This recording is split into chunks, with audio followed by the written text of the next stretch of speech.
in chemists. You didn't need prescriptions for it. Now it's really unavailable in more than 85% of the world. So the historical context of what today is called the narcotic drugs problem, plaguing so many modern societies, is a problem that includes access to medicines, and it actually originated in what was known as British India. And the global trade in opium was legal in the British Empire. Opium profits were literally the coin of the realm. Economic historians say there would have been no British Empire without opium. But before the colonial system industrialized and commodified opioid production, it was a traditional indigenous medicine crafted artisanally on small farms all over Southeast Asia, Central Europe. It was not what's called a narcotic drug. That is a new term. And it was not a narcotic drug that both relieves and creates now health-related suffering. It was a medicine.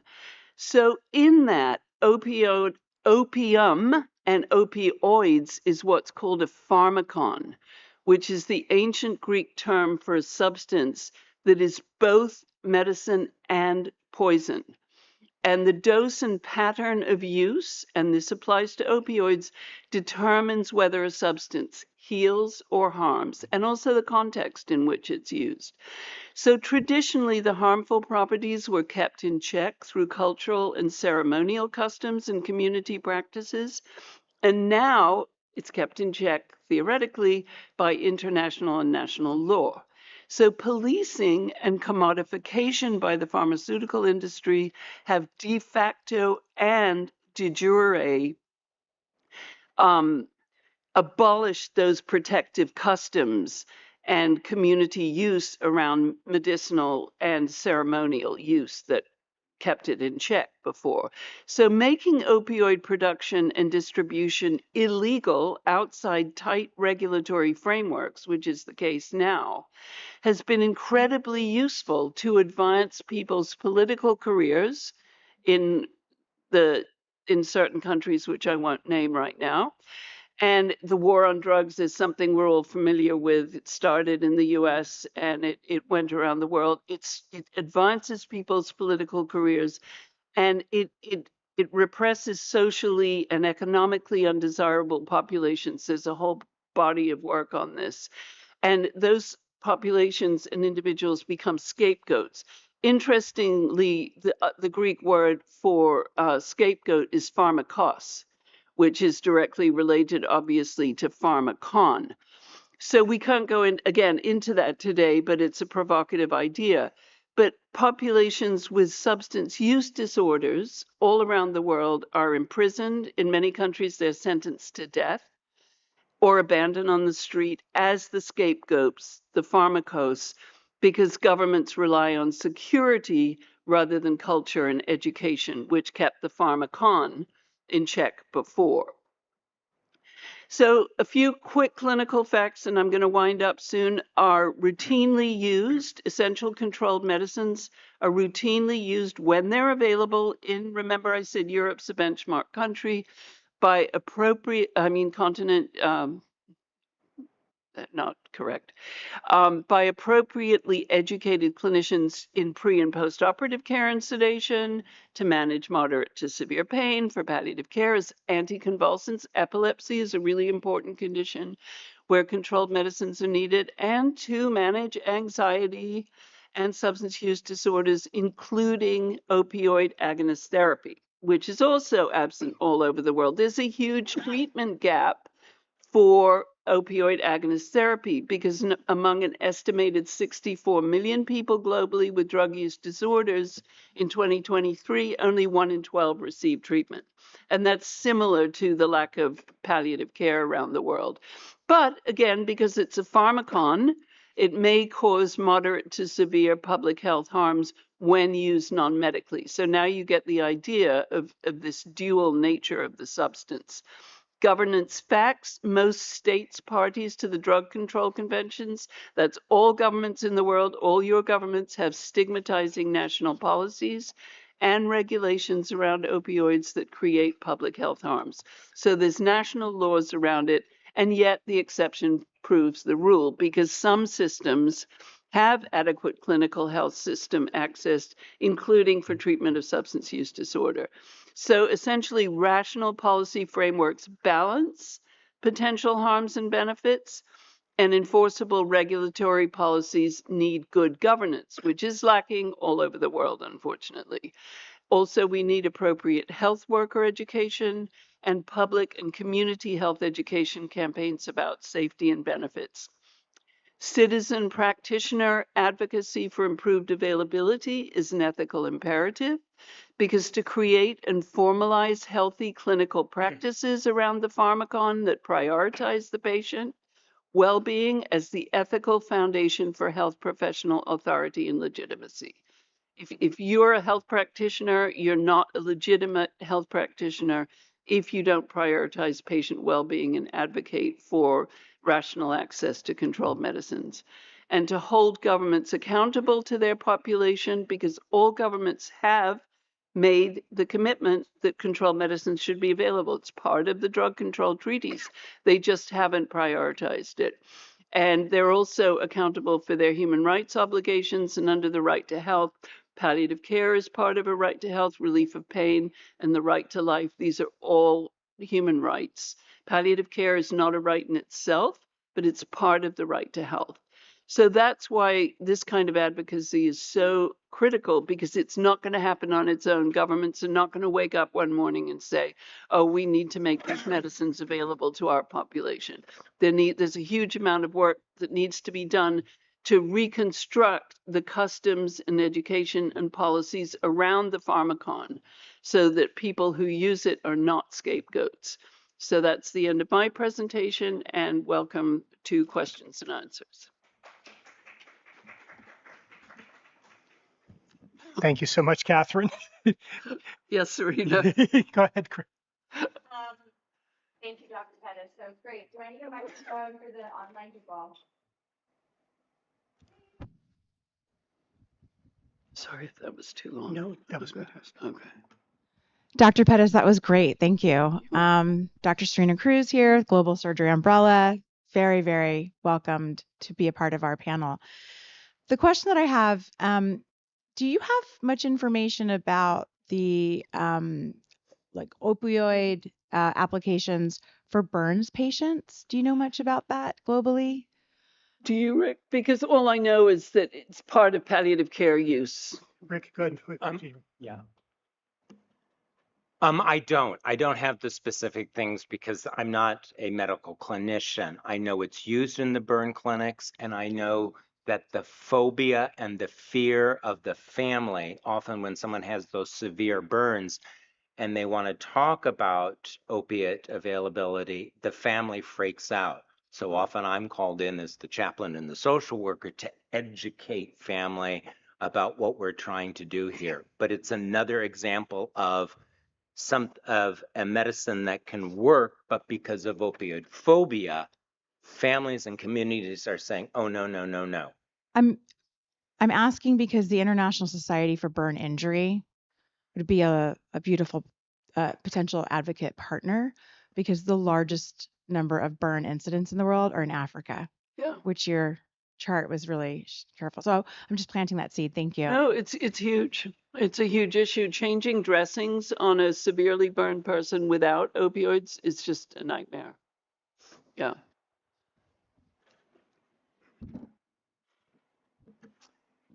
Any other questions? Please go ahead. Yes.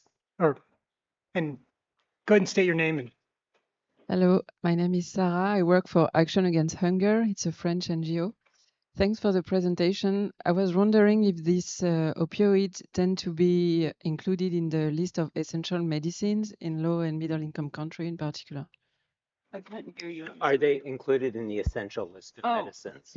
This is one of the advocacy issues that we have, is to make sure that all countries include it. It's part of the WHO list. As I said, there's a whole chapter on essential palliative care medicines, which is number 2.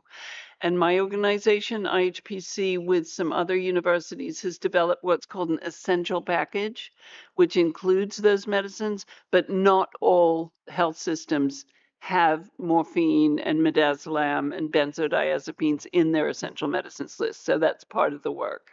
Thank you. And then again, I spent 25 years in Africa. Even if a country has them available on the essential medicine list, they may not be accessible by the patients that need them. So the policy is important, but then getting those to make sure they're accessible from the capital to the village remains a challenge. Also affordable.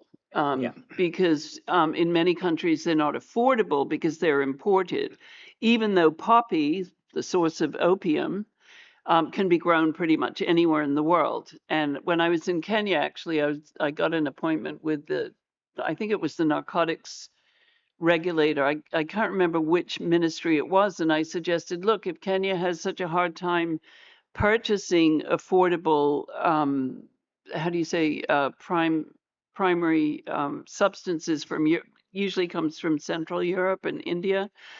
The raw materials, that was the word I was looking for. You could grow poppy here. Spain is actually the largest producer of raw poppy in the world, and Australia.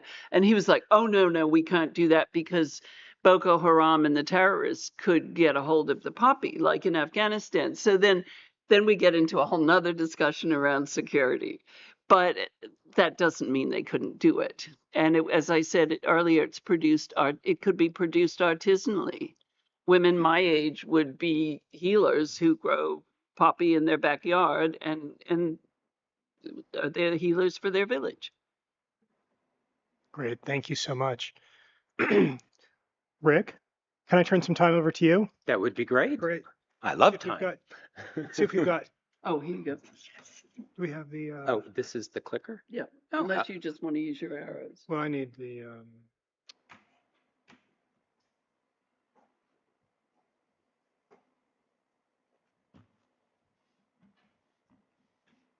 Well, great. So my name is Rick Bauer. I am currently on the executive committee of PALCHASE, which is palliative care in humanitarian aid situations and emergencies. And on that very loose network of folks, I'm the co-chair for advocacy. My daytime job is I'm a clinical associate professor at the George Washington University School of Medicine and Health Sciences.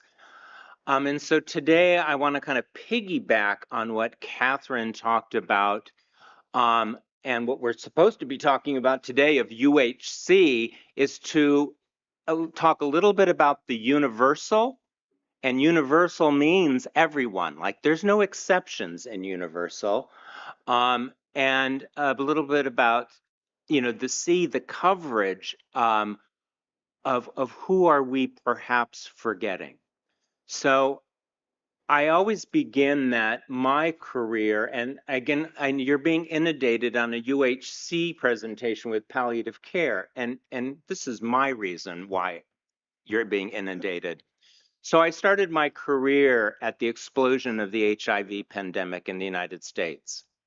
I was at San Francisco General Hospital, and I was a young man, and I heard clinicians walking out of patient rooms and saying, there's nothing more I can do. And I've spent the next 40 years of my life teaching people never to say those words to a human being. Because with palliative care, there is always something we can do. And if we have universal health coverage, there's always something we can do from birth to death. The other thing that I've spent my last 40 years on is healthcare is the bio, psycho, social, spiritual model of care. We need all four domains. And by spiritual, it may be religious, and religion for some people, it may be whatever brings that patient meaning and purpose and a sense of transcendence and connectedness in their life. And palliative care from our origins always looked at whole person care. And so when we look at UHC, it's not just making sure we get drugs to people, whether that's antiretroviral medication or opiate medication, but we have to look at the whole person. And we made that mistake in the early years of the HIV pandemic when treatment became available. It's like, well, why aren't they taking their pills? You know? And the social worker chaplain stood up because we're not looking at the whole person. So UHC is not just the deliverance of biological or physical care. I want to challenge us to look at a bio-psycho-social, spiritual model of care. Next slide. So Palchase began when a group of us were looking at the Syrian refugee crisis, saw people fleeing Syria, children and adults, and we started asking ourselves, because we were all palliative care freaks, you know, where is palliative care in humanitarian crises? And the answer was like, we're not there. And so we started an organization. We still have no money, no budget, no buildings. We just have passionate people, and I'll give you the information if you'd like to join our bandwagon, to promote the integration of palliative care in this humanitarian response. Again, with all respect to my colleagues at Médecins Sans Frontières and the Red Cross, and you're triaging, and you're in the middle of a war, you're in the middle of a crisis, I'm hearing those words again to that patient that gets the red dot, there's nothing more we can do. And I want to say, with very little training in a palliative care paradigm, there is always something we can do. So Palchase, we continued with Dr. Moira Lang, that many of you know, and my friend and colleague now, myself, Dr. Nala Goffer, nurses Erin Doss, Joan Marston, Dr. Kayla Wolski, and Michelle McGannon. And we look at 4 areas of advocacy, communication, education, and research. And I want to say I believe, you know, that education, meaning from the clinician, but also the community. And I think part of our opiate phobia, and we're having an event tonight to look at how we can use communities of faith to educate people about not only palliative care, but morphine availability. And so many times in my work, you know, in the US, you know, the patient, you know, the physician is looking at possibly hospice, you know, and palliative care. And the family immediately goes to their local religious leader and says, but don't you think that's giving up? Can't we hope for a miracle? And so how do we educate the community, including communities of faith, on universal health care so that it's not just us in Geneva and Washington and advocates, but we get a groundswell of community advocating for this. Next slide. So in our humanitarian crisis, we need to learn to identify people that do need palliative care. Just because you're in the middle of a war, just because you're fleeing your country as a refugee, doesn't mean you don't have stage 4 cancer. And so, you know, again, so many of our humanitarian colleagues do really well with physical trauma, but not so good with some of these other issues. And likewise, the palliative care community, including myself, really suck at understanding humanitarian principles. And so I'm trying to bring both of our groups together for this population. Oftentimes when there is a war, a disaster, a climate disaster, the tsunamis that we saw, earthquakes, brings about disruption to treatment. So someone might have been on, you know, good opiate medication, but then they're thrown out of their country, they're away from their drugs, they're on the move. And is that always available to people? Is ART available to people on the move? Is dialysis available in these situations? I was a little bit horrified at some side events too that we're not acknowledging in these crisis situations the increase in premature and complex birth and the need for perinatal and neonatal palliative care. And I spent a lot of my career in neonatal palliative care. And I love my little burritos, but sometimes they don't live. And then how do we support families with that horrible loss? Because there is increased mortality and morbidity. We have also incredibly high rates of grief and loss and the disruption of death rituals.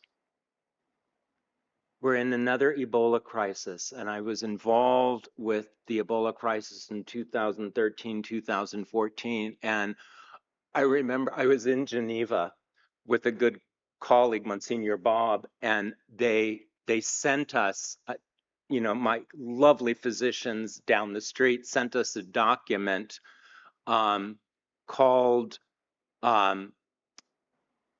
burial, dead person burial in Ebola crisis.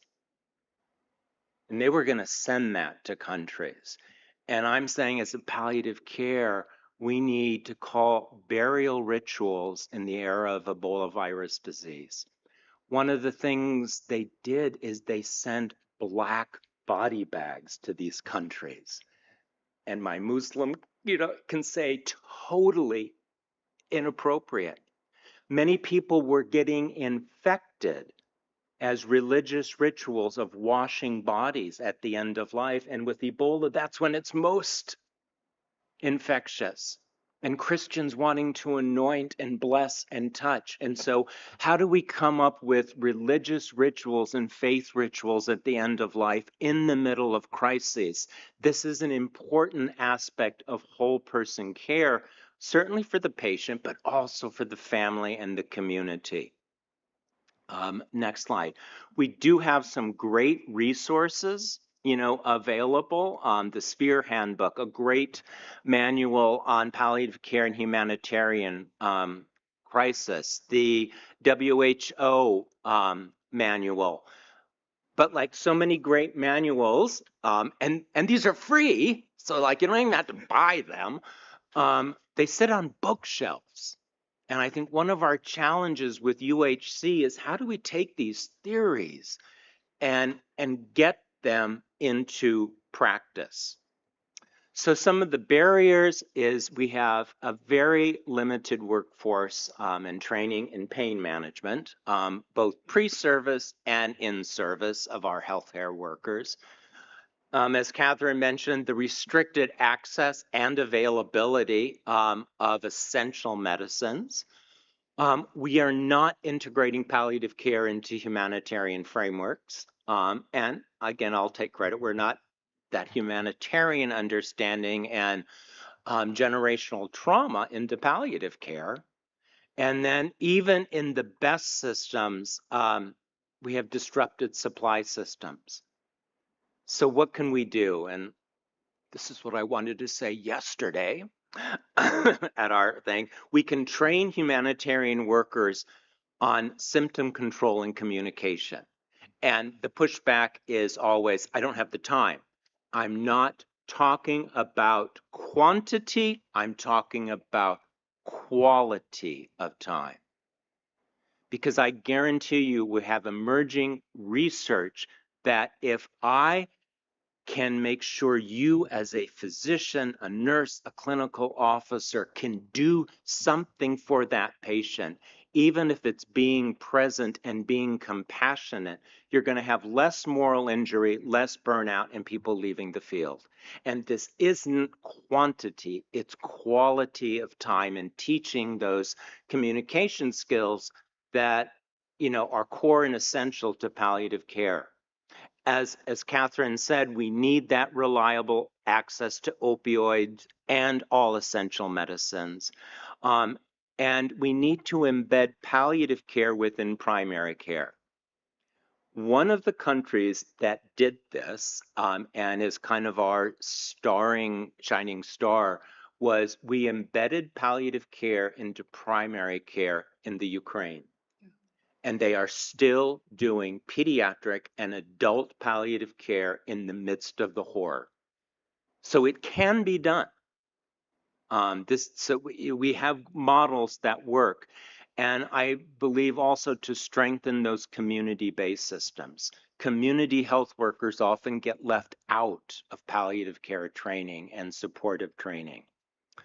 And final, so we need to integrate palliative care into disaster preparedness and humanitarian responses, strengthen our workforce, improve the medicine availability, invest in community-based health systems. That's what I spent my life in Africa working, and again, I make the joke, I trained community health workers in Namibia when mother-to-child transmission came about. And the joke in Namibia, honest to God, if you were a woman and you were even slightly overweight, my community health workers were going up to you saying, do you know there's a medicine that can prevent your baby from getting, and they were bringing you to the clinic. So it's involving the community in these important interventions, because we are called to alleviate suffering from birth to death. And so finally, thank you. I look for questions. I do a lot of social media myself, pal chases on social media. You can make these slides available and share them. And thank you. Perfect, thank you. Thank you, Rick. Wanted to open up for questions for those who have. Yes, please, let's.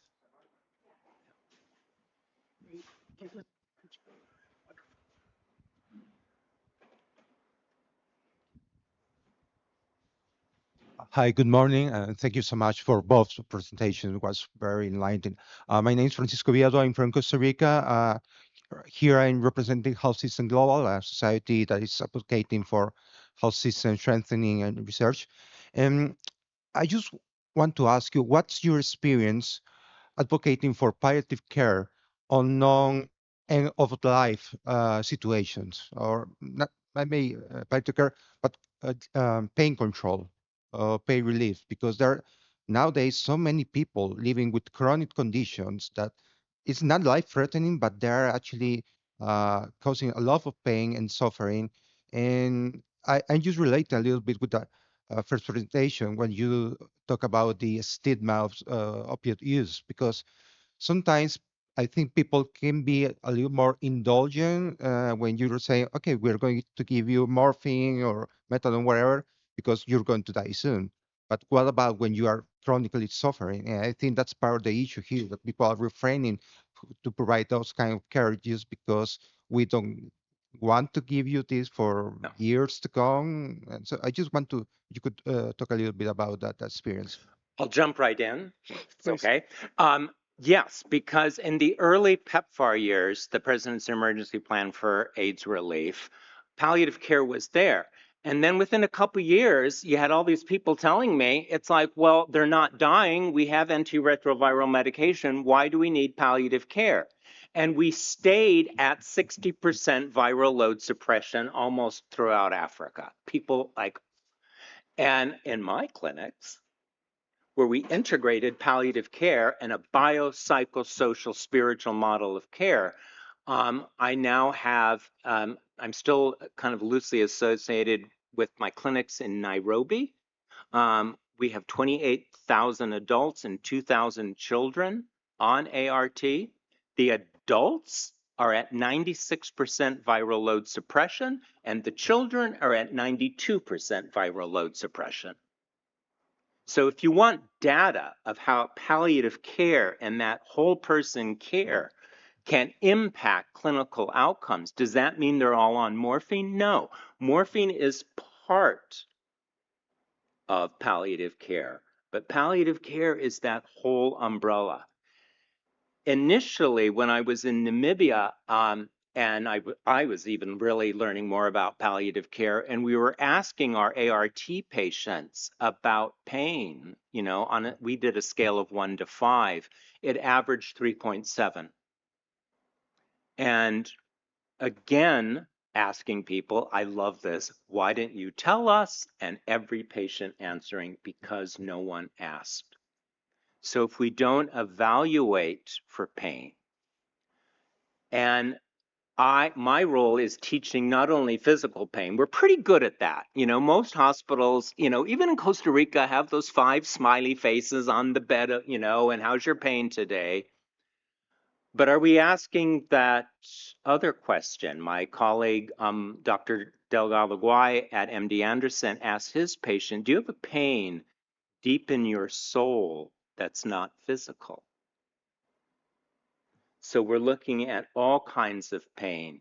And if we do that, we're seeing better clinical outcomes, whether it's chronic kidney disease, chronic infections.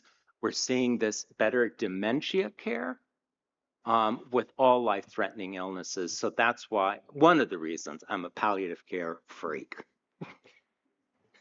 Just to answer on the chronic pain, one of the reasons that's given for the US North American opioid crisis was overprescription for chronic pain. And that's mainly because clinicians are not trained in the use of prescribing controlled medicines. Veterinary students get more time on pain than medical students and nurses. It's one of the huge issues. It's not integrated into the curriculum.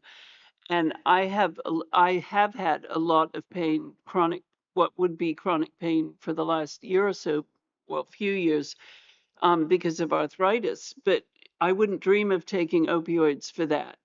I know enough about addiction and dependence, and I wouldn't dream of it. And what's really helped me is physical therapy. So it's a question of multidisciplinarity, as Rick was saying, for chronic pain, most of it.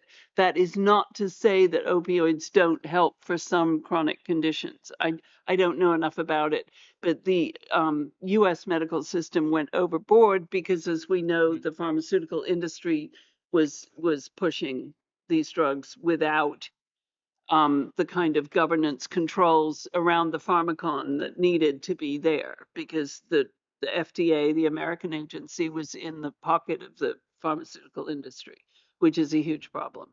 But there are guidelines now. WHO last year issued a new guideline on safe availability of controlled medicines. And prescribing for chronic conditions is not necessarily recommended with opioids. Thank you. Do we have any other questions? Please, where's our, yep.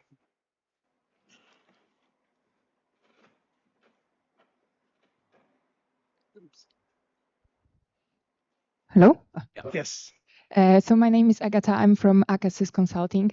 And my question is on how can we adapt palliative care in more sudden situations? Because imagining as there are the worst situations, they are a longer period of time. You can adjust the processes. I'm more interested in climate-related catastrophes. Is there a space for us to adapt palliative care in the situations that are sudden and they're only there for weeks?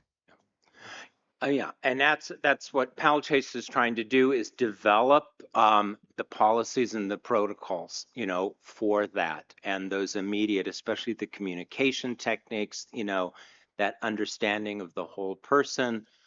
Yes, that can be done, and we're seeing it slowly. Ultimately, the answer is pre-service education in the medical school curriculum.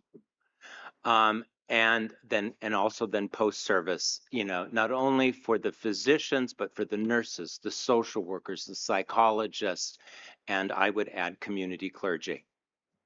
Right. Thank you. Please go ahead. Oh, yeah. Yes. So thank you so much for your input. I think it was, for me, it's an eye opener.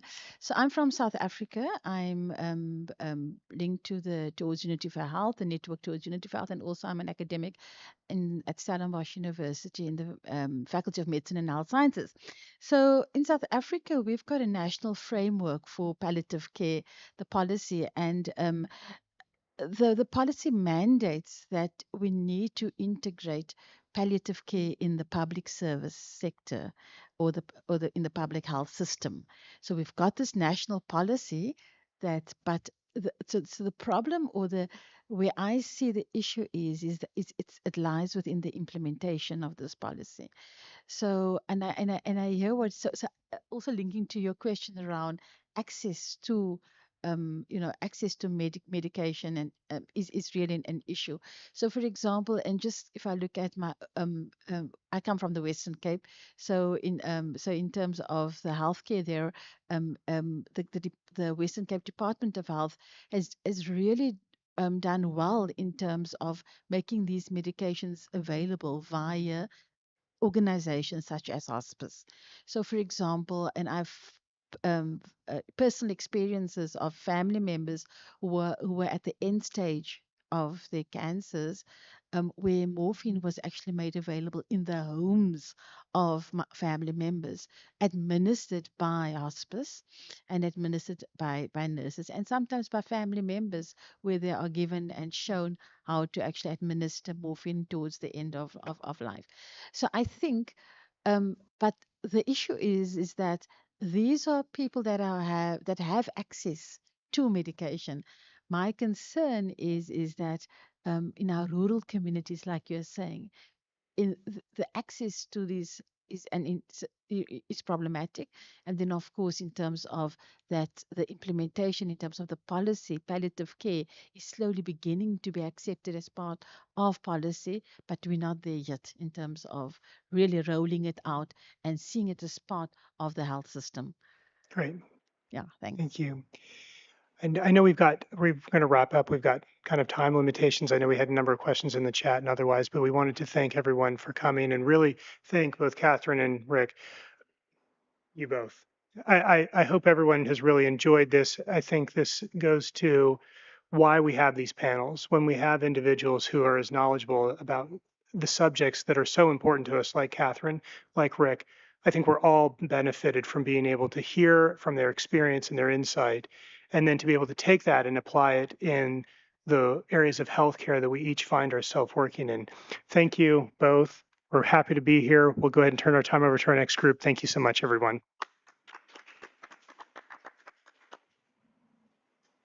Next group is a presentation by Health System Global. This is a joint kind of session between Health System Global and Surgical Umbrella, Global Surgical Umbrella. We're gonna have presenters from Palestine and Ukraine joining us shortly. Thank you very much. So my name is Goran Zankana. I'm one of the board members for Health System Global. I'm joined here by my colleague Francisco, another board member. We are going to be joined online by two colleagues. One of them is Dr. Rasha Fadlallah. She is joining us from Lebanon, from the American University in Beirut, talking to us about UHC in conflict-affected settings with a specific focus on Lebanon. And then we're going to have Lipov Hura, who is also going to join us. I think she's on her way to North Macedonia for a conference, but she's from Kiev, Ukraine, talking about UHC in the context of the conflict in Ukraine. So thank you so much for those who joined us in person in this very early hour of the day, and also for those who joined online. I hope Rasha and Libov can hear me. Rasha, would you mind going first and see if you can share your slides somehow? While you try to do that, I'm going to introduce Rasha. So Rasha Fadlallah, as I said, is a dear colleague. She's based in Beirut, Lebanon. She's a member of the board of directors of Health System Global. Health System Global is a society of health policy system researchers mostly, but also advocates, academics, consultants, practitioners who are interested in health policy and health systems all over the world. We have thousands of members globally. We organize a symposium to bring together policymakers, researchers every 2 years. We were in Nagasaki, Japan last year. We were planning to go to Dubai November this year, but unfortunately with the conflict, and I think that's again a reminder of how conflict affects not only healthcare but also research and advocacy in healthcare. So we are looking into alternative venues for our symposium. But Rasha is a senior scientific officer and an instructor of public health practice at the Knowledge to Policy Center in the American University in Beirut. She's also a senior systematic reviewer at Spark Center and a board member, as I said, of Health System Global. She's representing the Eastern Mediterranean at the board. Her research interests and work are focused on health policy and systems research, systematic reviews, gap maps, priority settings for research, knowledge translation, capacity building, and many, many more. I see that Rasha managed to upload her slides. So Rasha, the floor is yours. Thank you, Goran, for the presentation. So before I start, I just want to check, can everyone see the slide and can you hear me? We can hear you loud and clear, and we can see the slides as well. Thank you. If you just could make it into presentation mode, that would be fantastic. Okay.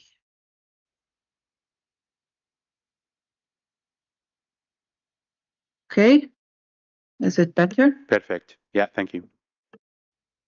Okay, thank you, Goran, for the introduction. And good morning, everyone. It's a pleasure to be joining this side event that's taking place at WHA79. And in this presentation, as Goran mentioned, I will be walking you through the journey of Lebanon and how it tried to advance UHC goals while keeping in mind some of the key limitations and challenges. So in terms of the outline, I will start with the background. So I would like to give a brief overview of Lebanon's health system and the unprecedented crises facing the country, followed by what helped prevent total collapse, if I may say, and then shed light into the progress and efforts that have been undertaken towards achieving UHC, and finally conclude with some implications and lessons learned for other countries in fragile settings like Lebanon. So for those of you who are not aware, Lebanon is a lower middle income country in the Eastern Mediterranean region. We are classified as a parliamentary democratic republic. The population is estimated at around 5.3 to 5.8 million people. We host the world's largest or highest refugee population per capita, constituting around 1.5 million Syrian refugees, as well as around 200,000 Palestinian refugees. When it comes to the healthcare, historically, Lebanon's health system has strong human resources and advanced hospital systems, a very active NGO network, strong primary healthcare, but it also faces major systemic challenges and deficiencies, which are reflected below. So first and foremost, we are a pluralistic health system. So care is delivered and financed through a mix of public, private, and NGO delivery systems. When it comes to health financing, it's really highly fragmented. So we have 6 main public coverage funds plus private insurance that provide coverage for around 49% of the population. Around 51% of the population is uninsured, and they are eligible for coverage by the MSH for secondary care only. Of course, this creates a system of uneven protection across population groups. We also have high out-of-pocket payment, which accounts for 25% of total expenditures. Our private sector dominates healthcare deliveries, so around 80% of hospital beds are in the private sector. We are a private-driven healthcare system, and we are also hospital-centered service delivery models. So our primary care accounts for less than 10% of the healthcare system delivery, whereas over 60% goes to hospital and tertiary care. So this is just a snapshot of our healthcare system, which is important to understand when we talk about UHC. Now, since 2019, Lebanon has faced unprecedented intertwined crises ranging from the political and economic crisis to the COVID-19 pandemic, to the Beirut port explosion, to currency collapse, and to the recent war and conflict with Israel. Of course, the culmination of these crises led to the devaluation of the Lebanese currency, where it almost lost 50% of its value by July 2023. Inflation soared to 170%, with worst financial hardship. Over 80% of our population is living in multidimensional poverty, with health expenditure alone contributing to 30% of this hardship. And in fact, the World Bank ranked Lebanon's economic crisis among the top 10 most severe global crises since the mid-19th century. Certainly, these intertwined crises expose and intensify the effect of the pre-existing health system inefficiencies, which were highlighted in the previous slide. So we already have a health system that was not efficient. It was a sick care, private-oriented system. We had these unprecedented economic and overlapping crises, which intensified these inefficiencies. Certainly, UHC was under severe pressure. So if you look at the three main crisis pillars in Lebanon, we have the economic collapse, political fragility, and conflict and displacement, which have collectively pushed and intensified health system fragility, characterized by repeated crises, fragmented financing, humanitarian dependence, and service disruption and reversals. These collectively eroded all UHC dimensions as per WHO framework, which are the service coverage, financial protection, equity, and quality for all. So under service coverage, essential services became harder to access as facilities, medicine staff, and referral pathways come under pressure with repeated disruptions and reversal of gains. In fact, 1 in 3 households reported foregoing essential medical care due to cost. More than 30% of the healthcare workforce have migrated. Displacement have disrupted care continuity, especially with the repeated conflicts that have been taking place. And certainly, infrastructure destruction has reduced facility density. Over 300 facilities affected and more than 400 healthcare workers killed. When it comes to the financial protection, the health financing safety has been weakened because the public budget, insurance, private coverage have all lost purchasing power because of the valuation of the currency in Lebanon. As a result, the household ended up bearing most of this cost burden. Consequently, out-of-pocket spending spiked from 25% to over 85%, causing catastrophic health spending. Medication were among the largest drivers of health spending. And when we go to the equity dimension of UHC, certainly refugees, informal workers, and the poorer Lebanese household remain the most exposed. And conflict-affected areas, particularly in southern suburbs, face added constraint because they were not able to access care that they need with exacerbated equity. So this was really challenging to advance work on the different UHC dimension. Yet, we look at the health system, it did not totally collapse. What helped prevent total collapse? First and foremost, the primary health care really held our together. Since 2010, the MOPH has been investing in the primary healthcare network, and it currently oversees network of around 268 primary healthcare centers that serve the vulnerable Lebanese, the displaced people, and migrants. And these centers are built around principles of access, equity, and rational use of resources. They offer a wide range of services, including consultation, vaccination, communicable diseases, non-communicable diseases, health promotion, and referral.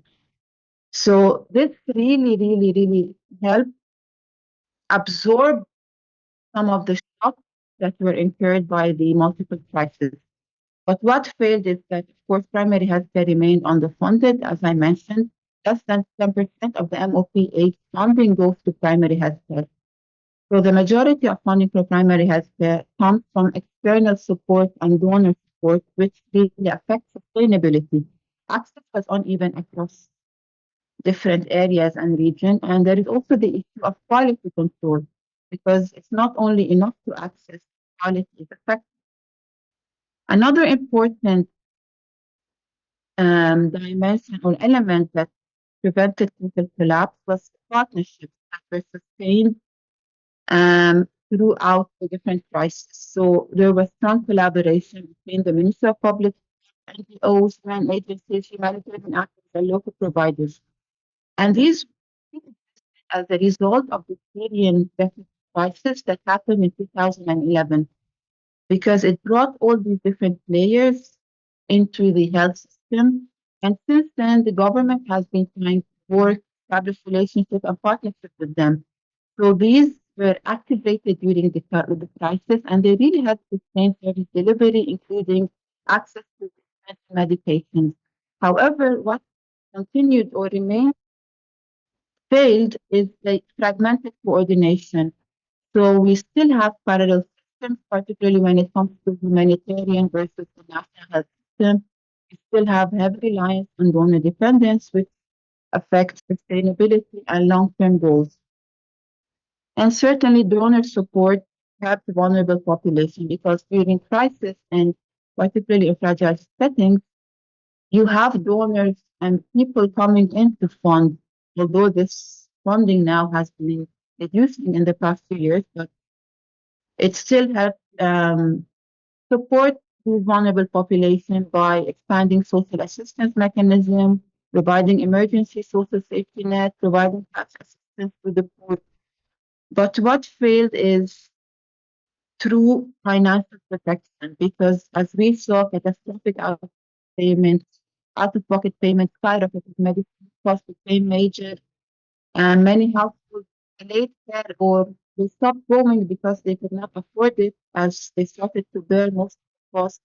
And certainly those short-term emergencies, they come at the expense of sustainable domestic financing and sustainability. So this is what happened during the first phase of the crisis. So this is more of a reactive approach. Now, by around 2022, 2023, we had a new minister come in place. At the same time, we were learning from the COVID-19 pandemic era, from the Beirut port explosion, from the economic crisis. They really were eye-opening to the government and the ministry, and they showed us that we really cannot recover without it. They reinforced the importance of UHC, and this is where the government started to really put active effort in trying to advance and achieve UHC. So what did it do? We can group these under governance, finance, and delivery arrangement. So on the governance arrangement, one of the major changes that happened was the launching of the National Health Strategy for the first time in Lebanon in 2023. So it's an encompassing strategy for the entire health sector, and it provided the framework for sustained and modernized health recovery in response to the unmet healthcare needs and to rebuild the health system and shift it from its care hospital-oriented system towards a primary healthcare. And importantly, the UHC was positioned as a central health system recovery objective to help for equitable access to care. If you look at the strategic directions of the health strategy, you can see that UHC is stated under strategic direction 2 and 3. So Under 2, we have harmonizing the financing system and designing benefit packages for universal health coverage. Under the number 3, it's about also universal health coverage and transforming the whole health system towards prevention, primary health care, and UHC. So this is a critical milestone and a serious commitment from the minister to start advancing work and establishing clear mandates for UHC. Another important element was drafting UHC law. So UHC law is now under discussion in the parliament, and this is important because it gives the legal anchor for UHC and it shifts help from a privilege to a right, and this is important in a highly privatized. Certainly, the government also launched the Meditrack pharmaceutical traceability system, which is now expanded to the whole supply chain. And this is important because during the crisis, we had donations coming in. The government was subsidizing medication, but we were suffering from medication hoarding, from black market, and this led to severe shortages of medical medication, including for chronic conditions, cancer medications, etc. So this was a critical component because when we talk about UHC, it's not only about access to services, but also access to medication. So this was a critical advancement done. And certainly, it launched a national digital health transformation strategy in alignment with the Lebanon's health vision and UHC. When it comes to the delivery arrangement, 2 key points stand out. First and foremost, government really started to also continue expanding primary healthcare network and more importantly, enhance centers' capabilities. So what it was trying to do is shift the entry point into the health system so that it becomes through the primary healthcare, meaning the primary healthcare becomes the gatekeeper. And as we can see from some of the figures, so the network expanded from 297 to 326 centers. 48 of these centers are currently undergoing accreditation, which enhances quality. Additionally, 100 primary healthcare centers initiated outreach. It's important to strengthen community resilience and to establish a link with the community health workers. More importantly, preventive and essential services expanded, including mental health, vaccine, increasing screening activity, chronic medication support as well expanded, increasing to 70% of beneficiaries. And if we can look at the service utilization from figures, primary healthcare delivered 7.8 million services and reached 2.35 million beneficiaries in 2025, a significant milestone for the ministry. In parallel to the expansion of the network, the government is also now launching a universal health benefit package that covers promotion, prevention, primary hospital, and palliative care under one package to be delivered under the UHC umbrella. And this is important for cost containment purposes and equity purposes so that everyone has access to an equitable set of services. This is currently being established alongside the establishment of the Health Benefit Task Force. Now, when we go to the financing arrangement, so we have 2 branches. The government has been working towards improving efficiency and strategic purchasing for primary healthcare. At the same time, it was trying to strengthen domestic and pooled financing for health in general. So if we look at improving efficiency of funding for primary healthcare, first and foremost, the government has established contractual agreement with primary healthcare center, which is now funding services. So this is the first time that the contractual agreement is being established. And now the MOPH is trying to convince the other public insurance funds to start contracting with the primary healthcare center as a starting point. The MOPH also is currently piloting a capitation-based payment model in 6 primary healthcare centers, which is linking financing to defined services for vulnerable populations. And generic medicine is being optimized by revising the primary healthcare essential medicine list and the MOPH drug formulary to preferentially include generics as well as locally manufactured products as part of effort to control medication costs while ensuring quality. So this is when it comes to primary healthcare financing. Moving into generating revenues for the health financing in general, as well as pooling of health financing. First and foremost, the government is working on alignment across public payers.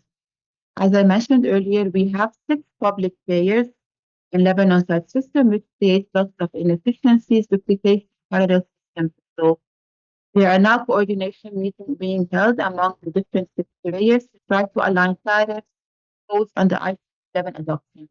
However, a health financing coordination committee is yet to be formally established. Also, the government is considering to increase health financing from taxation with specifically tobacco taxation. So it's now there's a case study on tobacco tax and how we can increase it to earmark funding back to primary health care and to the essential benefit package that will be established. And of course, because as I mentioned, we have lots of funding, lots of donor support in Lebanon, albeit this has been decreasing, but one of the efforts being done is to pool it, to establish an emergency pooling funds, building on those aid that is coming from the different funding organizations. So this is another important effort being undertaken at the finance arrangement. Finally, if we go to okay, so I guess I covered the 3 arrangements. So just to recap the Lebanon's UHC progress. So UHC in Lebanon is fragile because of the repeated crisis, weakening access, affordability, and service disruptions that are happening on a regular basis. So we operate in a context of uncertainty. That's why UHC cannot be a target goal. It has to be progressively achieved with resilience as a critical component. Financing fragmentation, governance challenges, and workforce attrition continue to constrain equitable coverage. Our primary healthcare network, when adequately resourced, proved to be the most resilient and equitable platform for UHC in crisis setting. Refugees and displaced populations continue to threaten equity, so they cannot be treated as an afterthought. They need to be integrated within the UHC planning and thinking. So what are the implications, if you want, and the lessons for other fragile settings? So I will try to be brief about that. So these are some of the emerging lessons from our context. So UHC must be legally and institutionally anchored. You need clear mandate. You need an implementation plan. You need clarity on roles and responsibilities to get action going. You need to invest in primary healthcare and community-centered care before crises happen, because these are the most resilient, cost-effective, and efficient platforms to absorb shock, to ensure continuity of service, and to address service coverage dimension of UHC. It is the engine for UHC. You need to strengthen domestic financing because, as we saw, fragmented financing is really one of the key threats to equity. So you need to pool purchasing mechanisms. You need to enhance, increase domestic funding for the health sector. You need to reduce dependency on ad hoc donors. You need to pool funding. You need to invest in strategic purchasing. And another key lesson is to protect the health workforce and infrastructure.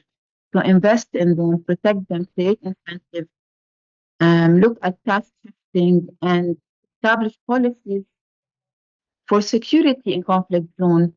So this is where the politicization of the healthcare infrastructure becomes critical in fragile settings. They are weaponized. So how can we protect our health workers and our healthcare organizations? Medicine and supply chain should be part of UHC governance. When we talk about UHC, it's not about only service delivery. It's also about access to medicines and supply chain. How can we ensure their continuity? Data system must support decisions during instability. So the assumption is that in fragile context, maybe we don't need evidence or we don't have time for evidence. No, evidence is actually critical. So this is where we need to look at what are the minimal essential indicators that should be maintained. How can we strengthen interoperability? How can we provide real-time data tracking? So these are critical for UHC in fragile settings. Of course, humanitarian and national systems must align. In fragile settings, they often occur in parallel, which create inefficiency, which may exacerbate equity. They must be aligned with the UHC within the UHC goals in the long-term health system development in the country. You need to integrate displaced population and refugees into your UHC design. This should not come as an afterthought. And in conflict and fragile, these populations are displaced, and we are not talking only about refugees. So in Lebanon, because of the war, 1 million Lebanese were internally displaced. So what does this mean for continuity of care for those on chronic medication? Fiscal space is more politically constrained than technically constrained. And I want to mention this dimension because of the importance of political economy. You need to invest in political economy. You want to enhance fiscal space because we know the solution is there, but fragility, many new players come, powers change, power balance changes, and people have invested interest. So you have to that political economy analysis, see how you can remove the political barriers that hinder fiscal space. Of course, resilience must be a core UHC outcome. In stable setting, we tend to think of UHC as service expansion, service coverage, service visualization. In fragile setting, resilience must be a core UHC outcome. We also have to think how we can do continuity of care during crisis. We have to talk about staff retention, continuity of service, emergency response, etc. And we have to build trust through accountable governance. In fragile sector, trust is severely impacted. And if we don't have trust, people will not use their services. So we have to purposefully invest in building trust. And so I just want to conclude that sometimes we tend to think that because we are in fragile context, we have to wait until there is stability to start pursuing universal health coverage. And this is wrong. And because stability is absent, why we precisely need UHC. And I want to conclude by saying that in fragile and conflict affected, the UHC is less about expanding coverage and more about preventing the collapse of equitable access while gradually expanding the coverage. Thank you, and I apologize for going over the time, but really there's lots to say, and I know I'm short of time. So thank you. Thank you so much, Rasha. Yeah. Thank you very much. Yes, I think that's a reminder of what Rick was saying earlier in his presentation, that don't tell me nothing else can be done. I mean, even Lebanon, with all of that crisis, can go ahead with some measures to protect UHC. I don't know what we are doing in terms of time. Obviously overtime, but can we have another 10 minutes for our next presenter, Libov? Yeah. So without further ado, Libov, can you share your presentation and go ahead? And if there is any questions, please put it in the chat, and then we can share the contact information of our presenters later so that you get in touch with them. Libov, while you do that, I'm going to introduce her. And by the way, also, we're going to have a lot of this conversation in our upcoming symposium, It's a very popular symposium. Around 2,000 people are attending every 2 years. We are going to Dubai, but unfortunately, we're not going to go to Dubai. We're going to go somewhere else, and we will let you know on our website. So keep an eye on that space. So Lyubov Hura is a public policy and healthcare systems expert. She's the deputy project manager for policy and stakeholder engagement at the Ukrainian Swiss project. And she's going to talk more about, I think, her work around workforce, but in general, she also does work around reducing risk factors for non-communicable diseases in the conflict context of Ukraine. So, Lyubov, the floor is yours. Thank you, Goran, for the introduction. Can you see my slides? Yeah, We can see it, yeah, and you can hear you very well. yeah, Thank I you. see it.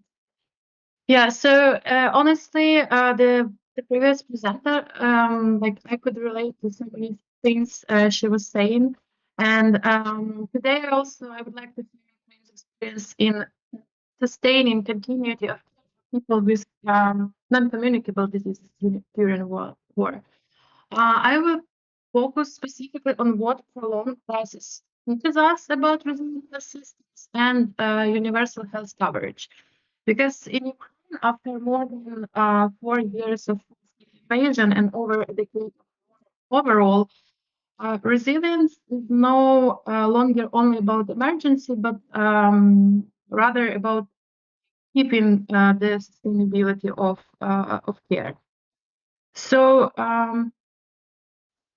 one second, I'll skip this slide and go straight to the presentation. So, just a really quick slide on setting the scene because it's important to for the further development. So before the full-scale invasion, Ukraine was already in the middle of major health system transformation, and because historically the system inherited many characteristics of Soviet model, which meant hospital-centered care, weak prevention, fragmented primary health care, and significant inequalities.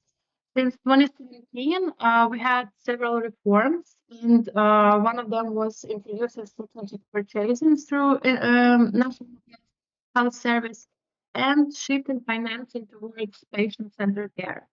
At the same time, Ukraine entered the war with one of the highest NCD burden in Europe.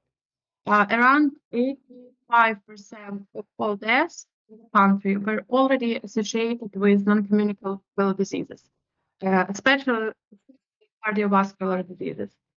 So when war disrupted access to care, it affected not care, but also treatment for millions of people living with chronic diseases. And this is an important point because in prolonged crisis, people continue to age, people continue to develop hypertension, diabetes, and heart disease. And it piles up with the burden on the healthcare system. So when Russia striked its invasion on Ukraine in February 2022, much of the attention globally was focused, and it's understandably on direct attacks against healthcare. Ukraine has documented thousands of attacks affecting healthcare facilities, transport, personnel, and patients. But beyond the immediate destruction, attacks also created long-term system instability. It disrupted referral pathways, it disrupted access to care, it caused workforce migration, interruption in medicine supply chains, and for many patients, it was the fear of skipping care because the danger around you is preventing to access to care. For people living with chronic diseases, these disruptions accumulated over time. And missing treatment for hypertension or diabetes, it may not immediately appear catastrophic, but over months, years, it translates to avoidable mortality. So beyond the direct attacks, the war profoundly changed the demographic and epidemiological reality of Ukraine. Millions of people left the country or became internally displaced. In many rural areas and frontline communities, younger population left, while older people remained, which created even a bigger burden of NCDs. This accelerated population aging, especially in those places where healthcare access became more difficult. At the same time, the health needs themselves changed. We saw the increase in mental health needs. We saw the rehabilitation demand. And of course, worsening NCD risks linked to stress, disrupted routines, poverty, and interrupted care. And what is also important, all of this happened while the health system itself was under pressure, including workforce shortages and disrupted access to medicines. Excuse me. So for us, we saw the challenge. How do we sustain continuity of care under constantly changing conditions? And one response was the deployment of mobile medical teams. And of course, Ukraine is not unique in this intervention because lots of examples around the world in both the war-affected crises, also some climate crises. Organizations and governments, they decide to use this intervention because it is something that, at least in short term, covers the need of accessing to healthcare. So our project also launched the mobile medical teams in 2022, and initially these teams functioned as an emergency outreach to restore access to care. And as you can see on the maps, like on the right, on the east, it was mostly those heavily affected by the war. And on the left, those mobile medical teams are in more, let's say, safe regions, covered communities with a huge internally displaced people influx, where access to care was also hard because of the number of people living in the communities. Over time, this mobile medical team will become something more important. It was the way to reconnect vulnerable people back to continuity of care, back to the healthcare system. The teams provided not only consultations, but also medicine, psychological support, and referrals. Important thing that many patients reached by mobile medical teams were elderly people, displaced persons, or individuals with limited mobility who could not longer physically access healthcare facilities.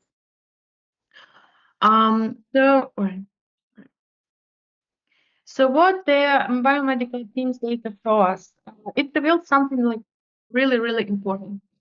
Most people we reached did not have acute trauma conditions. They were living with chronic diseases, hypertension, cardiovascular diseases, and diabetes. We also saw that risk factors of NCDs remained widespread, particularly unhealthy diet and physical inactivity. But perhaps the most important thing for us was that many patients were not consistently accessing primary health care, despite the fact that they have family doctor assigned. So almost 97% of those people we reached had the family doctor, but they did not physically access the doctor. Some have not visited PHC providers for long periods of time. Some of those patients didn't even remember whether they had family doctor or they saw them 3 years ago or 5 years ago. And this changed our thinking because we realized that humanitarian outreach alone was not enough. The real challenge was how to transform emergency outreach to sustainable care. especially for people with chronic conditions. So one important lesson involves workforce for us. Of course, humanitarian outreach is essential during crisis, and this is what we did for like almost 3 years. But in parallel humanitarian system, if it operates too long outside of the national structure, they may unintentionally weaken the system they aim to support. What it means in practice. In the first couple of years of the invasion, there was an influx of donors, and many of them decided to deploy mobile medical teams. They hired doctors, nurses who provided care for vulnerable people in remote areas. They provided I'm so sorry. I'm so sorry to interrupt. The next session are asking us to come in. If you could wrap up, that would be fantastic. Thank you so much. Okay, so just I think 2 minutes. So the first thing we did, and the most important, we integrated PHC, these mobile medical teams into existing PHC structures. Meaning we did not hire providers, we supported existing providers in existing facilities to provide outreach services. Also, on medicines continuity, we did not provide, because the previous speaker already explained what are the difficulties with it. So we connected patients to national affordable medicines programs through partnership with National Postal Service, who delivers medicines now. And also for continuity of for the digital transformation, we integrated those patients into existing national electronic health system, which means now family doctors can see what's going on with their patients and can provide referrals, prescriptions, and provide care. So for the lessons, I would say the most important lesson is we should not keep with humanitarian intervention long because, again, as previous speaker said, continuity is important and sustainability is important, meaning that we should transform into sustainability as soon as possible to support existing structures rather than creating parallel ones. Yeah, I know it wasn't wasn't as fun, so I would probably, if you have questions on or would like to connect on this topic, please reach out to myself or to the project. We have a lot to say on the NCDs in conflict areas. Thank you. Thank you so much, Lyubov, and thank you for Russia as well. And I'm so sorry, we're not going to have time to for questions, but please get in touch with Lyubov or Russia or myself if you have any questions about these projects. And thank you so much, and thank you for Global Surgical Umbrella for co-hosting this with us and everyone else.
Universal health coverage is one of the most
Recording in progress.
Greeting from Akiyama. Distinguished parliamentarians, colleagues, and friends. On behalf of the World Federation for Mental Health, I express our sincere appreciation to the United Parliamentarians Network for Global Health and the Global Mental Health Action Network for bringing us together. Universal health coverage is one of the most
Hi, good morning, everyone. My name is Miss Wendy, and I'm very pleased to welcome you on behalf of the Global Mental Health Action Network and the UHC Working Group, together with our co-host, Unite for the Unite Parliamentarian Network for Global Health.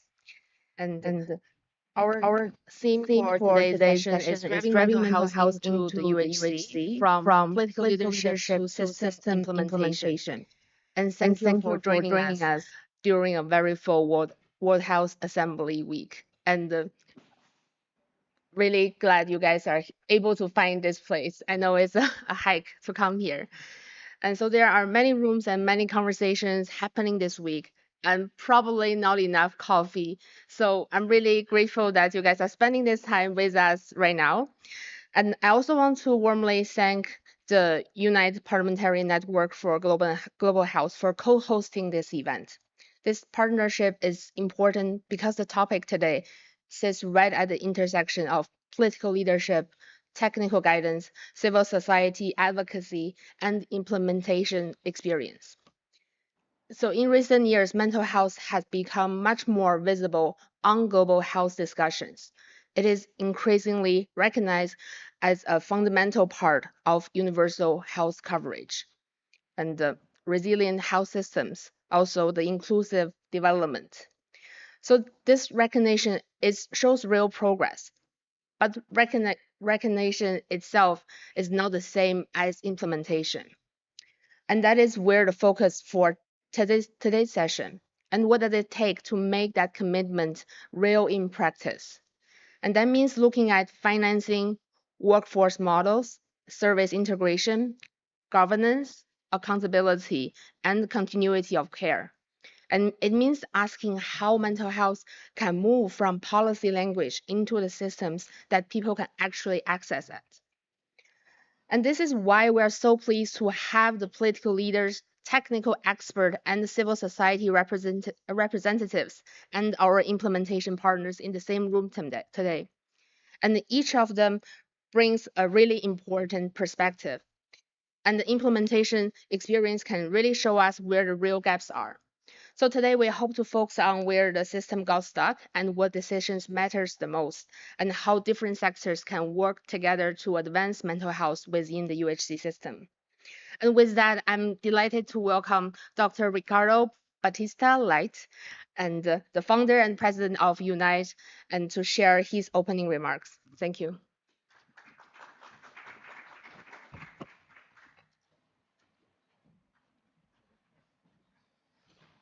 Thank you, Wendy, and good morning. Good morning. Oh, wow. Okay, that's the best good morning I got in my third event of the day. And so I'm so happy. That shows your motivation. Although it's Wednesday, I feel like it's Friday, but we're halfway through. We're almost through WHA week. And I couldn't be happier to be at such an important event on such an important topic. As founder and president of the Unite Parliamentarians Network for Global Health, a network which is a nonprofit organization focused on bringing together members of parliaments, congresses, and senates today, more than 500 legislators from 120 countries that are committed to data-driven and science-based policymaking for the benefit of health for all. And therefore, to be able to partner with the Global Mental Health Action Network is certainly a cause for our gratitude, and therefore I'd like to thank the three co-chairs, Wendy, Pradeep, and Jacob. I'd also like to express a word of gratitude to the Unite chapter chair for Eastern Europe and Central Asia, Dr. Mariam Jashi, who will be joining us as a speaker throughout this event. And allow me also a personal note to thank all of the speakers, but in particular, I would also like to thank a very dear friend, Dr. Magda Rubalu, who is a former Minister of Health of Guinea and truly a global health advocate, and that we are very honored has taken time to join us today. Unite has been strongly committed in promoting legislation change in multiple fields of health. We are focusing now even more on the field of mental health. And the reasons are very clear. You're going to be hearing all of the data and stats. I'll just leave you with one because I think it's so important that it shows that 1 in every 8 people today are living with a mental health condition according to the WHO, making, of course, as we all know, mental health one of the leading causes of disability worldwide. Which means in this room, if you look around yourselves, 8 people is not a lot of people. And 1 in every group of 8 has some form of condition that one can consider a mental health challenge. And so it is truly a major problem. It is one that we know that many times health systems have tended to forget. And it's very easy to understand. If you know, I'm a physician in infectious diseases, but I was in politics for many years as a member of parliament and in local government.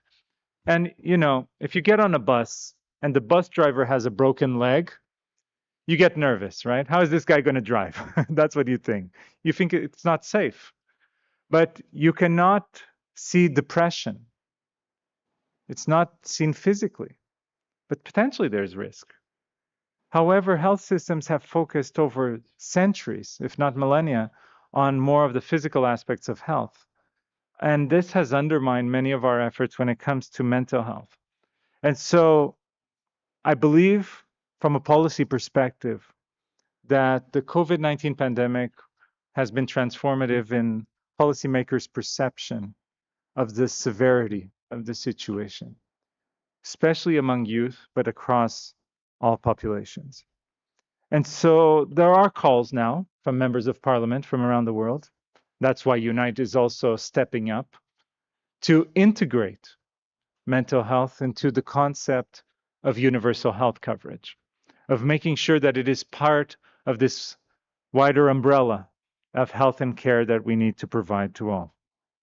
And therefore, to address this underfunded area of care, we have been focusing on building awareness, but at Unite, we are now focusing on political impact. To do so, we foster peer-to-peer exchanges among members of parliament. And I'd share one example of how in Ecuador, with the leadership of a Unite member, who is also an Ecuadorian senator, building cross-country discussions, cross-party discussions. As a nonpartisan organization, we foster cross-party discussions. The Ecuadorians were able to move forward their first mental health law, promoting a multi-sectoral and rights-based approach to mental health care and implementation. Of course, legislation alone is not enough. We need to make sure that what is the law on paper is actually law in action, but it's a first step. And then parliamentarians are responsible not just for passing legislation, they're responsible for getting budgets, and so getting the resources where they're needed. And they're also responsible for keeping governments accountable, of making sure they live up to the responsibilities. We here at WHA, so many governments, everybody's in favor of everything, right? And they sign all of these declarations. Parliamentarians then have to go home and make sure that they live up to the promises they make in Geneva and New York and elsewhere. And that's part of our mission.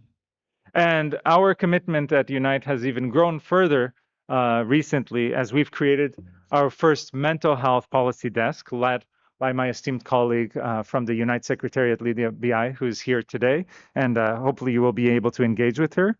And the goal through the policy desk is to have within our Secretariat people who are focused exclusively on mental health policy change, supporting development and strengthening of mental health policies and legislative frameworks, convening national level working groups that bring together the different actors to foster dialogue, alignment, and practical pathways for improving mental health legislation. And this is already happening with a particular focus on the continent of Africa, and specifically in Portuguese-speaking countries of Africa, where we're very proud to also be present, many times forgotten among the Anglophone and the Francophone countries. And so we also feel that this is important to put some light where there has been too much shade.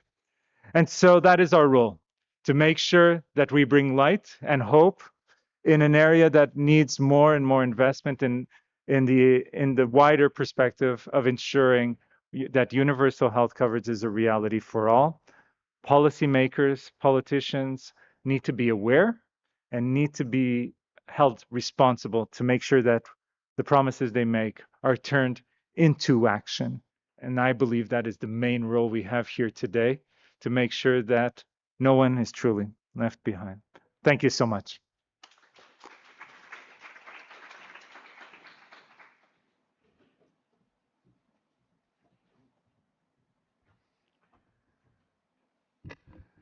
Hello, everyone.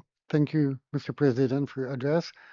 My name is Jakub Biel. I'm a co-chair of UHC Working Group at Global Mental Health Action Network, and I will be moderating this discussion for you today.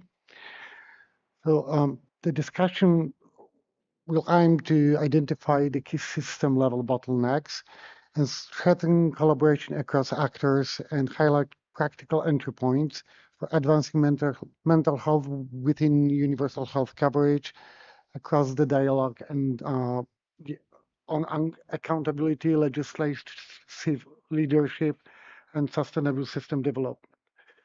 And we would like to ensure that mental health is not forgotten and that it's going to be, well, we hope it's going to be one of the key priorities for every single government and every single parliament across the globe. So for now, some of organizational issues.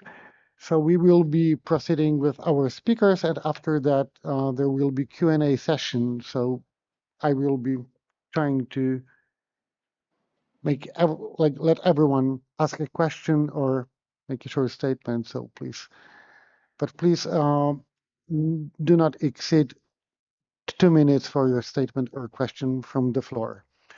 So let me welcome now our first speaker, who is Dan Chisholm.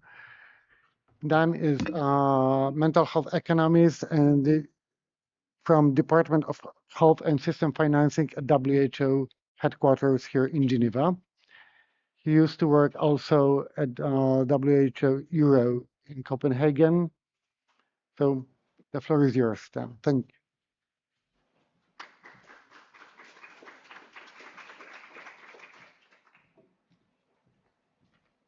Let's go up a level or two. Good morning, everybody. Good morning. Right, let's make that great to be here. Thank you very much for the invitation. Always good to be joining Global Mental Health Action Network events, UHC 2030, but particular shout out, I think, for Unite with the launch of their mental health policy desk at the UN General Assembly last year. So really thrilled that that's happened and is already taking shape. And I'll come back to that, how we hope we can support the work of Unite a little bit later. So I actually need to make a little correction. I used to work as a health economist in the Department of Health System Financing. So I have to admit, I'm a mental health economist. But actually, I work in we've gone through a huge restructuring, as many of you appreciate. The mental health department, as was, is now merged with the Department of Non-Communicable Diseases. And I work there as a health systems expert and specialist in that Department of NCDs and mental health. So I thought I'm well placed to say something about mental health systems. And I thought I could spend a few minutes saying why I think that's important, what it means, and how it can look in countries. So to start with the why question, I think we can think of several examples. If you take, for example, a policy or a plan that has been developed, but there isn't actually any strong implementation framework or a budget that's been put aside for its implementation, or the lack of targets or indicators. That's an example. Think of a deinstitutionalization plan where there isn't actually appropriate community-based alternative housing for people. Or a classic one is the training of non-specialists for identification and management of mental, neurological, or substance use conditions in primary care. But if you don't have, for example, a law that enables nurses to prescribe medication what's the value? Or if there isn't any medication, or if there are stockouts, people with epilepsy coming back for their medication, and oh no, we've run out. I mean, or indeed no referral or supervision structures in place. So these are all examples of how systems are not working well. There are gaps and fragmentation, missing parts of the puzzle, which mean that there are failures ultimately in service delivery. So I think a systems approach, we move to the second question, the what does it mean? I think a systems approach is all about seeing the bigger picture and the interconnectedness between those different parts of a service, of a system, what is needed in order to make the ultimate goal or objective of the system or the service apparent. And indeed, I think sometimes there isn't even real clarity about how the different parts of a system are all working together towards a unified goal. Let's say that's expressed as improvements in service access. That's the new target, for example, from the UN General Assembly political declaration last year. So 150 million more people with access to mental health services. So that's a clear objective, but how are the different parts of the system all, aligned to make that most likely happen? And a systems approach is all about moving from a kind of a siloed, short-term, sometimes sort of project-based approach, often at making marginal improvements and changing to a much more holistic, program-wide, more like a whole transformation, system transformation, linked to broader health system strengthening or reform efforts or UHC reform efforts in a country. And the final point about the systems approach is that it's not linear. We often think in linear ways, we have to do this, we have to do that, and then that will happen.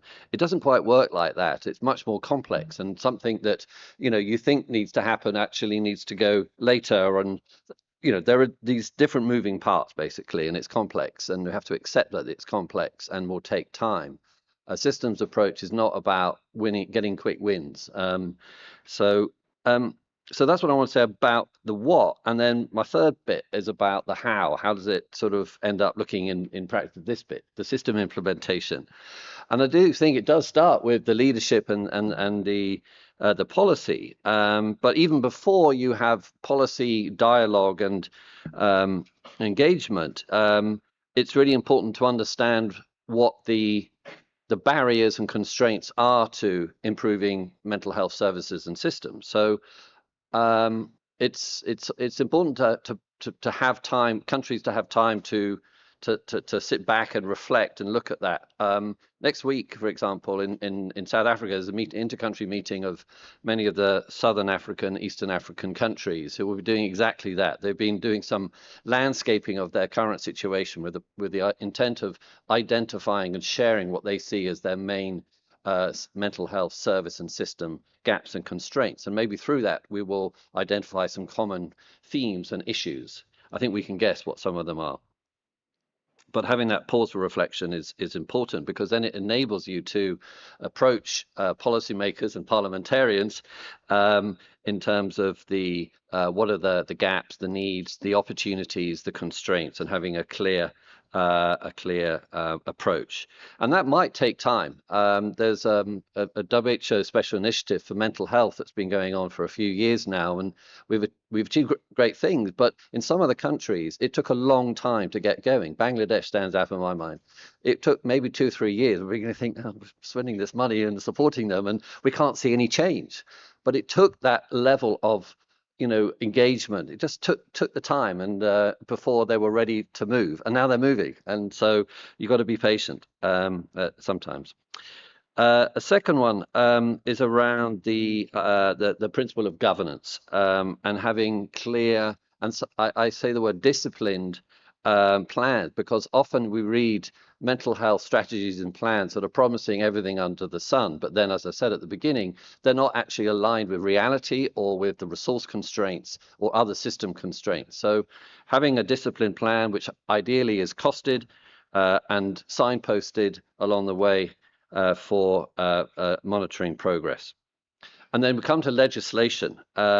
Legislation is super important, but it's a good example of something which takes time. It's not, as Lydia and I were just discussing before, you know, they're starting the process in Cape Verde, and already it's several months, and it will take many more months before that would be able to, you know, come to the Parliament for decision. And so I think this is an excellent way in which, this is very exciting to see Unite working and focusing its attentions on mental health and particularly legislation, because parliamentarians are so obviously important. But I would say it's also an example of law. It's not just about human rights standards and protecting those human rights through ethical standards of care, but I think laws can also be very supportive of system change, whether that's financial protection or coverage, or service reorganization, or provider accreditation. These are all examples where, you know, the policy can be supportive. And I would say the same about things like health financing. Really good example in places like Ukraine, which has done incredible work in the last few years to align some of the UHC and health financing reforms in the country. They've aligned that to the mental health reforms and use the health financing to incentivize and change the mental health system through the way that they contract services and also incentivize providers. For example, if you as a primary care provider do an MHGAP, WHO MHGAP training course, you get a kind of certificate which then enables you then to have people on your caseload. And they've reached virtually the whole country. The coverage change in access to services is simply remarkable. And then a couple more things, and then I'll pass on to the next speaker. The whole issue of access to medicines, I think, is a whole system in itself, right? We think about it, everything from the purchasing and prescribing and the pricing. All of these issues need to be seen in that system's way. Otherwise, you know, you have these problems of stock out or inappropriate prescribing practices and all kinds of other adverse outcomes. And then the final piece is always around information and data and monitoring and surveillance. And all of that is really important for accountability. So it's often something that we see as being very weak part of the mental health system, is the level of data and information flowing through it. So this is an area which we're specifically trying to strengthen countries' ability by identifying a key set of indicators that can be collected and used in routine healthcare and thereby reported on. So that's the kind of the how. And to conclude, I would say that you know, we have basically lots of frameworks, and we have lots of tools, lots of evidence, lots of expertise from WHO, from many other partners as well working in this space. And we have a lot of interest. We have successes. We have some failures also in countries. But ultimately, it is about a political choice to whether to do something about mental health or not. And doing something about it means that you have to take it seriously. It's a transformative effort, not snipping at the corners, but taking a good hard look at the situation and then systematically thinking through the different components that need to be improved over time. And of course, we will be very happy to work with the countries and working with Unite, hopefully in some of the Portuguese-speaking countries in Africa. I know you're intending to use our legislation guidance, and I'm already en route to getting that translated into Portuguese, because I think that's a fundamental requirement if that's going to be a particular thing. So with that, I'll stop. Thank you.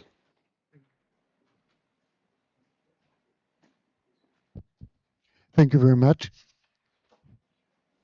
Of course, I need to apologize for my mistake while introducing you. So accept my apologies. And now I would like to ask another speaker. Let us introduce, well, I would like to introduce to you Dr. Magda Rabala, co-chair of the UHC 2030.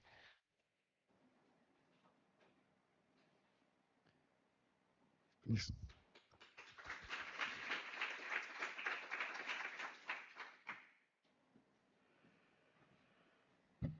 Thank you very much for the opportunity. Good morning.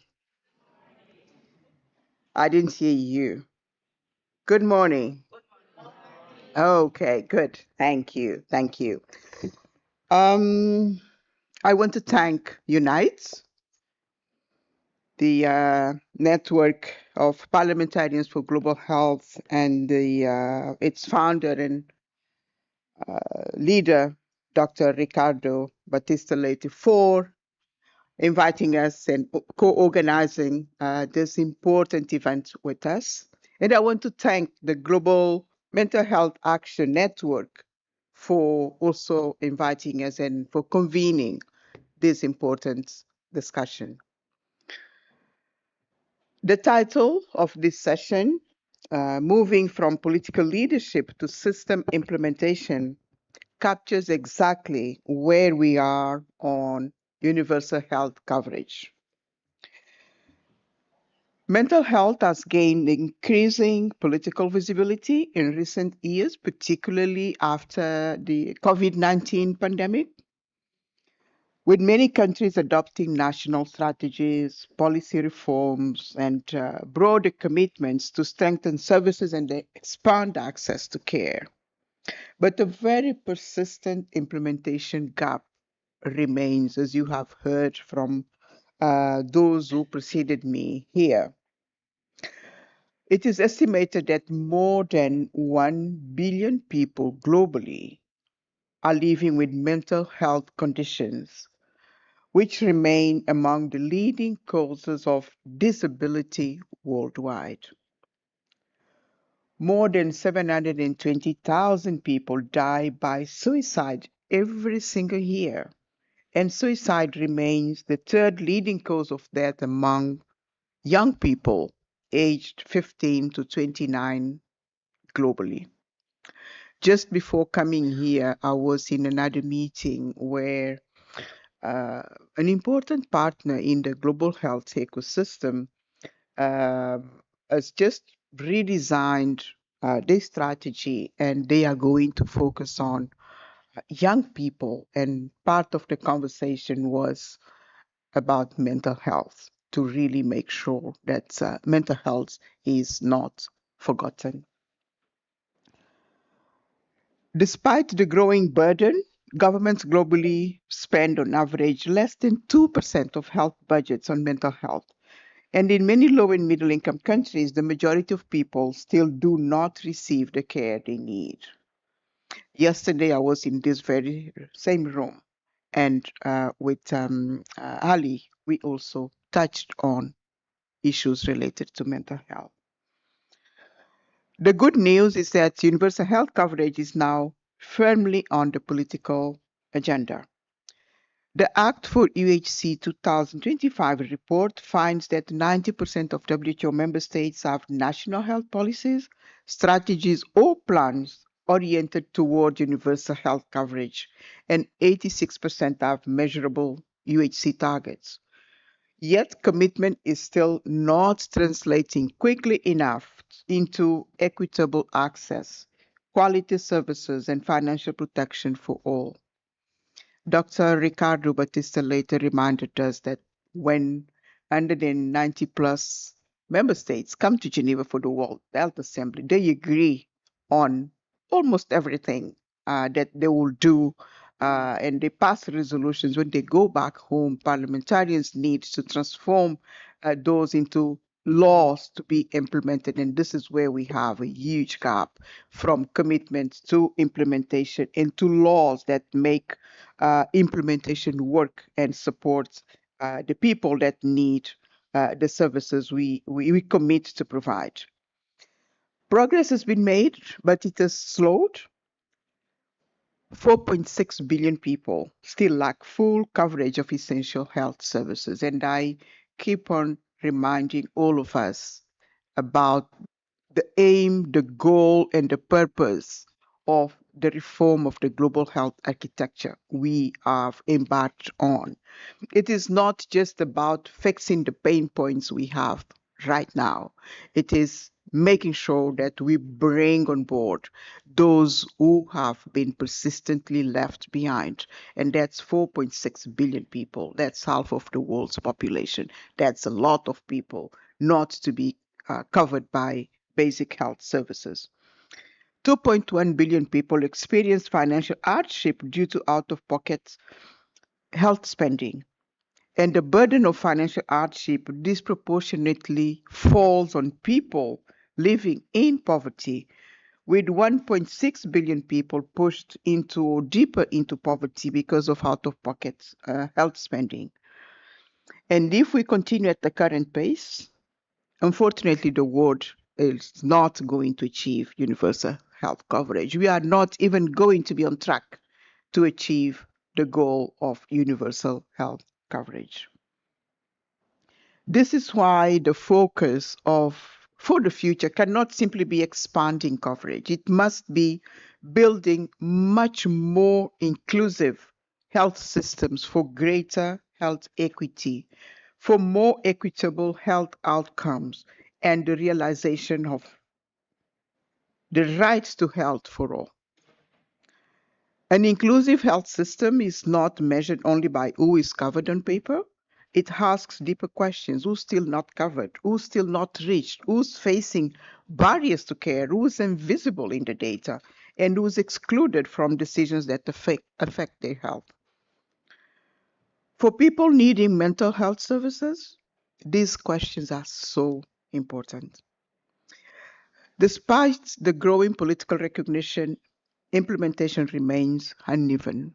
In many countries, mental health services remain fragmented, with limited integration into primary healthcare services and persistent barriers that undermine continuity of care.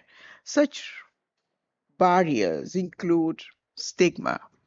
Mental health is still not something that we talk about easily.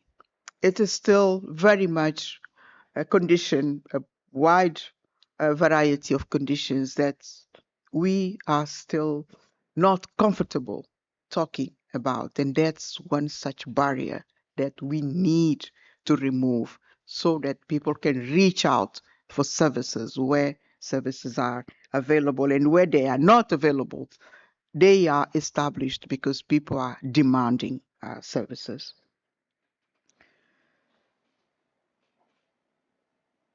Despite, as I was saying, despite growing political recognition, implementation remains uneven in many countries. Mental health services remain fragmented and little integration into primary health care. The barriers, in addition to stigma, are costs, discrimination, distance, waiting times, shortages of trained workers, poor quality of services, and lack of continuity of care. These challenges are often compounded, like I said, by stigma and by systems that continue to concentrate care in specialized institutions, in specialized settings, rather than bringing services closer to communities. Financial protection is also a matter of equity. People living in poverty often face overlapping burdens. Poverty increases exposure to mental health risks. Mental health conditions can reduce income and employment opportunities. And when services are not publicly financed, people may delay care, pay out of pocket, or go without care entirely. The opportunity that we have is therefore not to create a separate agenda for mental health, but to strengthen health systems so that they become more inclusive and responsive to people's needs. We need to call on member states to take urgent actions. They need to remove barriers to access, identify and prioritize those being left behind, institutionalize inclusive governance through social participation, reorganize services around quality, integrated primary health care, strengthening the health and care workforce, and reducing financial hardship. When health systems are reorganized around integrated quality primary health care, mental health services become easier to access. They become closer to communities and less dependent on fragmented specialist systems. If we remove financial barriers, people are less likely to delay or forego care because of cost. When countries collect better disaggregated data, they can identify who's being excluded and design responses that reach populations too often overlooked. And when communities, civil society, people with lived experience, and frontline workers participate in decision making, services become more responsive to the realities people face. Mental health is not separate from the UHC agenda. It is a test of whether our systems are truly inclusive and people-centered. Because UHC is not about only covering more people.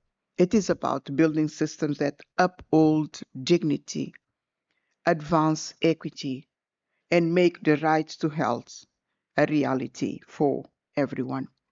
I thank you.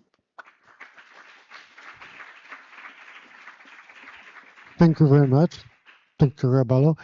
Now I would like to invite our next speaker, Dr. Mariam Yashi, who is UNITE's Global Board Member and former Parliamentarian and Deputy Minister of Health. Here you are, the floor is yours. Thank you. Delighted to join the audience. Thank you so much for the invitation. Thanks to Unite, Ricardo, Guilherme, our team, our colleague from Egypt, member of parliament, and Amira, and the Global Mental Health Action Network for organizing this meeting.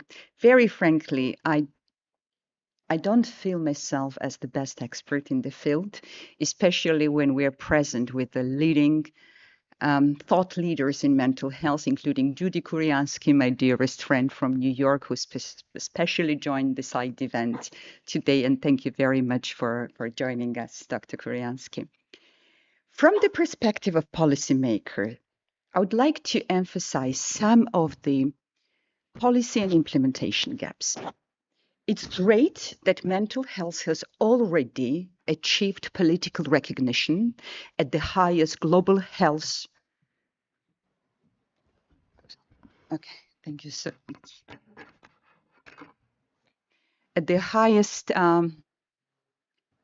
global health architecture and political commitment levels, but we have to really move beyond political recognition of the issue. We're better than where we were before, like 2 or 3 decades ago.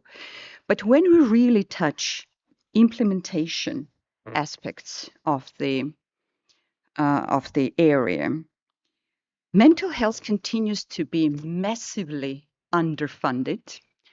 Governments are allocating only 2% of health sector spending. We have massive inequality in funding mental health issues. For example, if the high-income countries are allocating $65 per capita, we're talking about few cents in low and middle-income countries. Less than 10, Magda Rabalo already mentioned that less than 10% of those in need of mental health services have access to affordable and quality care. Less than 10% of member states have really shifted the focus from institutional-based mental health care to community-based approaches. And someone who was born in Georgia, part of the Soviet Union, I can assure you that mental health services were extremely closed and institutionalized. And one of the reforms that Georgia is proud of is deinstitutionalization of care. We're not yet there for full universal coverage of community-based and continuum of care for mental health for people and caregivers affected by mental health, but progress is definitely there. Today, I'm also representing two organizations, the Medical Women's International Association, and 4 of my colleagues are also in the room, representing Canadian Medical Women's Association, American Medical Women's Association, and Indian Medical Women's Association. We bring 106 years of legacy and 12,000 female physician representation in more than 70 countries. And within the medical field, 72% of female physicians are experiencing depression, and more than 50% are experiencing burnout due to their professional engagement. So mental health aspects of women in medicine is also extremely important to consider, especially in provision of adequate care to our citizens and communities. And finally, as the CEO of the Global Sepsis Alliance, sepsis affects 11 million people every year. 1 in every 5 deaths is related to sepsis, and those who are lucky to survive. And under lucky, we may mean conditions where people may lose their legs or hands or continue to live with life-changing disabilities. And mental health issue is extremely important in sepsis survivors and their families. So when we speak about universal health care and when we speak about leaving no one behind, we're not only speaking about women, children, and men whom we serve as our constituencies, as our patients, but we're speaking about the women health workforce who has to secure the fundamental strengths of the health system and have to ensure that mental health indicators are also seen in UHC progress indexes.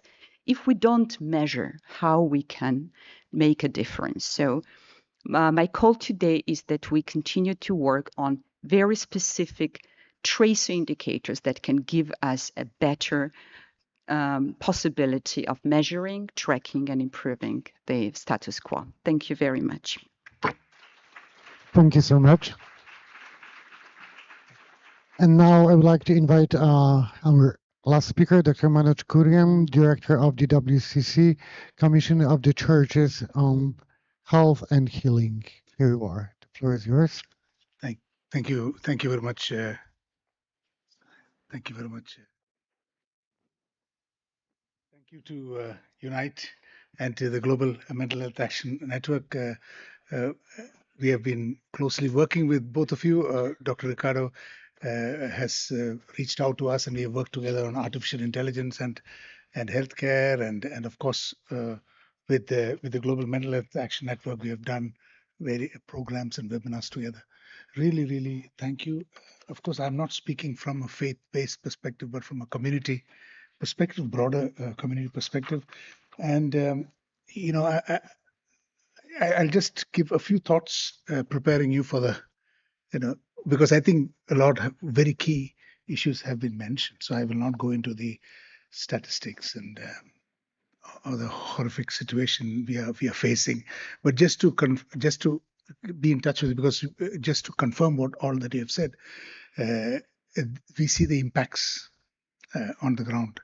A couple of years ago, the police department in Malawi had reached out to the churches, alarmed by the rate of suicides in South Korea, in Switzerland. When you travel in train, the train stops occasionally. They will say it's because of human interference.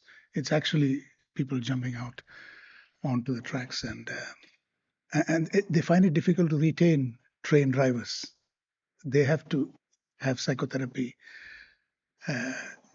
In South Korea, in Seoul, there's a big bridge, and there is a speedboat located below it to pick up people who are jumping to kill themselves.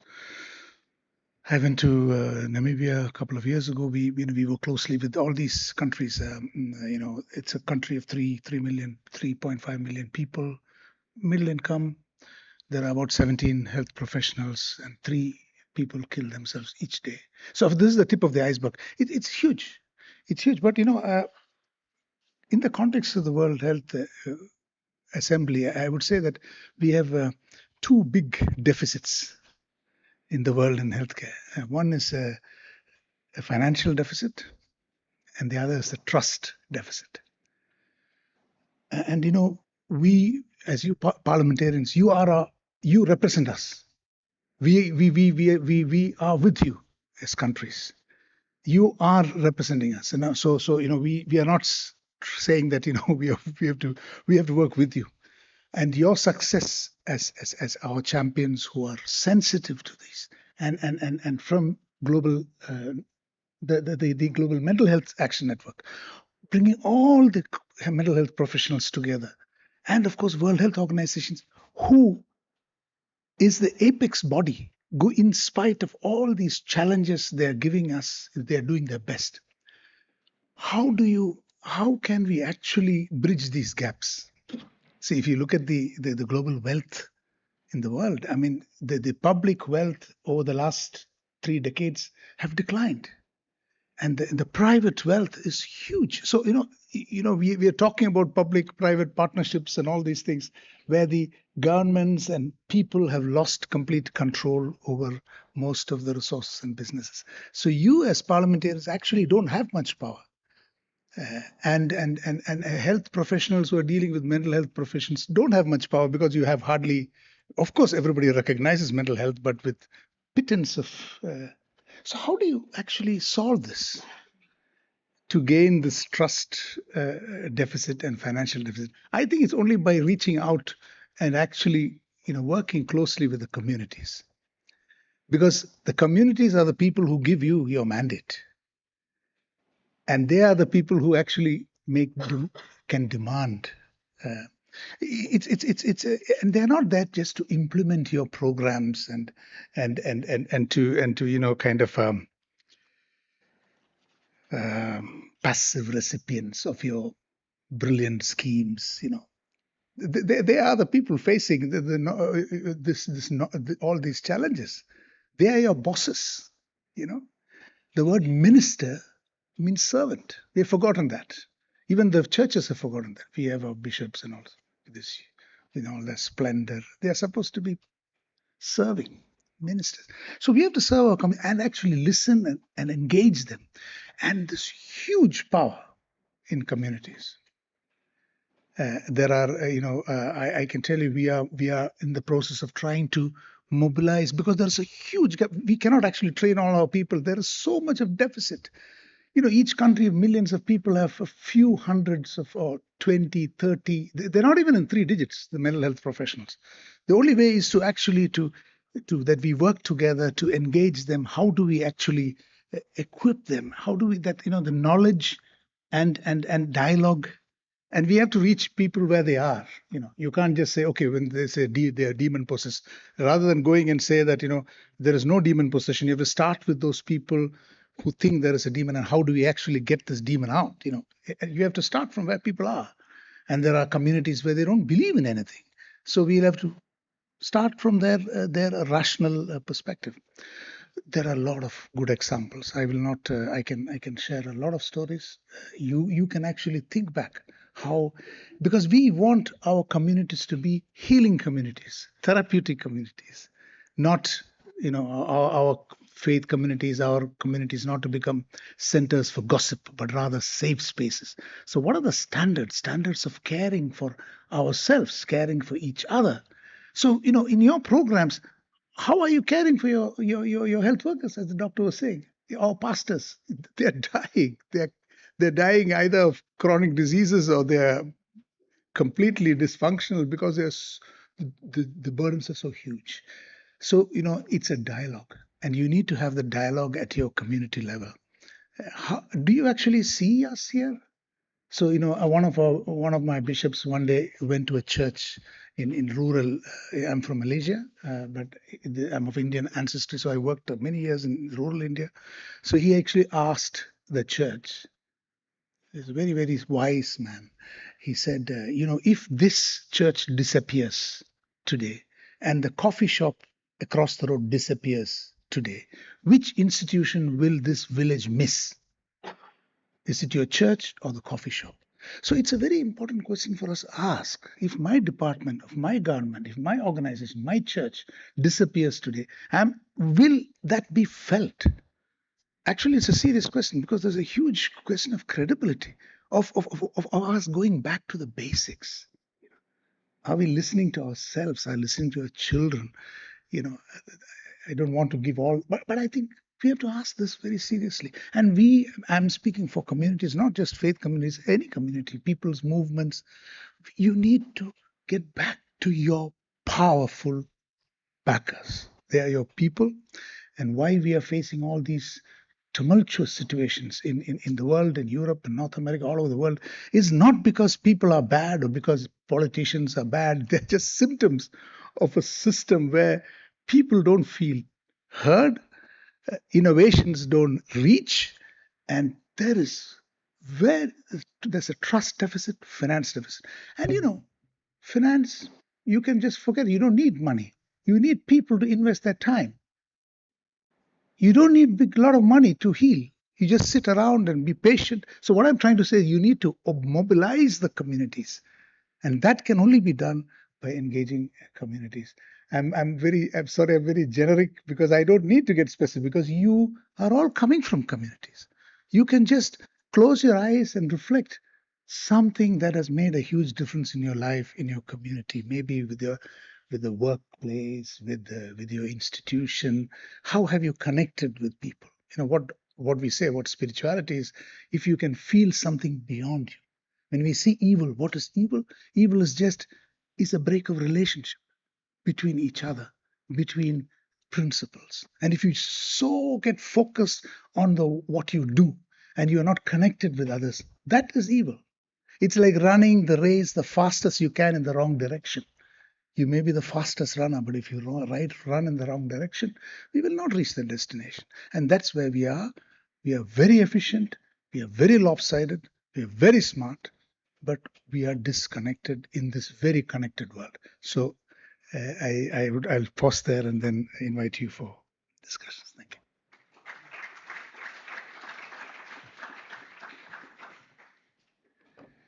Thank you very much, Dr.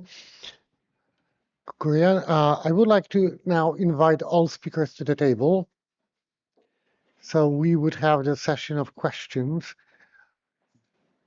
And as we've heard, please take a seat. And as we've heard from our speakers, we've heard about the whole variety of problems that we are facing. We've heard about solutions implemented by the WHO. We've heard about what shall be done, what members of parliament can do. However, I have to admit, I'm gonna change a little bit what I wanted to say because Dr. Manoj Kurian inspired me to ask the first question to all panelists. As we define universal health coverage as really universal, so to what extent do we think about those who are not covered by their social security number, about those who are out of the system totally? Because we have millions of people facing that every day, including children and young people. And within our world, most of those who do not have social security number or whatever it is called in their countries, their access to mental healthcare is zero. So what are your thoughts? Yes, please go ahead, Dr. Yashi. I think that this is a very important question, and we can agree that universal does not always mean universal. And the closest definition of universal health coverage could be also the statement within the WHO's constitution requesting member states to secure the best available standard of health care for their citizens. And unfortunately, due to resource limitations, capacity limitations, workforce limitations, or stigma and discrimination elements, that best attainable standard of care differs from one country to another. Even if you look at the packages of universal health coverage for different countries, they differ. But the positive side is that once governments agree on the basic initial foundation of universal health coverage, it can be a continuously expanding list of services.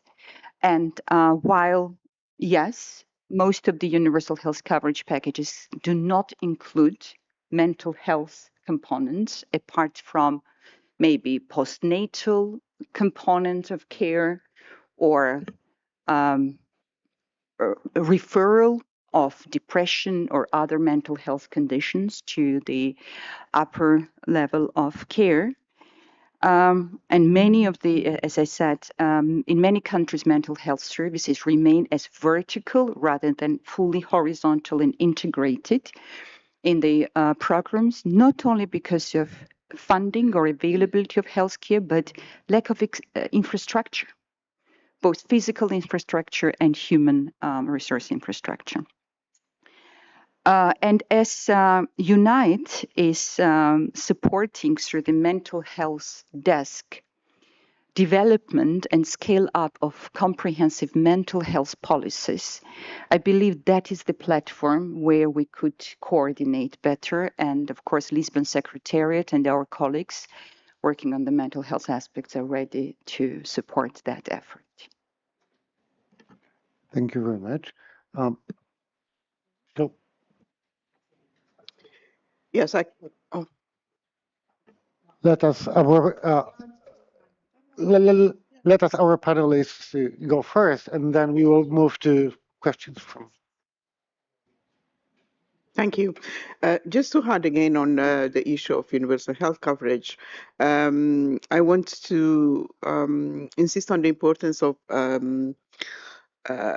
reforming the health sector in ways that we truly focus on primary health care, because the siloed nature of investing in specific diseases meant that critical areas were left out.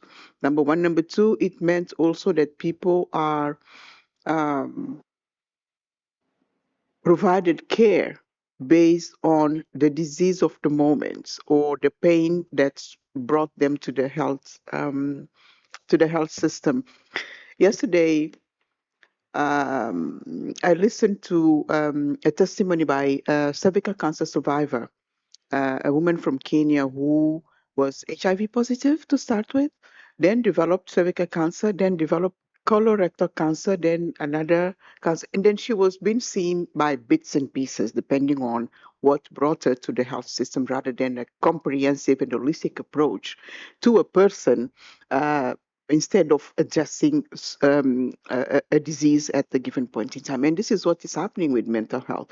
If the world continues focusing on infectious diseases, and if we shift to non-communicable diseases, we address diabetes maybe or hypertension, rather than looking at the person as holistically and people-centered care, we will not have enough resources to invest in health systems. So an integrated approach, that's the way to go. And all of us in this room and outside of this room should be advocating for the 4.6 billion people who currently don't have access to basic health care to be included, and to make sure that we have people-centered approach to care.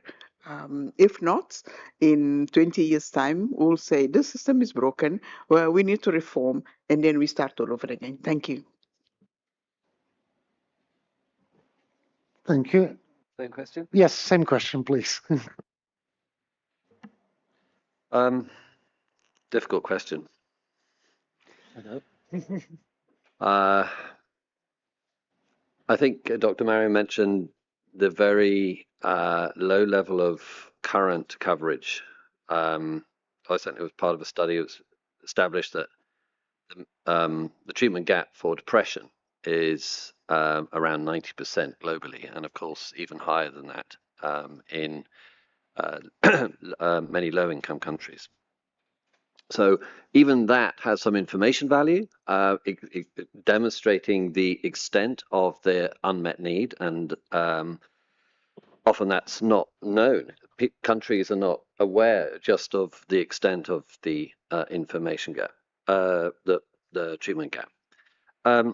A second point is that from the economic perspective, we do a lot of work to demonstrate and have demonstrated that mental health care, mental health services, mental health essential medicines are not expensive.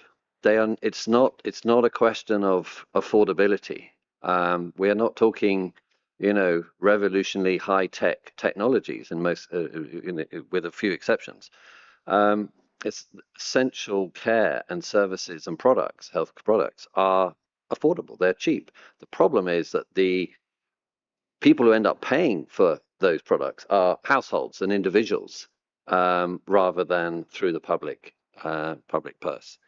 So there's an inherent equity problem underlying the financing of mental health services. And of course, there's also the issue of access and availability. In many parts of many countries, there are no mental health services. If you want to go to get some treatment or care, you may have to go hundreds of miles to a hospital, at great, again, cost to the family. So I think the reality is that the approach to overcoming that treatment and service gap is incremental. If we're starting at 5%, 10% coverage, and we want to reach 5 or 10 times that level, that's going to take time. So it's going to require a very determined, dedicated systemic approach to overcome that gap over time. But even having a clear plan about how you can go about that is already an important first step. And my final point would just be around stigma. This is always my view, that stigma is the real problem because it affects policy making, it affects resource allocation, it affects also the demand for services and help-seeking behaviors. If you don't dare go out to seek services because of the stigma it might bring on you or your family, that in itself then buries and makes the demand, masks the underlying need and demand for services. So I think that's where addressing stigma and perceptions and attitudes around mental health is, again, a very cheap thing to do, but a crucially important one. Yes, thank you for this question, and thank you for my panelists for very insightful responses. I could add that I think from two perspectives. One is how do you judge civilizations? Is it the language or the beauty of the literature? Is it how beautiful the places of worship are, or is it how good, what a football team you have? I think it is how, in my understanding, it's how we treat the least, the most vulnerable persons of our community. And unfortunately, in a democracy, they don't have much of power. So it should be a very, very important measure, and to see who are those, and each community will have its own marginalized communities based on our own stigmas and approaches. Could be my anyway. So just that point. So I think we have to keep checking how are the least in our communities faring, and if they are not, and don't try to paper over it, because of we don't want bad news. We self-censorship. We should not do that. We should be, first of all, acknowledge the problems we have, however small it is. And and I say, if we call ourselves as one body, one community as the world, we know it is one health. We are one body, and if we are one body, if one hand is in water and the other hand is in is in fire. I cannot say on an average I'm fine. There are no averages actually. Even what's happening in Ituri province, you can't say an average. Just because they don't look like you, it doesn't mean that it's not a problem. It's a huge problem because one hand is in fire. Now, the second aspect I would like to say is that, the one crucial problem of or what UHC does not say is about community engagement sufficiently as much as primary healthcare. We have to engage the community. It is not that you're going with a package of things. They have a lot of resources. People actually who face the challenges, are the people who have the solutions. So I've worked extensively in Africa, but I've never run the program, in HIV, because I always engaged people in the continent. I said, I cannot decide for you. I'm just here as a facilitator. So we have to engage the people. And that is so important because, they have so much of agency, so much of energy, and we have to listen to their solutions. And from the spiritual perspective, there are only 3 pillars of health. One is, do you have sufficient rest? Second is, what do you consume? Consume not only eating, what do you read? How do you spend your time? And 3, what is your activity? What do you do with your life? So we have to address all this in a very holistic manner. It's not rocket science. It's not rocket science.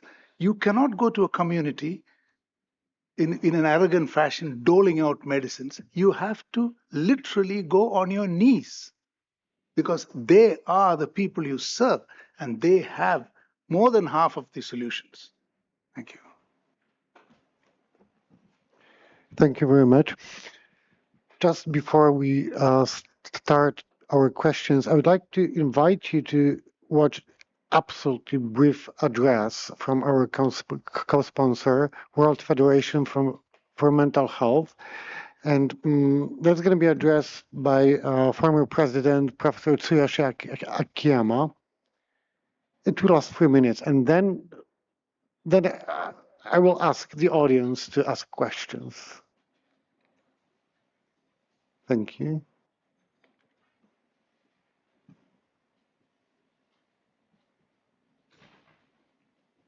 Here you are. I'm trying to launch the video.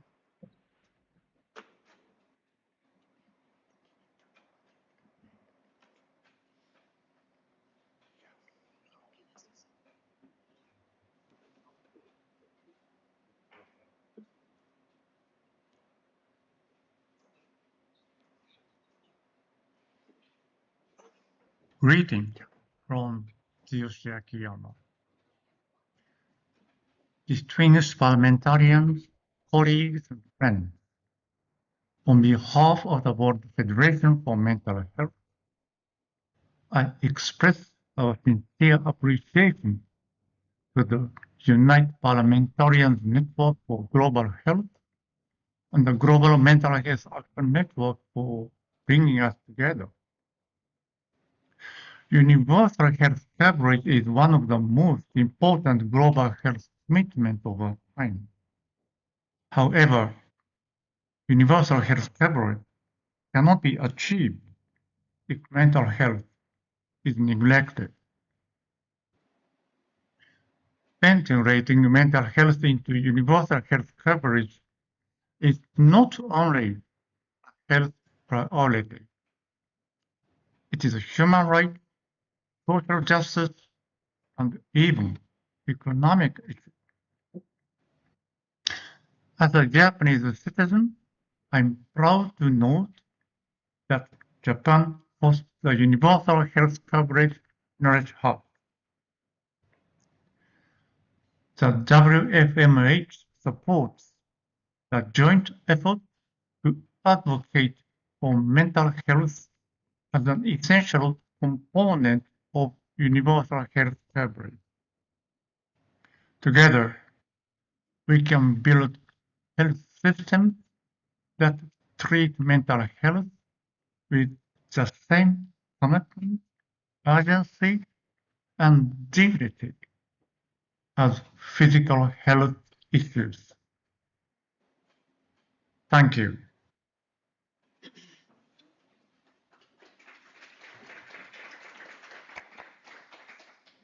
Thank you very much. Now, shall we go? Here, lady in the third row. Can you pass the mic, Brittany?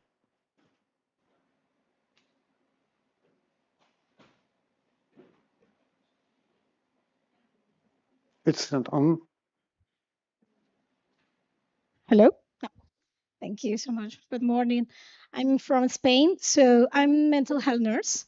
So you expose different key points, key important views, no stigma percentages. But I want to say that we have to drive more mental health for the implementation on the healthcare system, because sometimes as a healthcare workers, we unfortunately we work separately of the politicians. So for that in that way, I think we have to integrate more healthcare workforce in the decision making tables. No, for that reason, I wanted to ask you, how can we move from political leadership to effective implementation on the ground, because we have this gap on the ground, ensuring that all healthcare professionals involved in delivering care we are engaged in the process. Do you think that our political leaders willing to share decision making with frontline healthcare professionals, or do we continue to confusing consultation with new co-designs in the implementation of the healthcare system? Because as a healthcare workers, I think maybe we are not linked with politicians in the decision making for achieve the quality of care and the implementation of the different mental health programs to respond to the reality of the necessity of our patients. So I think it's a big gap that we have in this moment. Thank you. Okay, so let's take the next question, please, sir. Yes, we will take 3-4 questions, and then we're going to ask our panelists to answer. Please go ahead.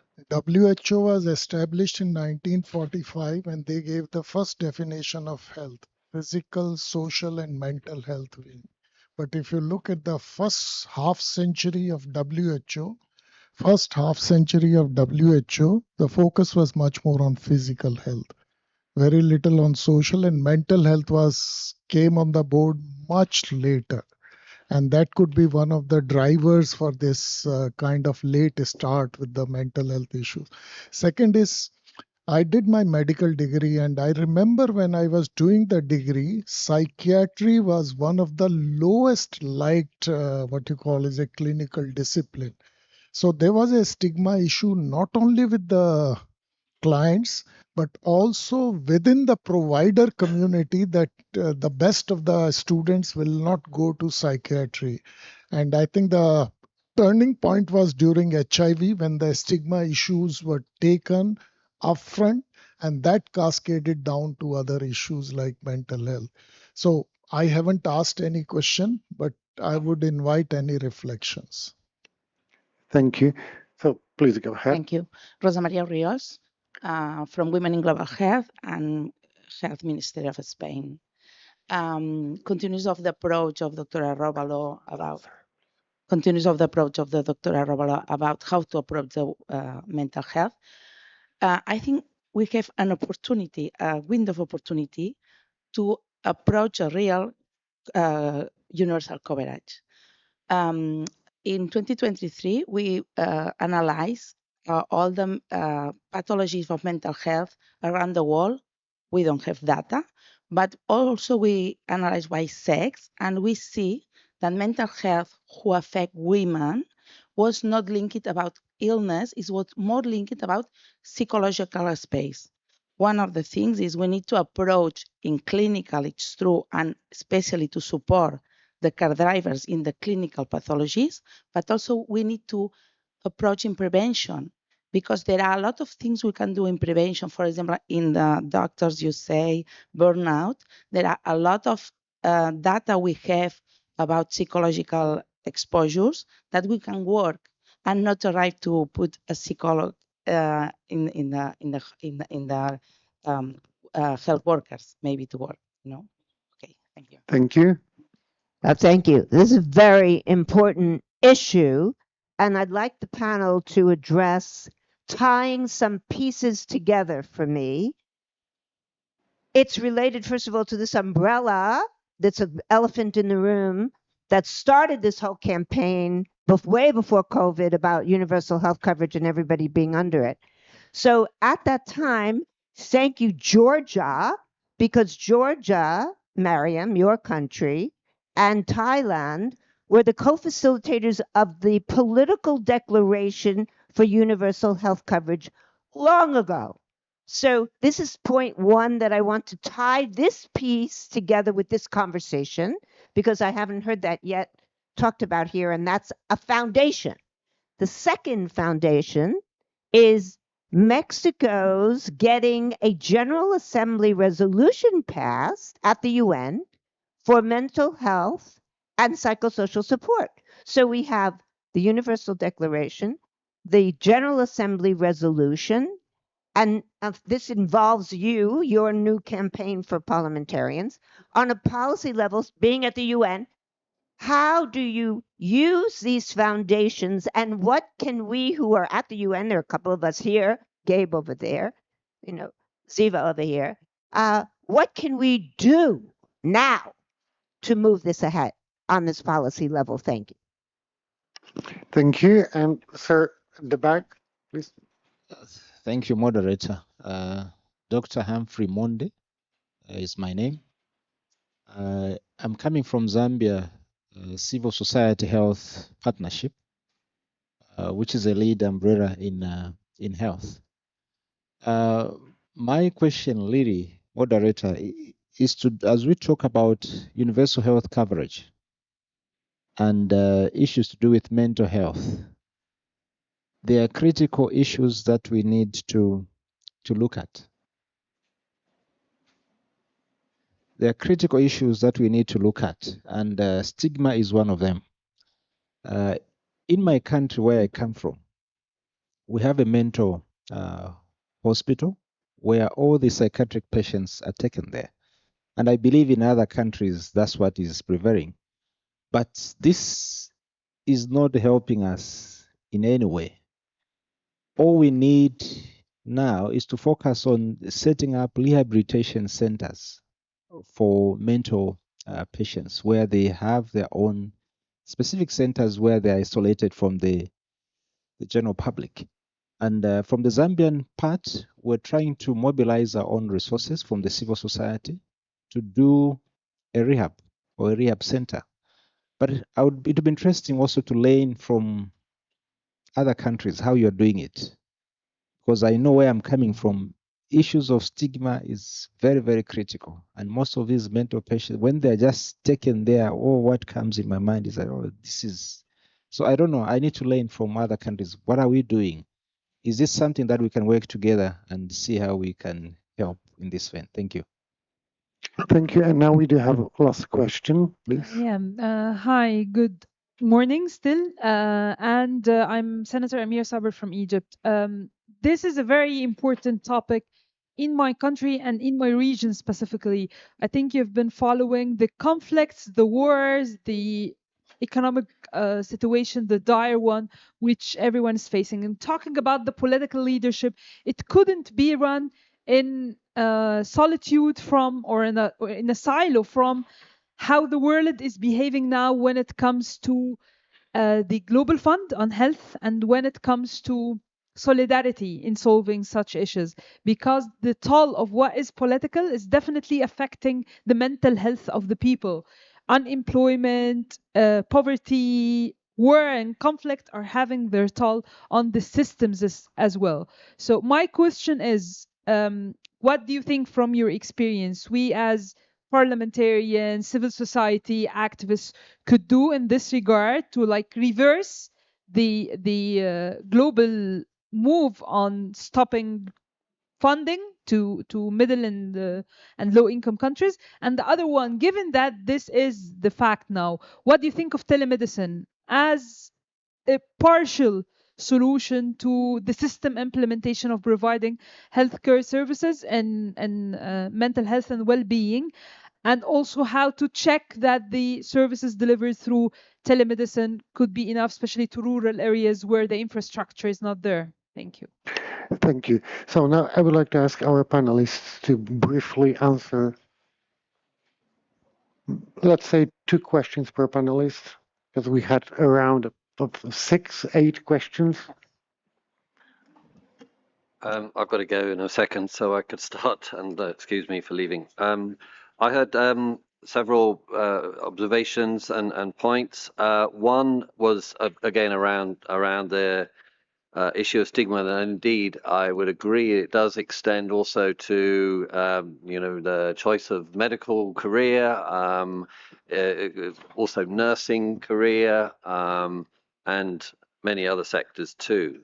So all the more reason for addressing stigma as an issue that affects policy, the workforce, financing, and so on.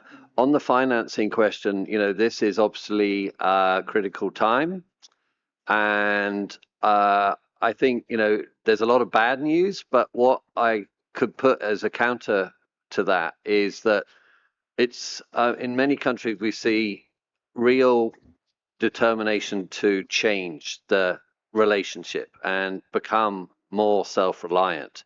That's really tough for many countries, right? Because they're indebted and so on. But there's a psychological kind of shift in their behavior. It's like, okay, we're done with that model. We're going to take more control of our own destiny here.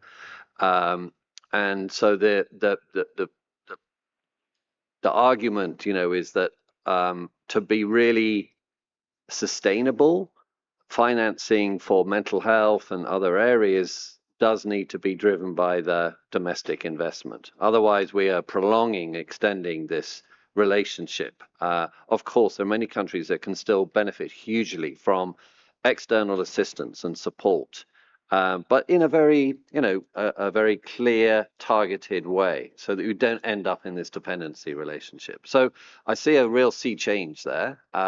It's very difficult times, but hopefully, and we will see more and more countries taking on this view, this position, and becoming more self-reliant and allocating more of their own resources to the healthcare services.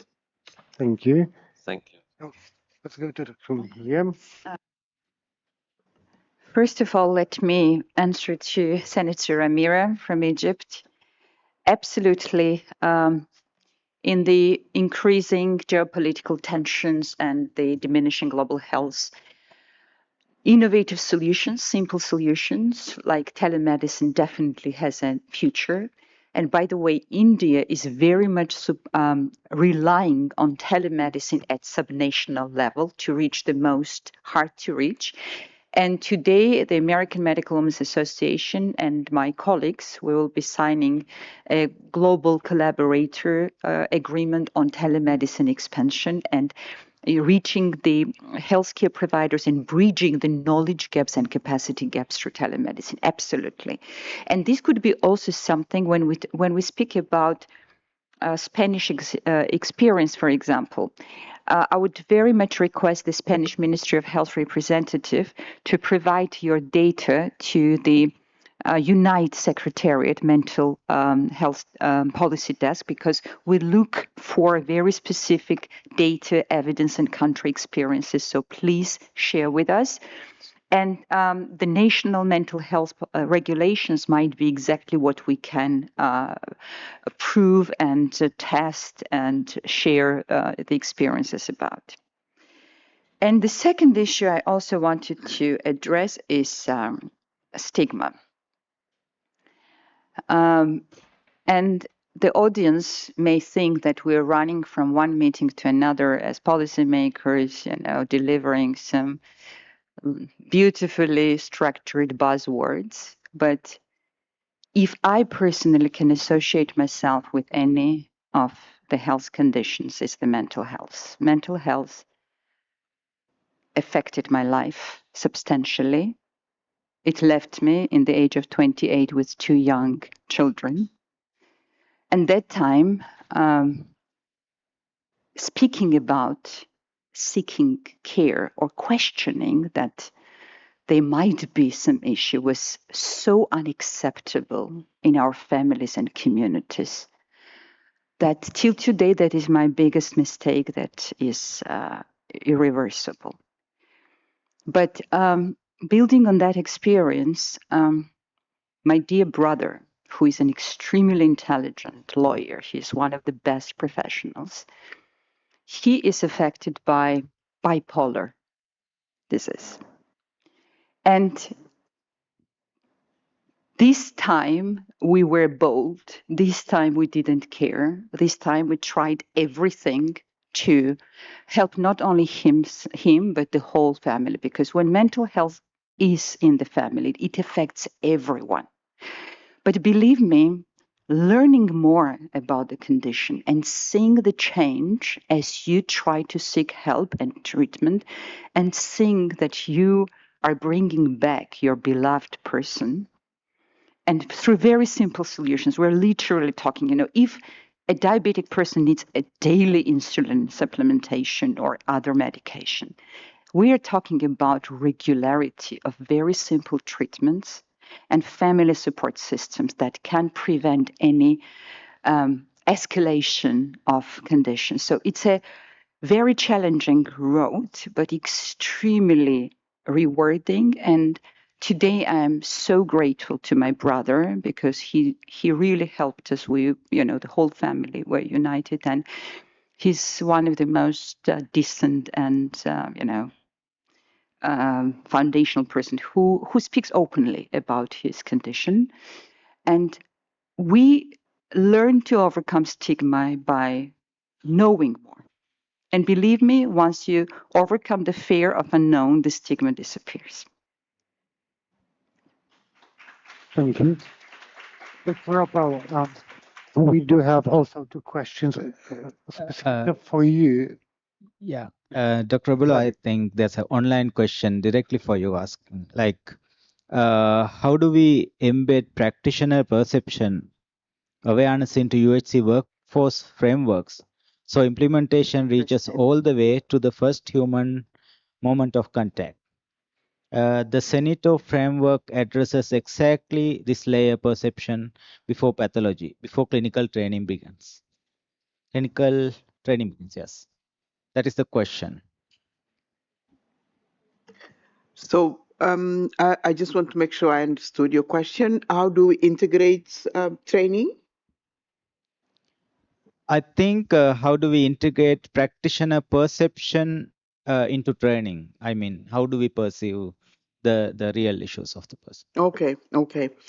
Thank you for that question, and I'm going to address the one also about how health workers can connect with the politicians and decision makers so that decisions are made based on the needs and what health workers see as relevant for their work, and connecting with the commitments made in New York and the launch of UHC, etc. I think all these are symptoms of broken communications. Or not sufficient engagement, if I want to put it positively. We created silos among ourselves that shouldn't be there, and we are looking for extra solutions to address them. But I think we don't need technology. We don't need anything extraordinary for us to be able to speak to the decision makers and the politicians within our own countries, because the systems have been built in such a way that we should talk to each other. I want to believe that within the Ministry of Health, there are opportunities for health workers to meet with the top leadership of the ministry. And those opportunities should be taken to give feedback on what is affecting our work and how that is implemented. Probably accountability systems are the most broken ones, because you raise your concerns, but then how do you hold leadership accountable to the health workers? Maybe this is where we need to do better work. And as part of the reform, I keep on going back to the reform. We are saying that our ministries of health have been more accountable to the donors than internally, domestically, because they were busy with so many demands for monitoring, evaluation, reporting, etc., to account for the money they receive. So I think if we try and then get better systems operating, probably the decision-making leaders will have more time to listen to the people. The same for parliamentarians. Because they need to be elected, they have to be close to the communities and listen to what the people are saying.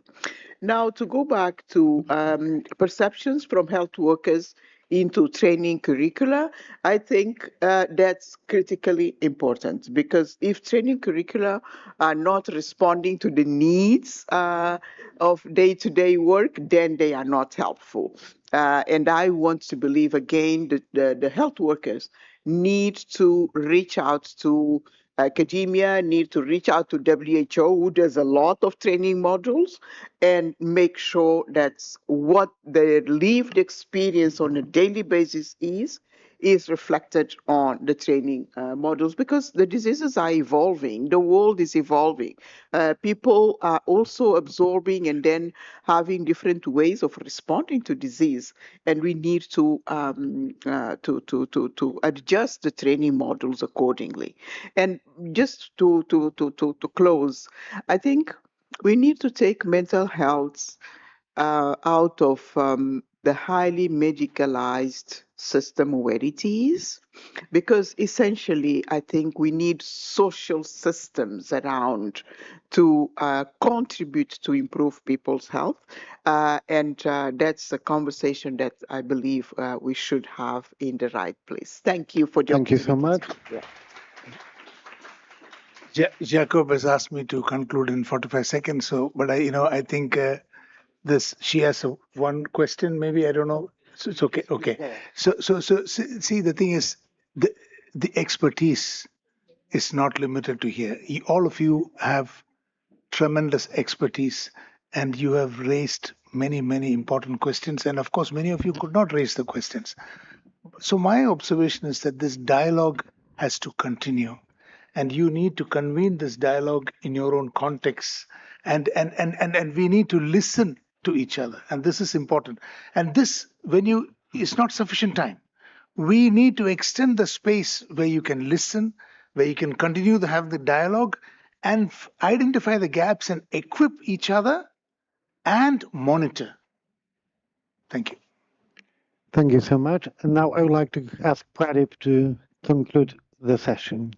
Thank you, Jacob. I think we are running out of time, so it was great discussion we had today. It is something like very important time, as we are having upcoming global health architecture reforms, and next year United Nations high level meeting on universal health coverage and many more. So thank you for joining. Thank you for actively involving all the in-person and online participants. I want to thank especially for all the panelists on behalf of the United Parliamentarians Network of Global Health and the Global Mental Health Action Network. Thank you, everyone. Let's keep the discussion going. Thank you all.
Thank you so much.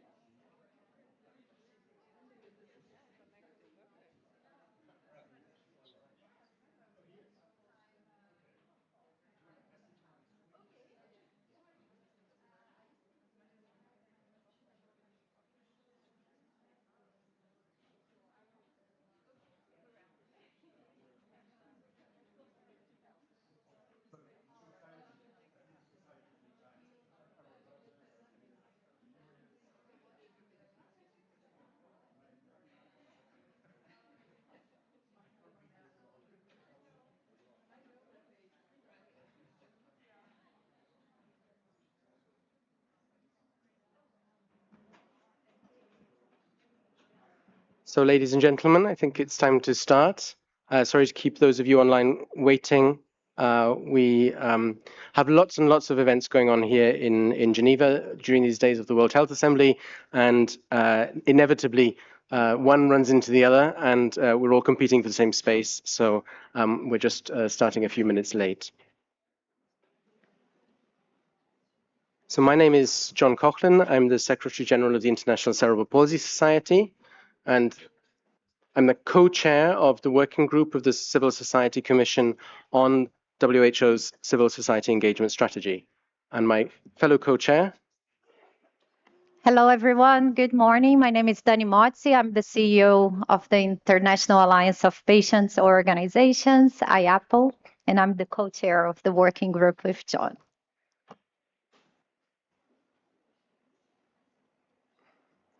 So for today's session, which we want to make as interactive as possible, a few housekeeping indications to start with. If you are online, you will see that this is a webinar format, which helps us to manage the access a little bit better, but maybe some of the features are not so familiar, so you won't see a chat, but what you do see is a Q&A section, and in that Q&A you will be able to see what everybody else is also asking their comments, so you can feel free to put in that. You can even comment on other people's comments, so it's basically like a chat. And you can also signal that you are particularly, you like a particular comment or a question with a thumbs up, and that will also help us in terms of the online our online coordinator, as it were, to to work out which are the issues that most people are interested in and want to bring to the discussion. If you are in the room, then please make sure that you have access to Wi-Fi.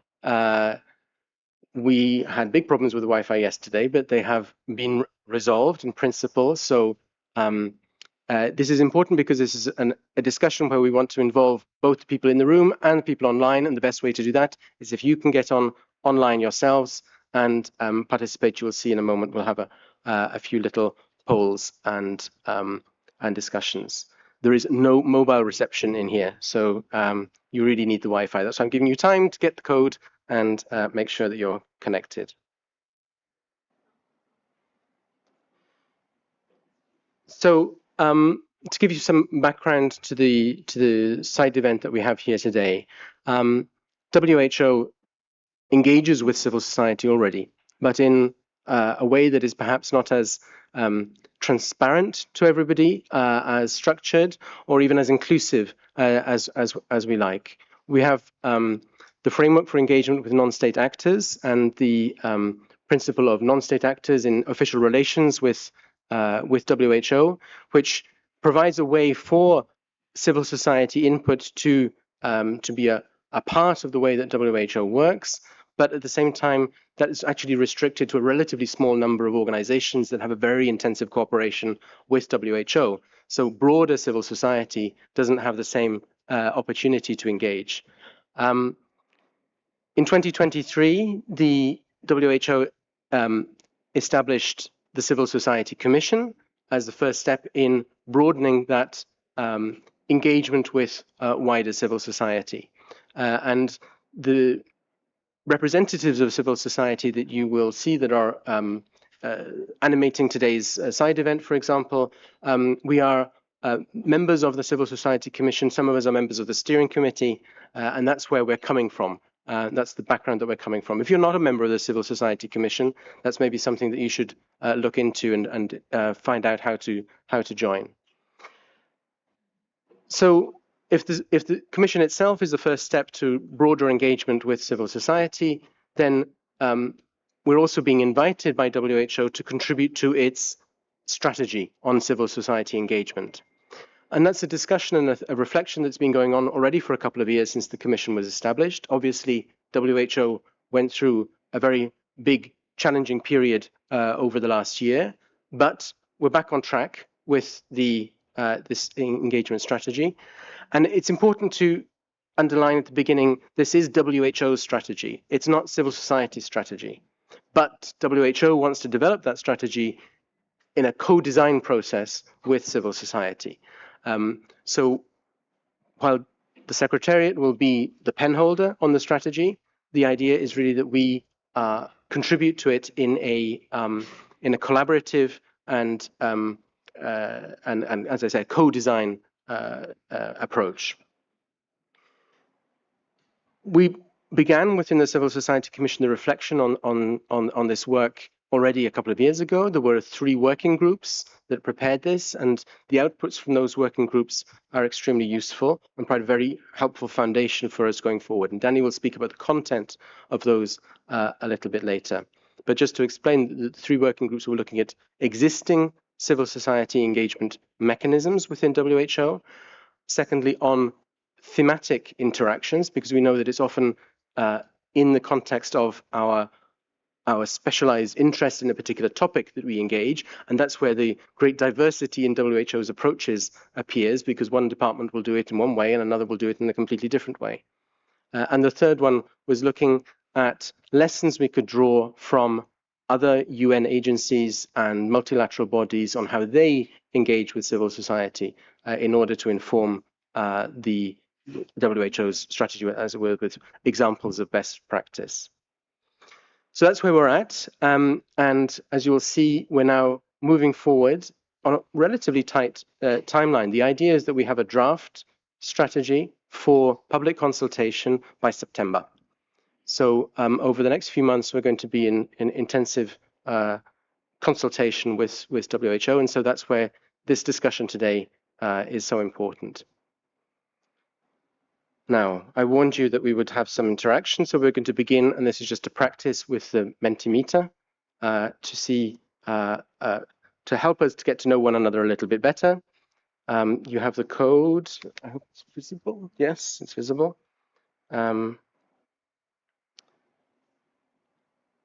First question is very simple, but my computer is not.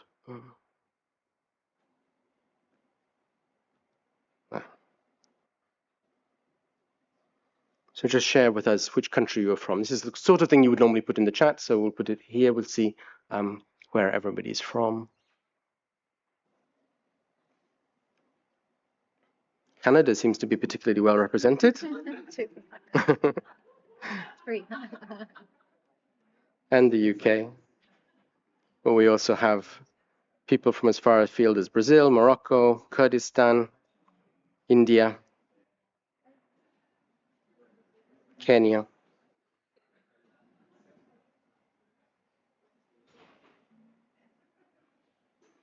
So just to check, is everybody able who wishes to, and you don't have to obviously participate in this, but everybody who wants to is able to participate here in the room. That's been the big test. And I hope everybody online is also managing to. Then further to get to know one another a little bit better, what is the thematic focus of your organization? And if you can try to keep it to just one word per answer, you can do multiple answers, but just one word in each answer. That will help us to, it will help the word cloud to configure more accurately. So health, no big surprise that should be the top result there, but we also see disability inclusion, hemophilia, aging, caregiving,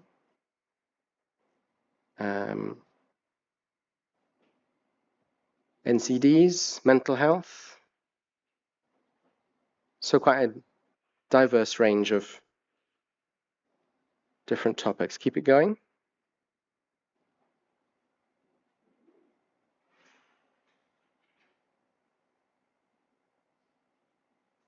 Great. So the big ones at the top: health, advocacy, social participation, inclusion, SRHR. Excellent. Thank you. So we were hoping to have somebody from the Secretariat to explain their position. Unfortunately, it is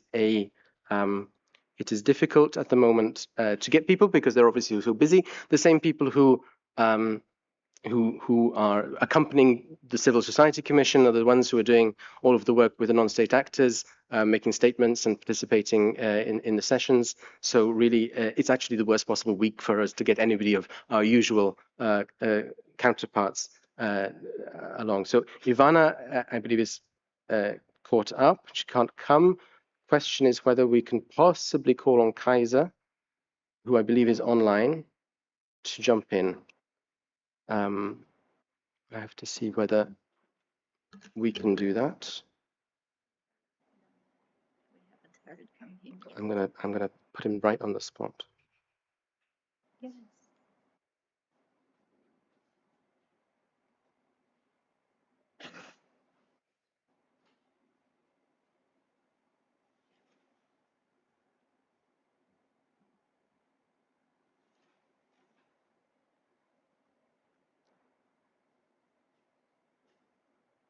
Is he able to?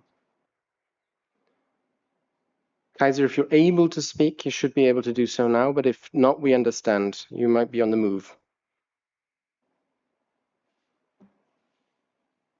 He's not responding. So I think, so Kaiser Pasha is our, the colleague who's really the real pen holder on this strategy, and he will be, he's working for EMRO, the Eastern Mediterranean Regional Office, and he's very active and very engaged. But I'm afraid that we're not going to be able to bring him in today. But this session is actually all about civil society's input to this strategy. So in a way, you can trust us when we say that the Secretary. Can you hear me? Ah, we can hear you. Yes. Are you able to speak? So much. My apologies. I have a bad connection, but I'll try to do my best.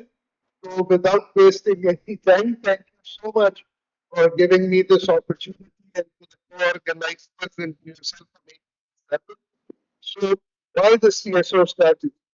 I think at the WHA you must have heard these conversations that recent changes in global public health, especially the withdrawal of USA from WHO and emerging declining trends of development.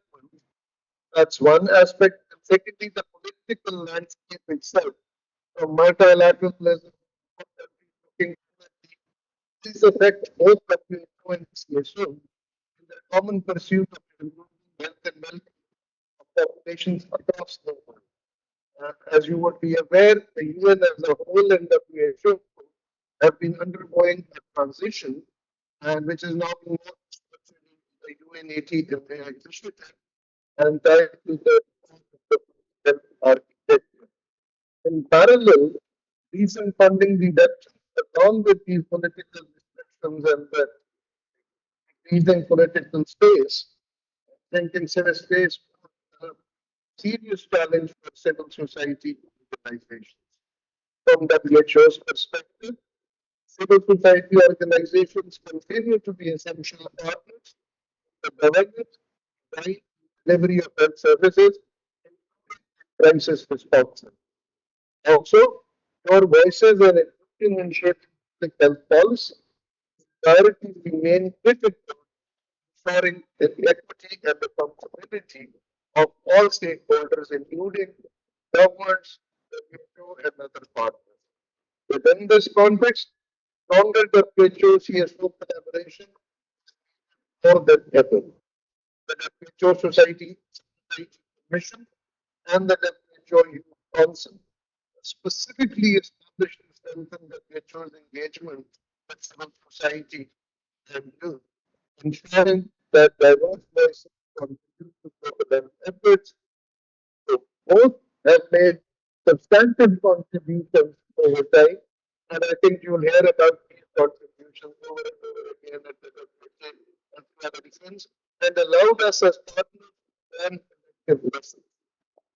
Now, moving on to this work that has been happening, the engagement with the CSEM Commission, Youth Council, other technical areas in which the WHO works at all levels, this was an opportunity to a further impetus to developing the WHO CSO engagement strategy.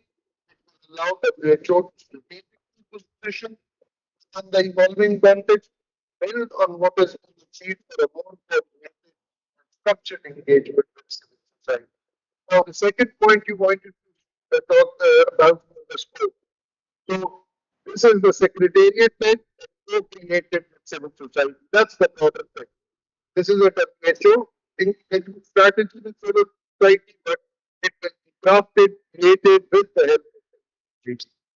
As per terms of reference, the strategy is to provide a robust framework for enhancing collaboration, participation, and dialogue between the WHO and civil society to deliver impact across our regional level. While the Civil Society Commission consider that doing very well at the headquarters of the top level, at the regional and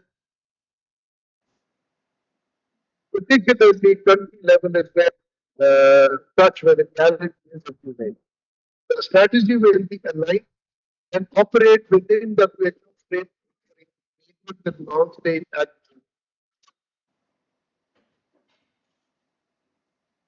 called EMSA, engagement with NSA and civil society.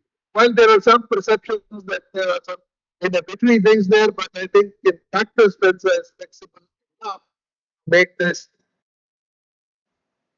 arrangement happen and this collaboration happen, and it's been one of the key things that is there in PENSA is that civil society isn't given a broader description. And also the WHO and other entities different definitions of civil society. So what we decided on what we are looking for is that we define the constituents within civil society by exclusion rather than by inclusion. So, and the preference of the Civil Society Commission get quite a good definition as the testing of civil society is consisting of non-governmental organizations, including, for example, grassroots community organizations, civil society groups, networks, faith-based organizations. I'm afraid your sound is now breaking up, Kaiser. We're having difficulty in hearing you. That we create.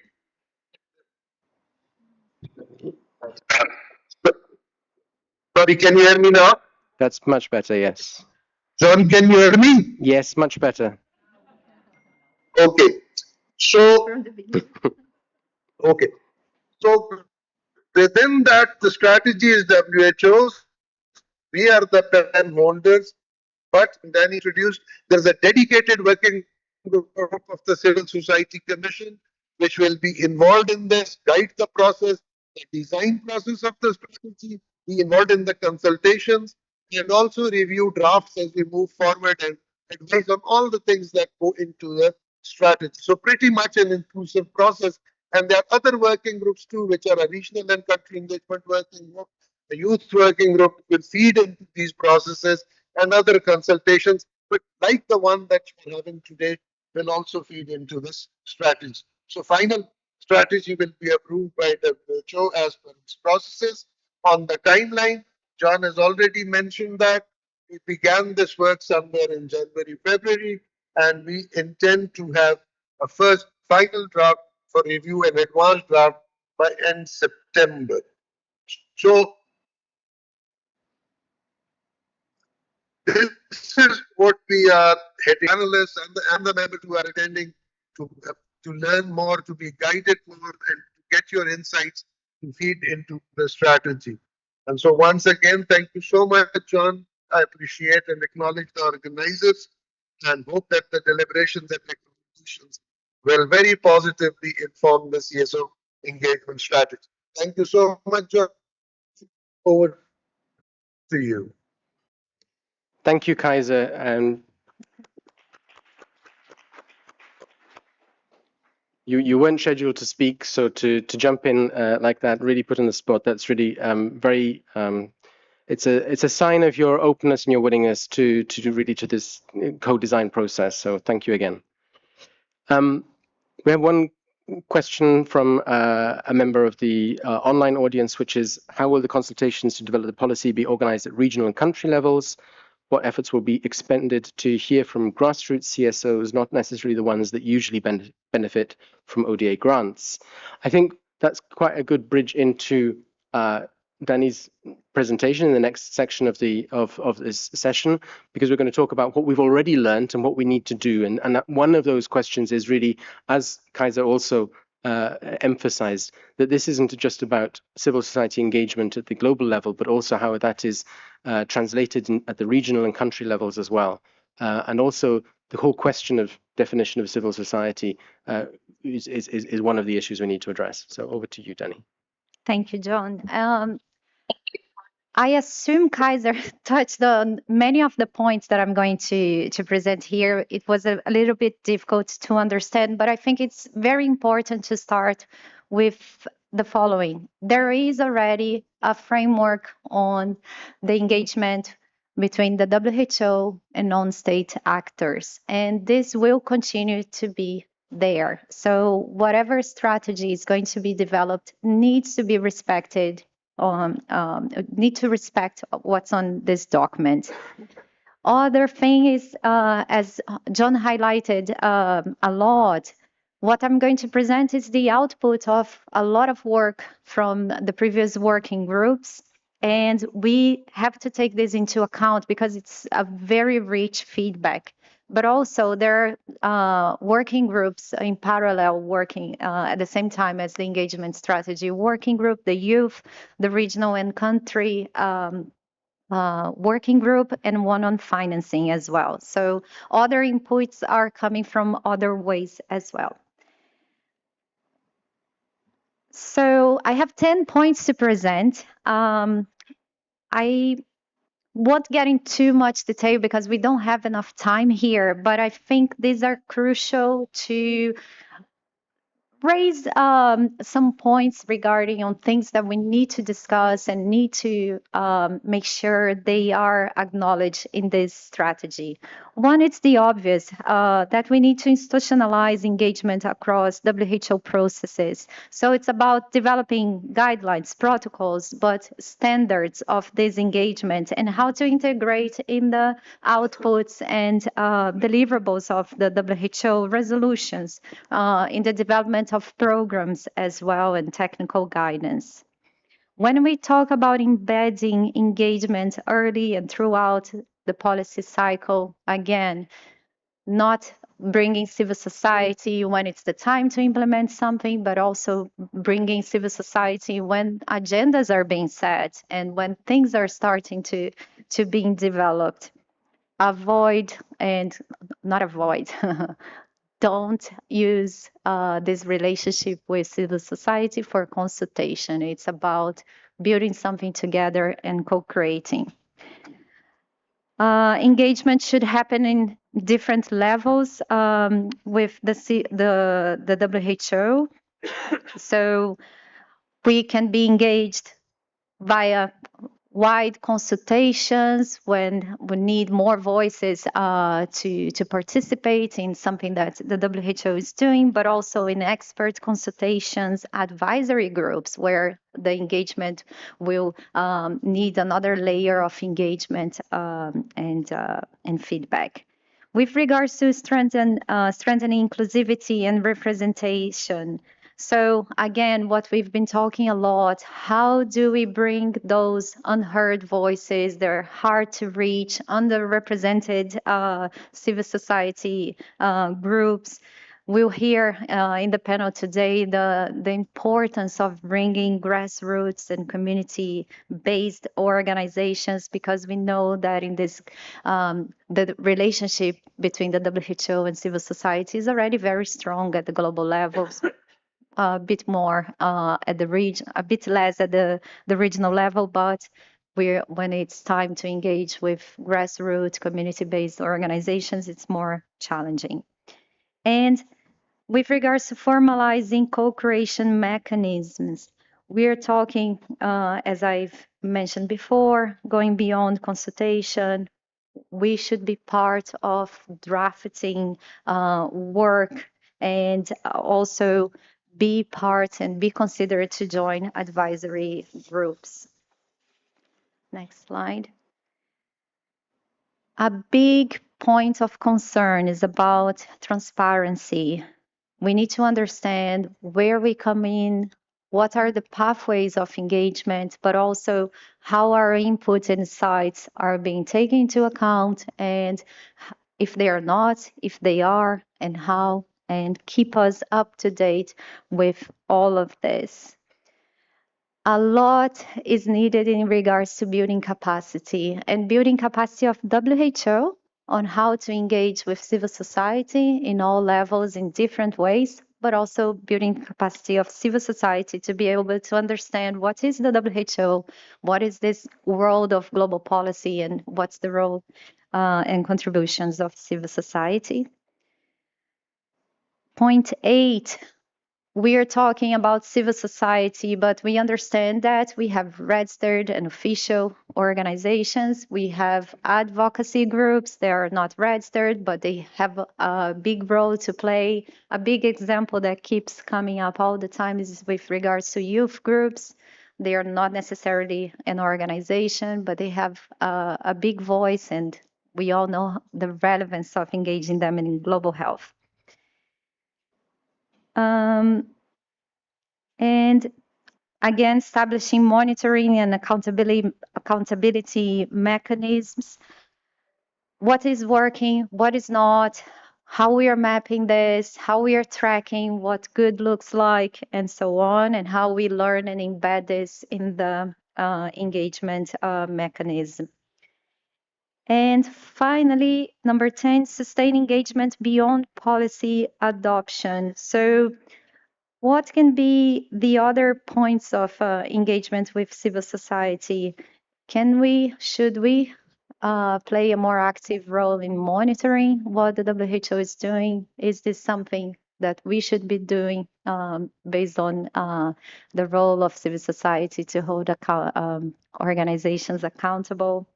But also thinking about feedback loops after this big events such as the World Health Assembly. What happened? What were the agreements? What we need to be shared and informed and with civil society for us to work together. And then there was a big effort from the previous working groups with regards to listing down the main or the guiding principles for this strategy. And this, we also discussed this in our working group, and we believe it's a very strong starting point. And it finishes, so we're talking about inclusivity. There are civil societies, not just one. There is a diversity of voices and expertise. We have to take this into account. Timeliness. I hope I got it right. It's about when to engage us in the processes, that we have to be there from the get-go. Transparency, of course, clarify processes and how also our feedback is being incorporated. Flexibility, again, there are different ways and touch points with civil society, and this needs to be taken into account. Co-creation, moving beyond consultation, accountability, understanding and measuring, and also understanding what needs to be adapted and improved. But I think it's very important to finalize with this last one. It's actionability, because this is an engagement strategy. We should aim high. We should expect a lot from this strategy, but we have to be clear about what is actionable because we are living in a context that are putting a lot of challenges to the way we work, to the way that the WHO works, and this strategy should also take this into account. So I hope this gave you an overall, very high level overview of what has been done so far, and I hope this is useful for the discussions that we'll be holding from now on. So thank you, Danny. So now we're going to switch over. We're going to have a panel discussion with some of those diverse voices, chaired by Milka Sokolovic from the European Public Health Alliance. Recording stopped. No, don't stop. Because I closed my computer. Oh. I'll sit here. I'll sit here and slowly start us off. And I would first like to invite my three wonderful panelists to join me, and I will be introducing them as they're coming over. So Arvind, Ravi, Vesna, please come join me. I think we should focus on keeping it short, succinct, but also insightful. And I will start by introducing the people that will be sharing their views with you. Please keep lovely Vesna in the middle between the two of you. Yes. So we are joined by Dr. Vesna Kerstin Petric, who is the head of the Office for Collaboration with the WHO at the Slovenian Ministry of Health. And she's way more than that. I would say she's a champion of collaboration with civil society. And also she comes with a heavyweight within the WHO. So she's seen it all, done it all, and she knows exactly what needs to be incorporated into this strategy. Then we have just next to me Dr. Ravi Ram, who is Director of Health Systems Evaluation of the MedWise Solutions, where he works on equity, gender justice, universal health coverage in sub-Saharan Africa and beyond. And he also acts as a co-chair of the WHO Civil Society Commission. So he comes with the kind of civil society leadership perspective into this discussion. And then last but not least, we have Dr. Arvind Mathur, who is the president of the Caregivers Asha Society in India and brings solid grassroots perspective. And that is where I would like to start this discussion, from the grassroots perspective. So I would like to invite Arvind, please, to... Recording in progress. That's nice. To share with us what do CSOs, what do the civil society organizations that work on the ground need from this engagement strategy? What should end up in the strategy such that it helps you and your work on the ground? Thank you, Milka. Thank you very much for this opportunity. I come from Caregivers Asha Society, which is a grassroots organization itself, and happy to be part of CSO Commission. We all know that grassroots organizations are essential partners for the patient-centered care and universal health coverage, because without their participation, it is not possible to achieve that. Now, they bring the lived experience from the community. They show us what the society trusts and what are the local realities. And without having this information, any policy or any system developed won't work. But the problem is that the engagement of these organizations with the global organizations like WHO, etc., are fraught with certain challenges, because the participant pathways are not very simple.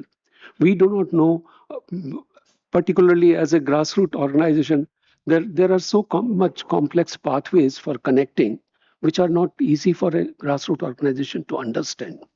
Then besides this, they are not accessible to many of them. And the technical processes which are required to associate in these organizations are not feasible with those organizations itself, because they do not have that much system to develop those they say projects, or they do not have employed persons who could write grants, etc. So now with this, the communication also is difficult, particularly the technical language which is being used for these documents is not understood by many at this particular level. So now with this, we have insufficient linkages between the global organizations and the community-based organizations. So what I feel, the task which has luckily given to us by WHO to suggest them the way outs. So what I feel that the pathways should be simple and predictable, and there should be some hand-holding or mentorship of the newer or grassroots organizations. The multilingual and accessible communication is needed, because many a times the language becomes a barrier. And in addition to this, as has been mentioned earlier also, that we have to have a strong regional and country level coordination and association, because for the grassroots organizations to reach to the headquarters is not possible. So they can connect at the country level only most of the time. In addition to this, what was mentioned by Danny also, that giving them the feedback of what input they had received. So giving them the feedback about the output of their contribution would encourage them to associate furthermore in this particular setup. And we need to include underrepresented groups, maybe elderly, caregivers, or poverty, or there are so many issues where we have underrepresentation of those organizations. So I think there is one important point which I like to emphasize, that the collaboration between these two organizations is many a times decided by the size of the institution and the resources or the funds available with them. Probably that becomes a constraint for the grassroots organization to pass that particular step itself. So what I feel, that to have a meaningful collaboration for the grassroots organizations, we should have an engagement mechanism which is simpler, closer to the grassroots, continuous, because we do not want to have it at one time. An ongoing process would be useful, transparent, and easier to navigate. Thank you. Thank you very much.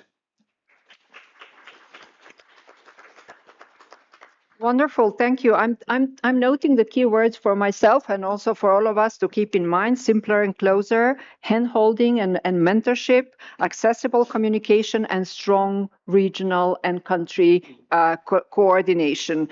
Thank you very much. I would like to take us now to a kind of CSO leadership level and ask you, Ravi, to tell us, to share with us the CSO Commission, the WHO CSO Commission experience.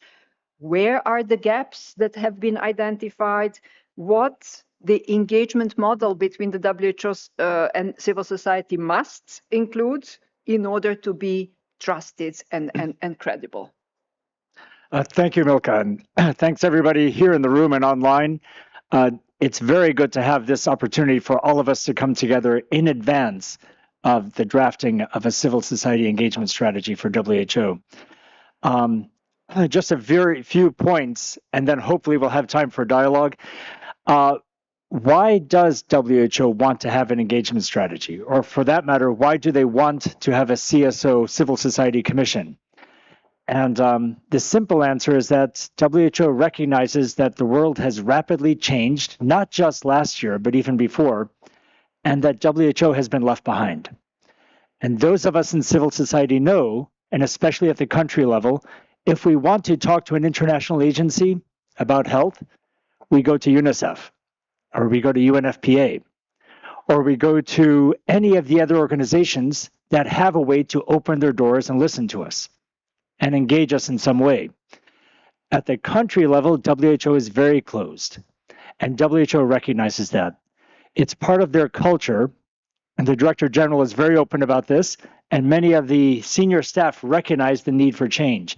WHO is highly siloed internally, and that's a problem that they have to sort out, but externally siloed away from the rest of the world. They know how to interact with ministries of health, but not with the rest of the world, including regular people.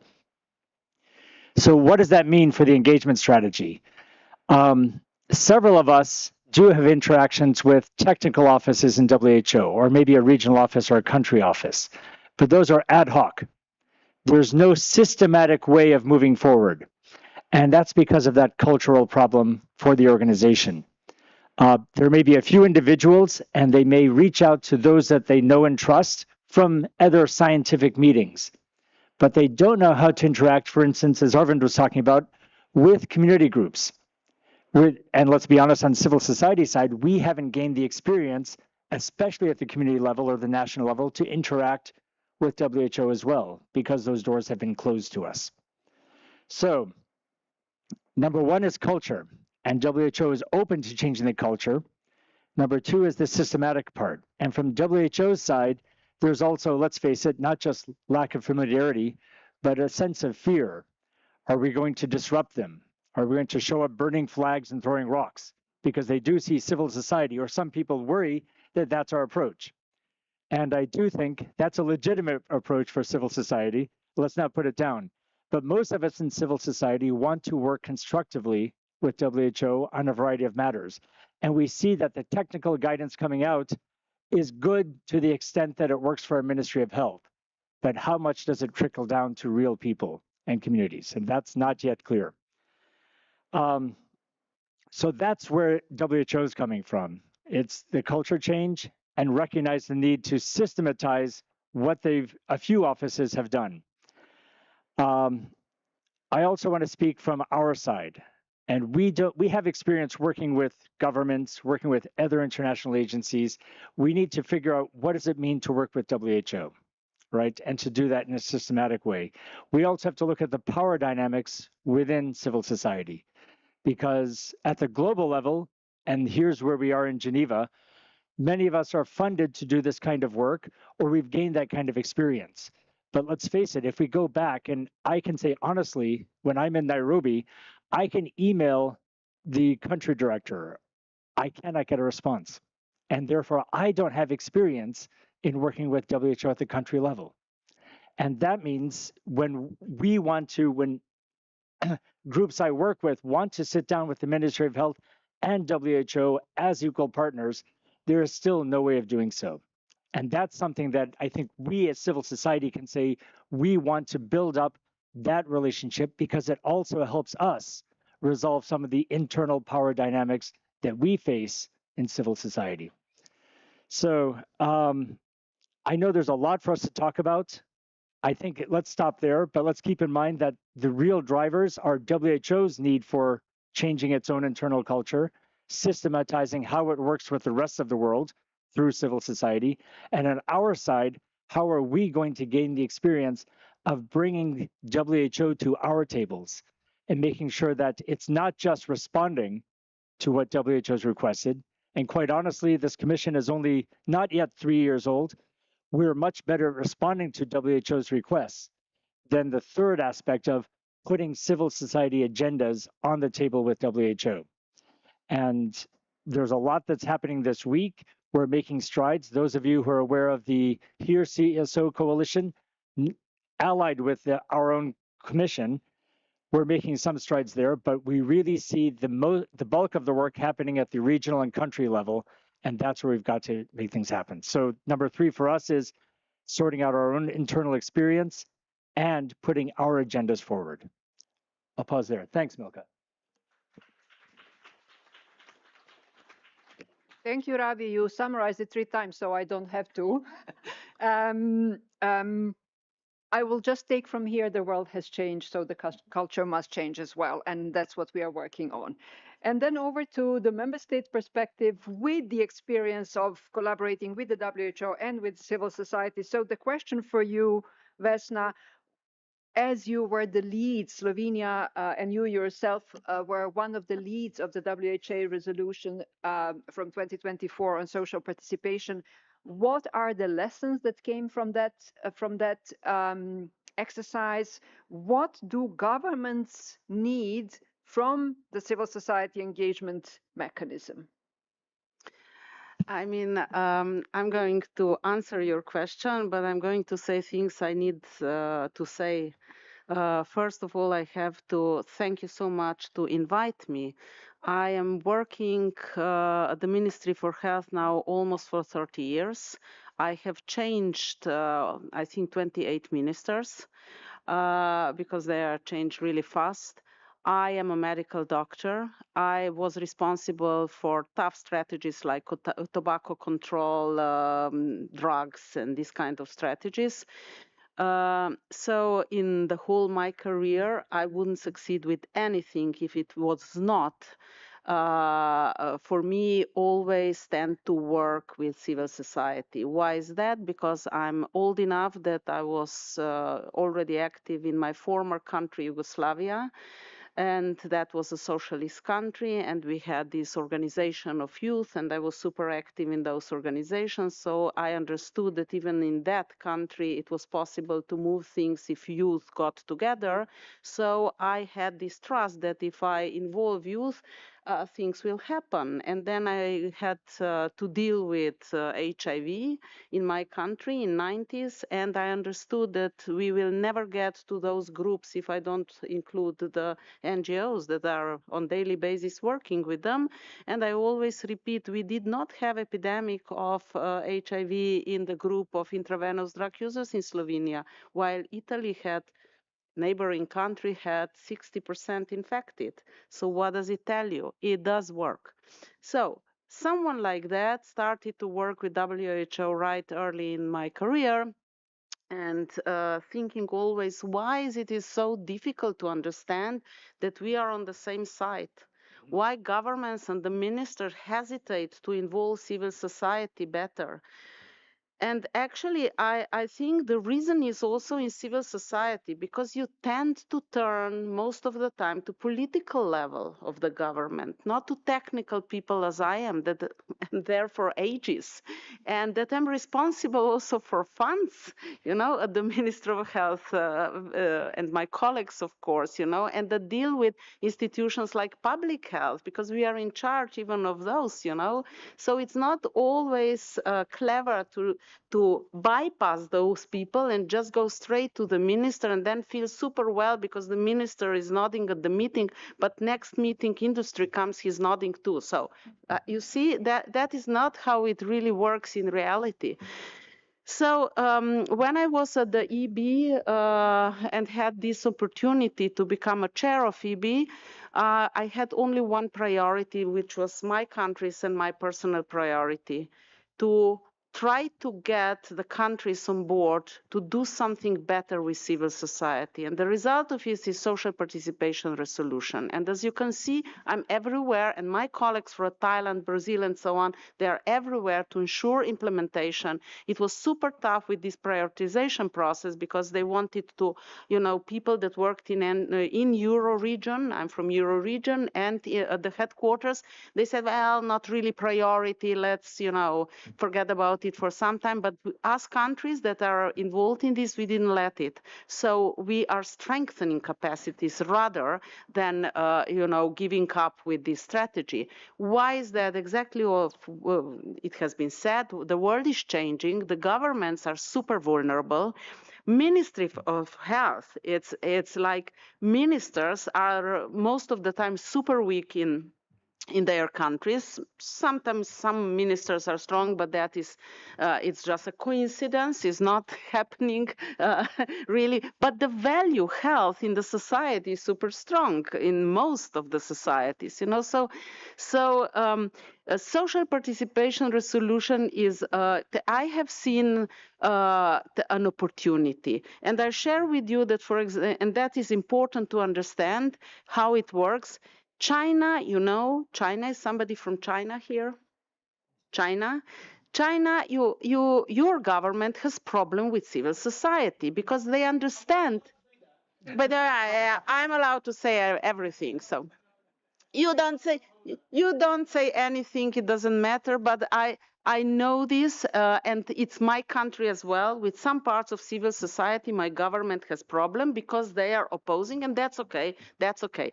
But in health sector, there is another way of working with civil society. So one thing is advocacy, and and that is completely fine. But the other way is working together, and we call it now social participation. And when I addressed this with delegation of China, I asked them, because we had similar history in a way, and I asked them, I said, don't you have organizations of youth in the communities, organizations of people, patients, pensioners, and they said yes. And I said, you see, social participation is when civil society, the government, but also professionals share. So your delegation supported a resolution on social participation, because this is what it means, social participation. And let's start here, but for this to happen, you are right. We have first to educate WHO.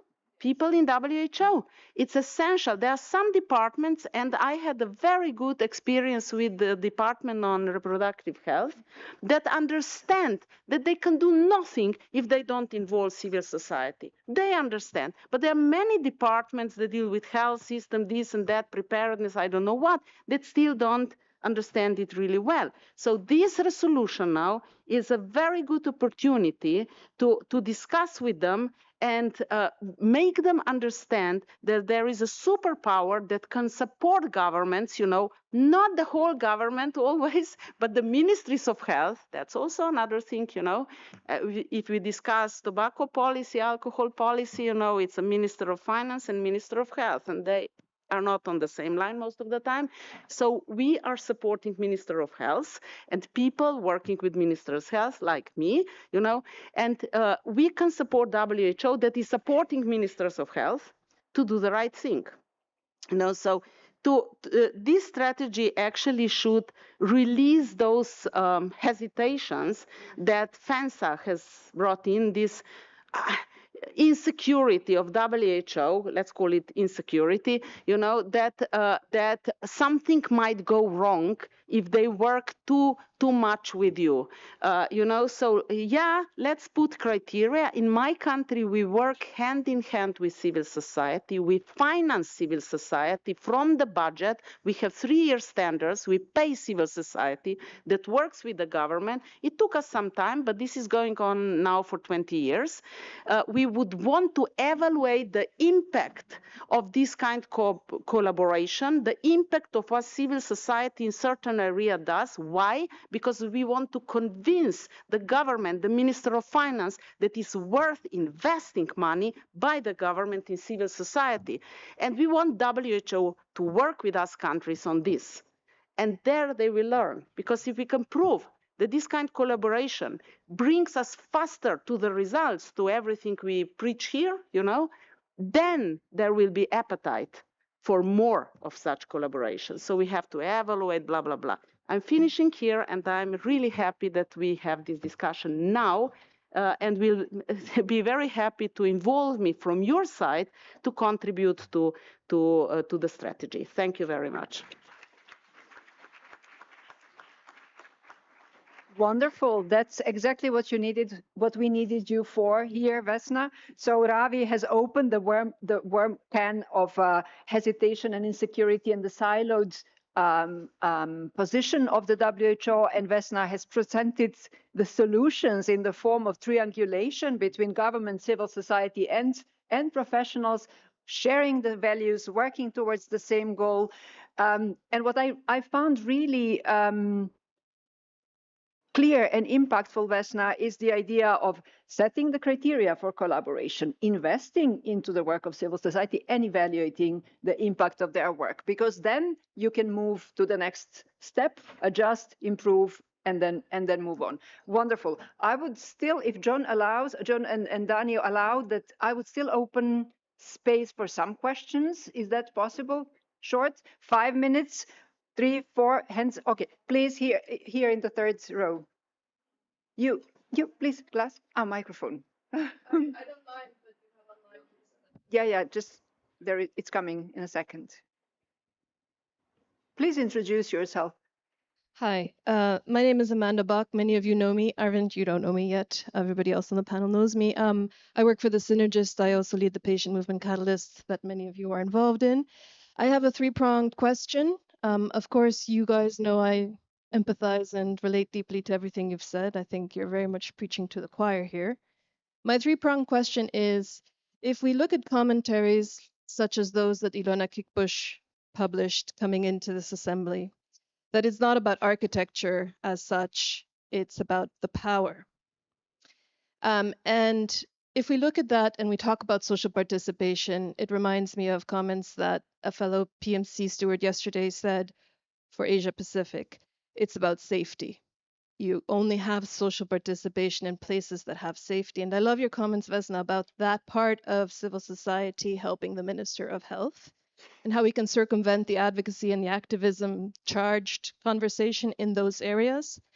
To which extent will you be therefore advocating internally for the WHO to learn from other agencies that have been able to do it, possibly because they're prevention based rather than acute epidemic emergency structured, the way the WHO has been to some extent? The UNICEF, the UNFP, WFP, it's W World Food Program, WFP, etc., and a lot of the actors in the humanitarian and the development space work with civil society in an implementing partner arrangement, largely to your point about social participation and needing that superpower, because of it's about prevention and it's long-term planning and it's strategic and it's operating partners on the ground.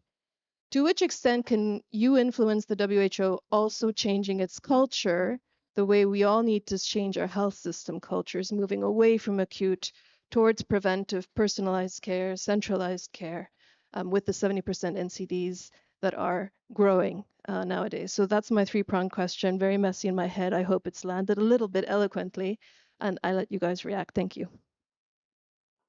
I would like to take a couple more questions on top of the three-pronged one. Over there in the last row. Dr. Humphrey Monde from Zambia. I represent an organization called Civil Society Health Partnership, which is a lead umbrella organization in health. My question or concerns goes to our panelists there in relation to WHO Commission and also in relation to civil society collaboration or partnership. What I'm seeing, there's something lacking under our strategy. This, I'll be very, very open with you. If you go down to our countries where we come from, or let me be specific about Zambia, it's more about the Ministry of Health and the partners. The civil society left out.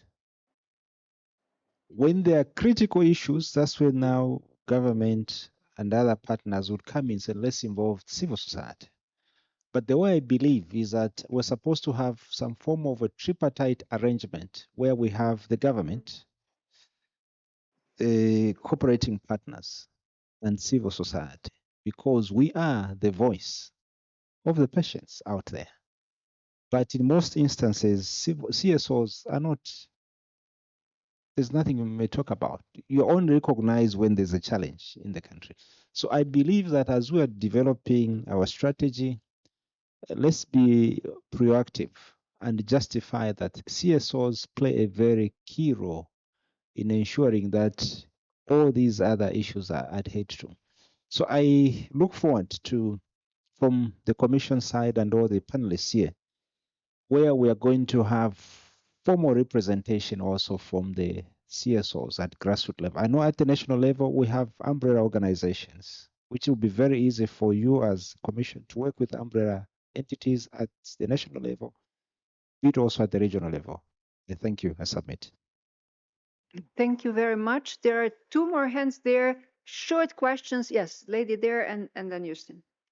Hi, thank you for having this panel. My name is Elisha Dungiorgio. I'm with Global Health Council based in the United States. We are part of the commission. We're also a non-state actor in official relations. And I wanted to ask Dr. Petrich, you mentioned WHO's insecurity about civil society. And I think speaking as a non-state actor in official relations, like that's a palpable feeling. You know, we have FENSA, and I'm just curious to hear from you if you think there's a possibility that member states could come together to revise FENSA to make, because the WHO Commission is great. It's good to have more voices. It allows more diversity, but the civil society power sits with those of us in non-state actor and official relations. This commission can consult. It can act in many ways as a free labor arm of WHO, which, I mean, the amount of the labor that's gone into this commission from all of the civil society members, unpaid, hours and hours, I know because we've participated, is not the same as an equitable relationship between civil society, whereas Ravi brought this up, civil society is able to engage with WHO and raise civil society's concerns. It is very much right now a unidirectional relationship where WHO engages with civil society to expand its reach on WHO priorities. With FENSA status and non-state actor status, you are able to make statements, to influence the process, to be in negotiations, to talk with ministers, to talk with civil servants. It's a very different setup.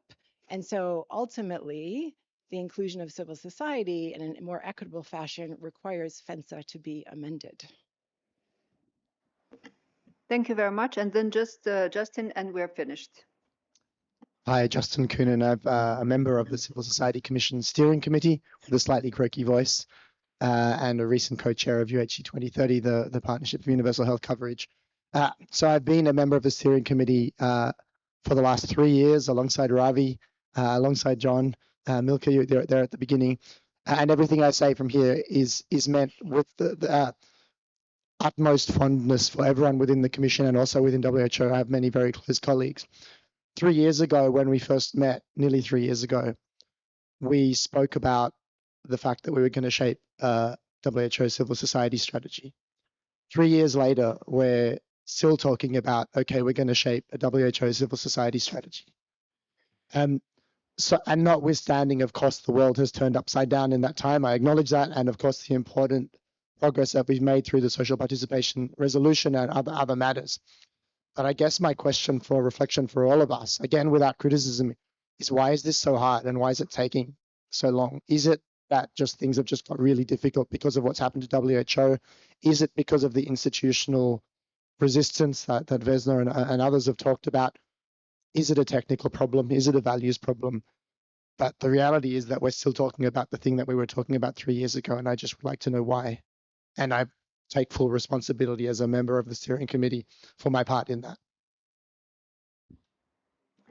How about one question each? You pick the one that you find the most challenging. Last word. But okay, okay. I mean, it does not make sense to answer one question. I'll try to respond to all three of them. Honestly, I'll first talk to my colleague from Zambia, whom I think I know for some time already. The wrong perception is that resolutions are meant to tell WHO what they should be doing. Yes, definitely. But resolutions are also an agreement of countries, what we are going to do in our countries, each of our countries. And in social participation resolution, we are actually asking countries to, in a way, it's not really, the word was almost prohibited, but doesn't matter. It says anyway to institutionalize social participation, and WHO to help us with this. And this is exactly the answer to you, because we first have to recognize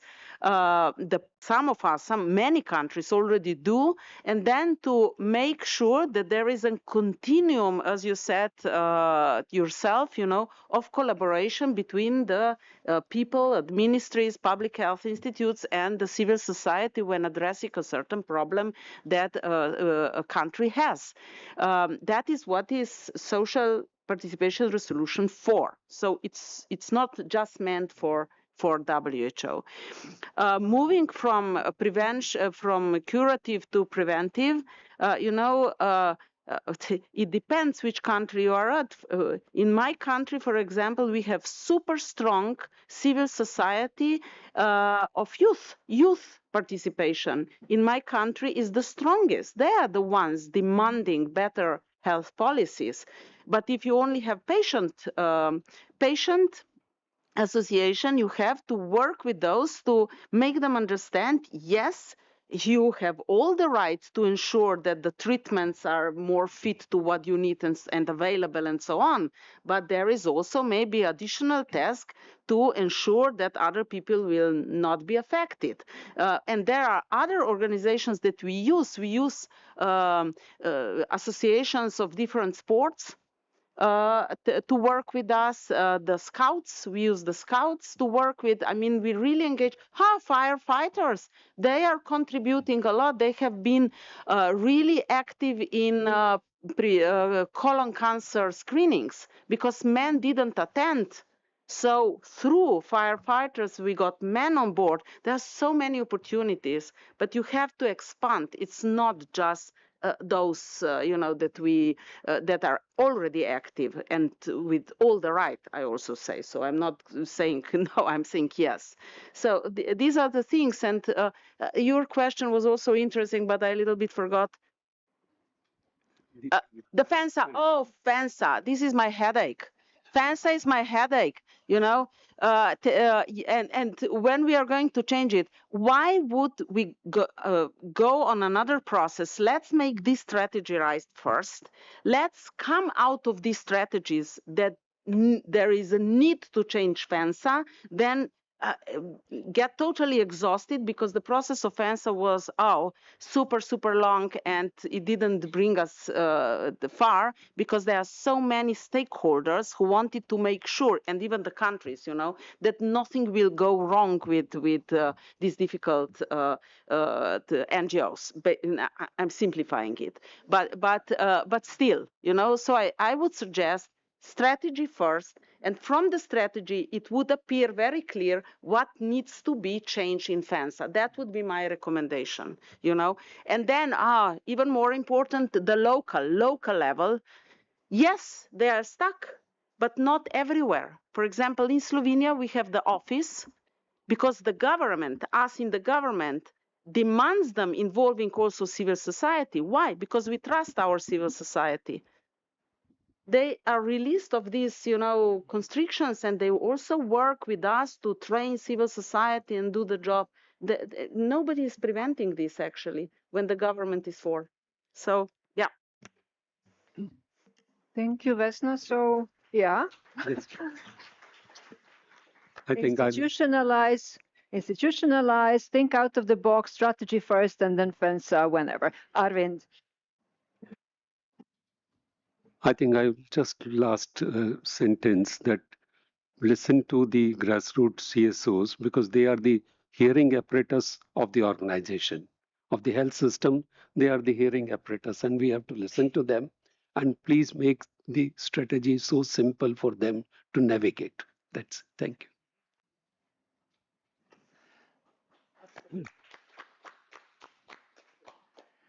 I'll try to be quick because I know we want to have more discussions as well. Humphrey, very good to see you in person. You've been so active online. And so I'm looking to you to help us move ahead because we need people like you. Very simply, actually, let me back up. Let's give WHO credit because it's easy to criticize them. And just 5 years ago, WHO's experience with civil society was the ad hoc, some technical unit reaching out to those people that had met at a health research conference. And that's who they invited. And that was the pattern for WHO. Where we are now, this is hosted by UHC 2030. WHO maintained control of the agenda. They said, this is UHC, we're working to support SDG 3. But they lost control of who's involved. They let go of the membership. And that was a huge step by WHO. So let's give them credit there. Now with this commission and the upcoming strategy, as delayed as it is, they're willing to let go of the agenda. And that's a huge step. Far behind Gavi, far behind the Global Fund, but nevertheless, for the Global Health Authority that WHO is, these are major steps. So let's recognize that they are taking risks. And it gets to what Sesson is talking about. We have, we're working with WHO to build trust, because the more we have trust between civil society and WHO, then we can get to Humphrey's point, where WHO inviting civil society to a meeting with the Ministry of Health builds trust between our governments and communities. And that's something that we struggle with. I can say even in Kenya, there's one network that the Ministry of Health will turn to because they want to check the box so they talk to civil society, and they know that that group is willing to work with the Ministry of Health and not hold the governments accountable. And so there's a lot more that we have to do. So that's just a piece. Just quick other answers, Amanda, I hope I've touched on your points in answering Humphrey as well. But Elisha, I very much agree. If we get the strategy moving ahead, we get the experience to see what do we want to do with FENSA. But I don't see that politically this is the right time to reopen FENSA because I think it'll go backwards. When we would find that moment is hard to say, but I think this is not it. And Justin, if we in civil society took the pen away from WHO, we would have a strategy. It would not be owned by WHO. I can't answer why they had promised that they would involve us. Now we are moving ahead, and that's the working group that Danny and John are leading. Hopefully this will catalyze more within WHO so that they can actually take some of our ideas, put together the draft, bring in their legal department, and we get some form of a strategy by the end of this year. I think for us, let's keep in mind that there's a transition within WHO. Starting from the executive board meeting in January through next August, there'll be concrete steps as the current Director General, Dr. Tedros, hands over to his successor. And we want the strategy in place and working by next year's World Health Assembly. So that's a call for us to put pressure on WHO, take the material that the working group is producing and put it into some form of a strategy, which can be a living document. We don't have to get it right the first time. That's it for now. Please, a big round of applause for our wonderful panelists. Thank you very much for your thoughts and your courage and your good work. We won't stop here. We take it from there. And now I give the word back to the co-chairs of the working group.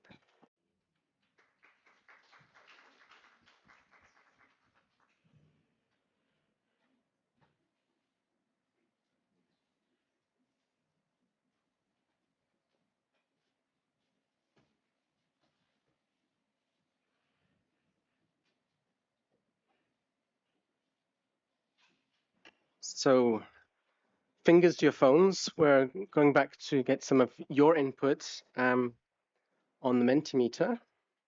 Just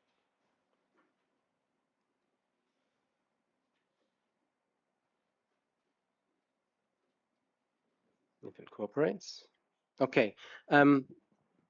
Danny earlier said that there's been previous work on analyzing WHO's engagement with civil society, identifying a number of principles, but that list might not be complete. This is your opportunity to add to the to the list, but also maybe to prioritize it, indicate the ones that are most important from your perspective.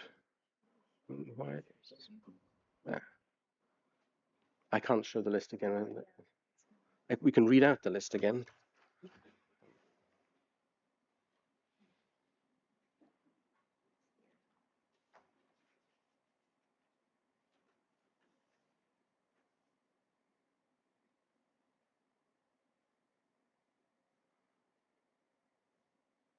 So yeah, just to repeat, those headline principles identified were inclusivity, timeliness, transparency, flexibility, co-creation, accountability, and actionability. But as I said, it may be that we've missed something there. So.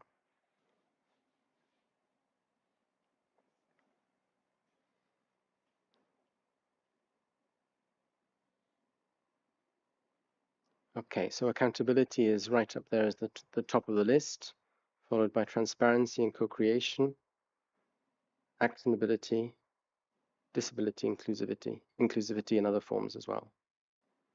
Okay, thank you.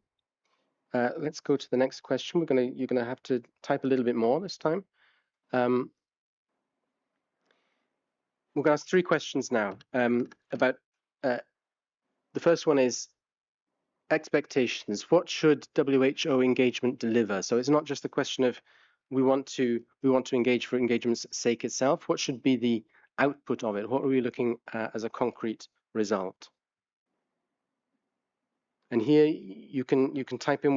This is not a word cloud. This is just we'll be picking up your suggestions, and you can vote for other people's suggestions as well if you want.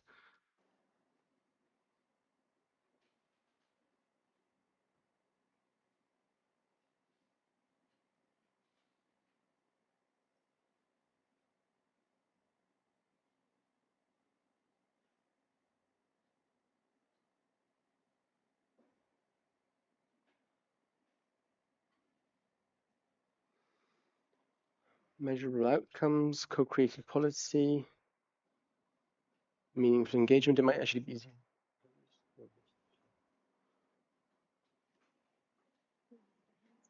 No, it's okay. It's just they pop up to the top, then we don't see them as well. And this is going, this is all going to help us in our work over the next couple of months in going back and forth with the Secretariat, and hopefully you'll see these principles getting reflected in the document that comes out for consultation in September.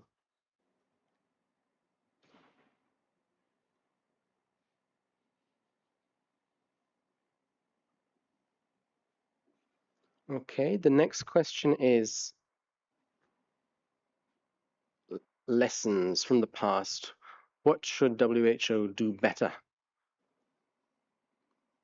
I guess our expectations of WHO.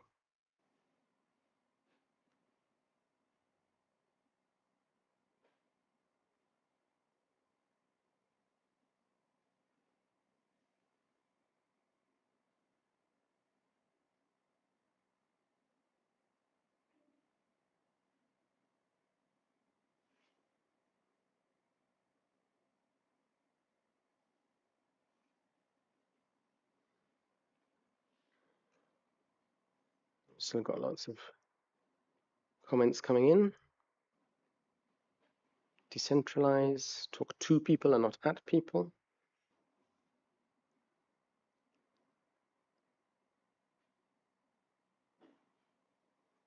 Genuine collaboration.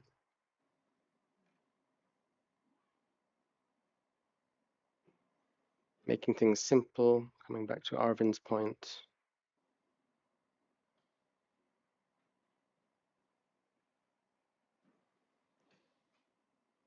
So, and the third question is outlook.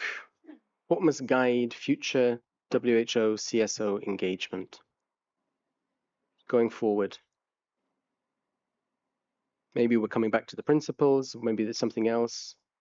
Again, this exercise is about helping us to make sure that we're not overlooking things. So don't feel constrained in what you suggest. If you think that things are on the right track, you can maybe say that as well. But otherwise, feel free to add considerations that we should be taking into account.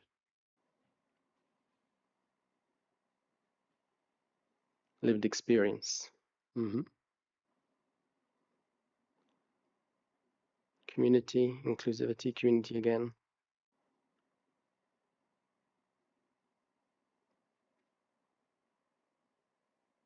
Great, thank you. And now we're going to invite 3 of our members of our working group to synthesize the findings of today's discussions. The first is Wafa Al-Madagi, who is online, the co-chair of the Civil Society Commission, along with Ravi Ram. Second is Fiona Lawless from Sightsavers. Do you want to come up to here? And third is Simang Lee, who will give us a youth perspective.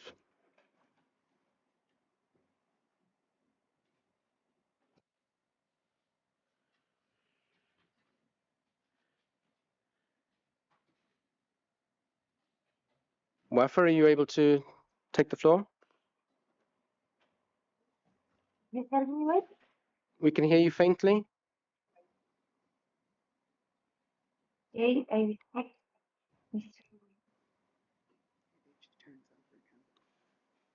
I think you're on mute, are you? Oh, okay. I just want to give back from today. First of all, I think there is very fantastic interventions in the room, and also there is a lot of questions that has been raised from the online, and it's already been addressed. And there is things that they want to know what is related to the real engagement of the strategy and how they will see the efforts and the policy that will be needed during the regional and country levels, what kind of training or activities that will be engaged. The things that we want to know that is we are giving the recommendation to the WHO so that we are making it. And today, for example, we will get also from the discussion and the recommendation that we did when we go back to the working group. Also from the online, there is a process. They are more asking about also the engagement of CSO in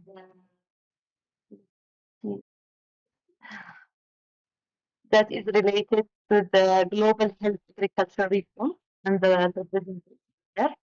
There already that has been that there will be investment, but there is no good task. And also from millimeters, use the platform that is focusing about transparency, participation, clear voice. Lastly, I want to address that how they are participating or which platform they're going to be here. First of all, there is, for example, Slang and there's a social media that could, and could also be actually participating. There is also events consultation that mostly has been WHO, so that you are a commission member, so you get surely you will get this email. So we encourage that every time that every commission be engaged, so that we see their voice here. This is what I just want to add as a goal online. Thank you very much, Wafa. And Fiona. Thanks. I think I'm going to pull out some things that seem to come across all of the questions in the word cloud and in the Mentimeter. There is a lot of things around wanting less siloing of WHO, but also less siloing within WHO. So a lot of talk about how there can be more accountability and engagement, both to civil society, but also within WHO itself, and how there needs to be increased national engagement and CSO empowerment, which I think is something that is coming across very strongly, both in terms of the discussions we've already been having as part of this engagement strategy, but also from what's been said on the Mentimeter. There's also a talk about it came across really strongly about genuine engagement. So a move from kind of tokenistic consultation or tick the box consultation to co-creation and talking to the people instead of at the people. And that came across in a number of different ways around kind of genuine collaboration, empowerment, building that trust, which obviously comes from when civil society feel like that their voices are being heard, whether that's at the national level or at the global level. And then obviously the equity and inclusion part comes across really, really strongly a number of times. And Simang. Perfect, thank you. I think as to bring the youth voice to this last part of the discussion, I think it's good to recognize that for WHO engaging with civil society, they're really trying to engage with youth. We have the WHO Youth Council, and also in the Civil Society Commission, we also now have a youth chapter. So that engagement is there, and those formal networks are a good start to continue engaging youth. However, one thing that I also really heard from the panelists and that I, from a youth perspective, also resonate with is that it is hard to actually get the grassroots level included in those formal networks. It is professional organizations that are on these formal groups of youth engagement in WHO. And even more so for young people, it is harder to make their voice heard. And I do think that those local perspectives is where the real impact is. So in that sense, that is one thing that both we as Civil Society Commission can do, that WHO can do, but that I would also like to ask on all people here to take into account in their work, to focus on local perspective, the grassroots voice, and especially also include young people in your work there. Because we don't have to wait for this strategy for WHO to start doing it. I think what WHO also needs is our help. And a lot of our organizations are very experienced in working with the grassroots level, young people, other underrepresented groups. And I think if we can continue to do that and present some best practices to WHO for when they have this strategy in September, I think that would be a really, really good start.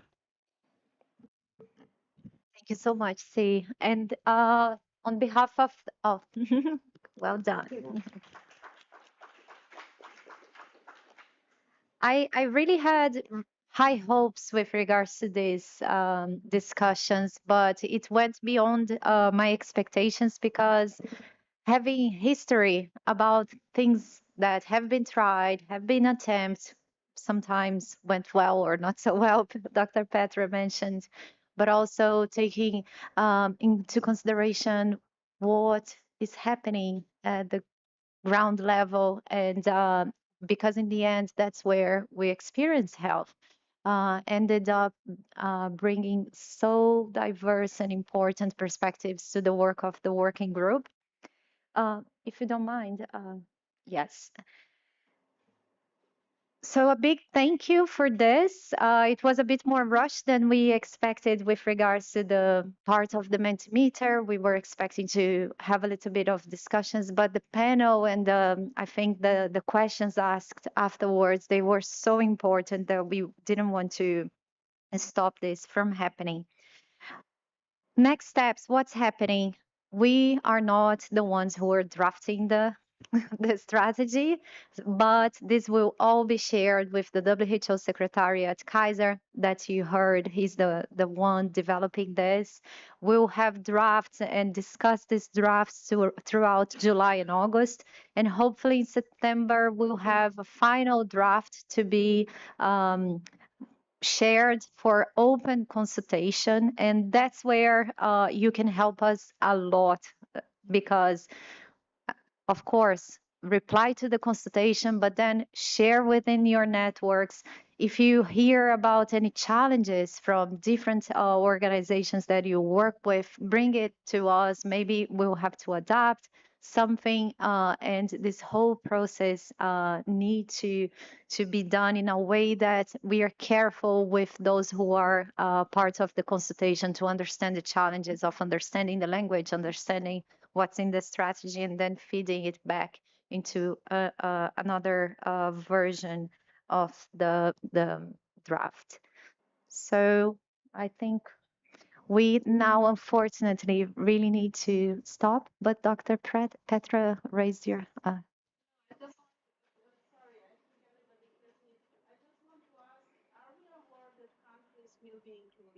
ministries will be included. So it's really important that you start working with your ministries. You should start working with your ministries this way or the other. You can do it even through health professionals. You know, you obviously do work with health professionals to say and to explain what social participation is and ensure that the governments then will not scrutinize this strategy and understand it wrongly. I think it's best to start doing this as soon as possible. It's not all the governments that are aware, I think, even of this, and not all the governments will have the same understanding. Very relevant point. Thank you so much for coming and joining us. And let's keep in touch. And if you haven't joined yet the WHO Civil Society Commission, please apply. We need more voices. We need more input. Let's take a picture. Let's take a picture. Yeah.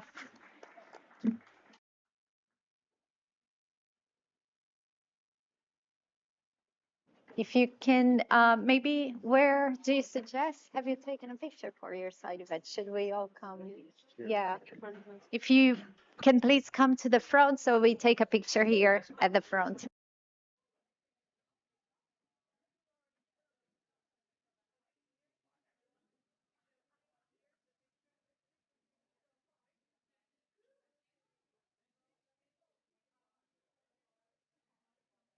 Recording stopped.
Check, check, check, check, check. Check, check, check, check. Check 1, 2.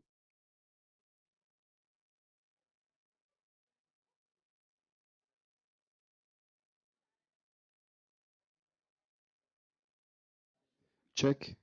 Check 1, 2, 1, 2. Check, check mic.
Hi, Hiba. Hi. Hi, Nice to Hiba. Good morning from New York. Hi, Emily. How are you? Well, I'm almost camera ready, but not yet. I need a little more coffee. Rose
And I have my laptop here.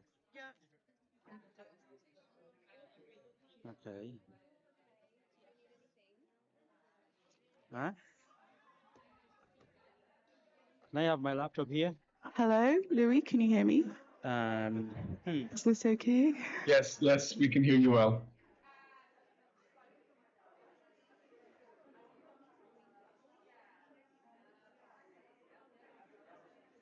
Sometimes I do feel like I'm some sort of space meeting. It's up to you. This is for the panelists, right? Because I present. Yes, yes. So I'll just do it.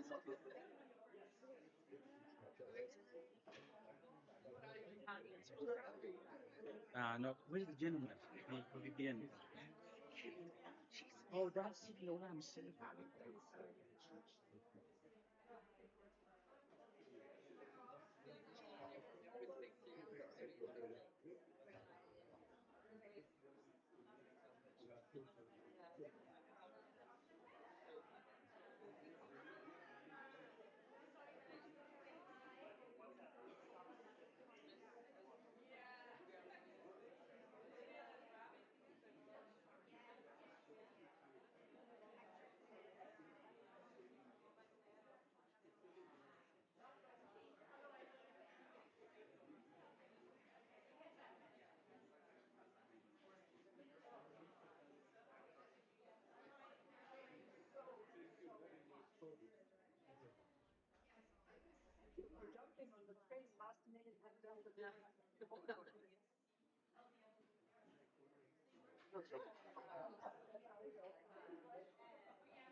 Michelle, if you can hear me, just to check, are we expecting another Spanish interpreter? Yes, we are. We are expecting Ramon. He was just having a small challenge. He'll be joining. Okay, is his surname? Wait, let's see. Is it Ramon Barnuevo? Yes, that is him. I will let him in. Great.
Louis, I'm just checking. Did I lose sound or did everything just get muted? I can still hear the. I can still hear the room, and I can hear myself echoing in the room.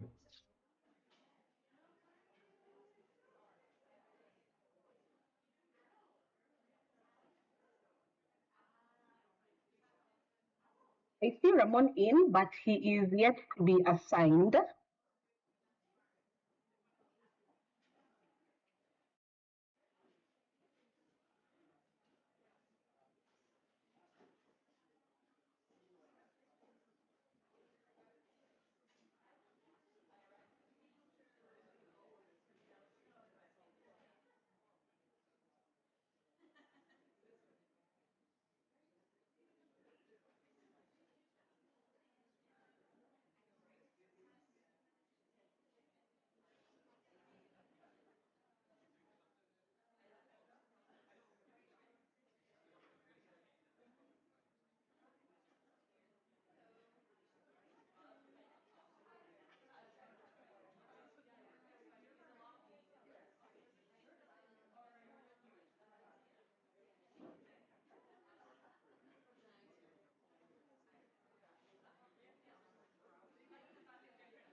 c'est bon avec le syndical là?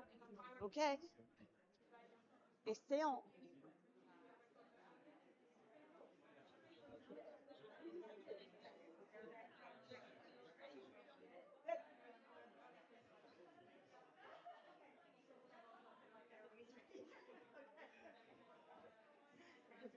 Spanish, Russian.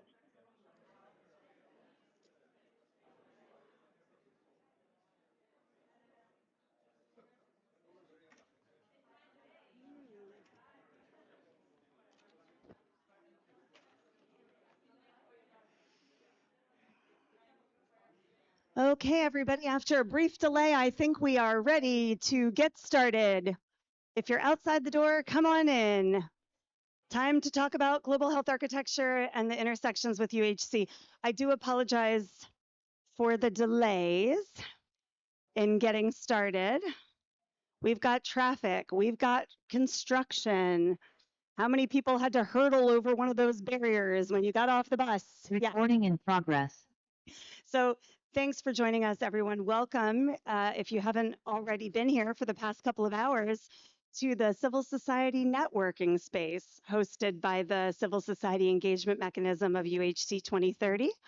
My name is Amy Baldasser-Bosch. I'm a Senior Director at Management Sciences for Health, and I oversee the work of the CSEM, as we call it.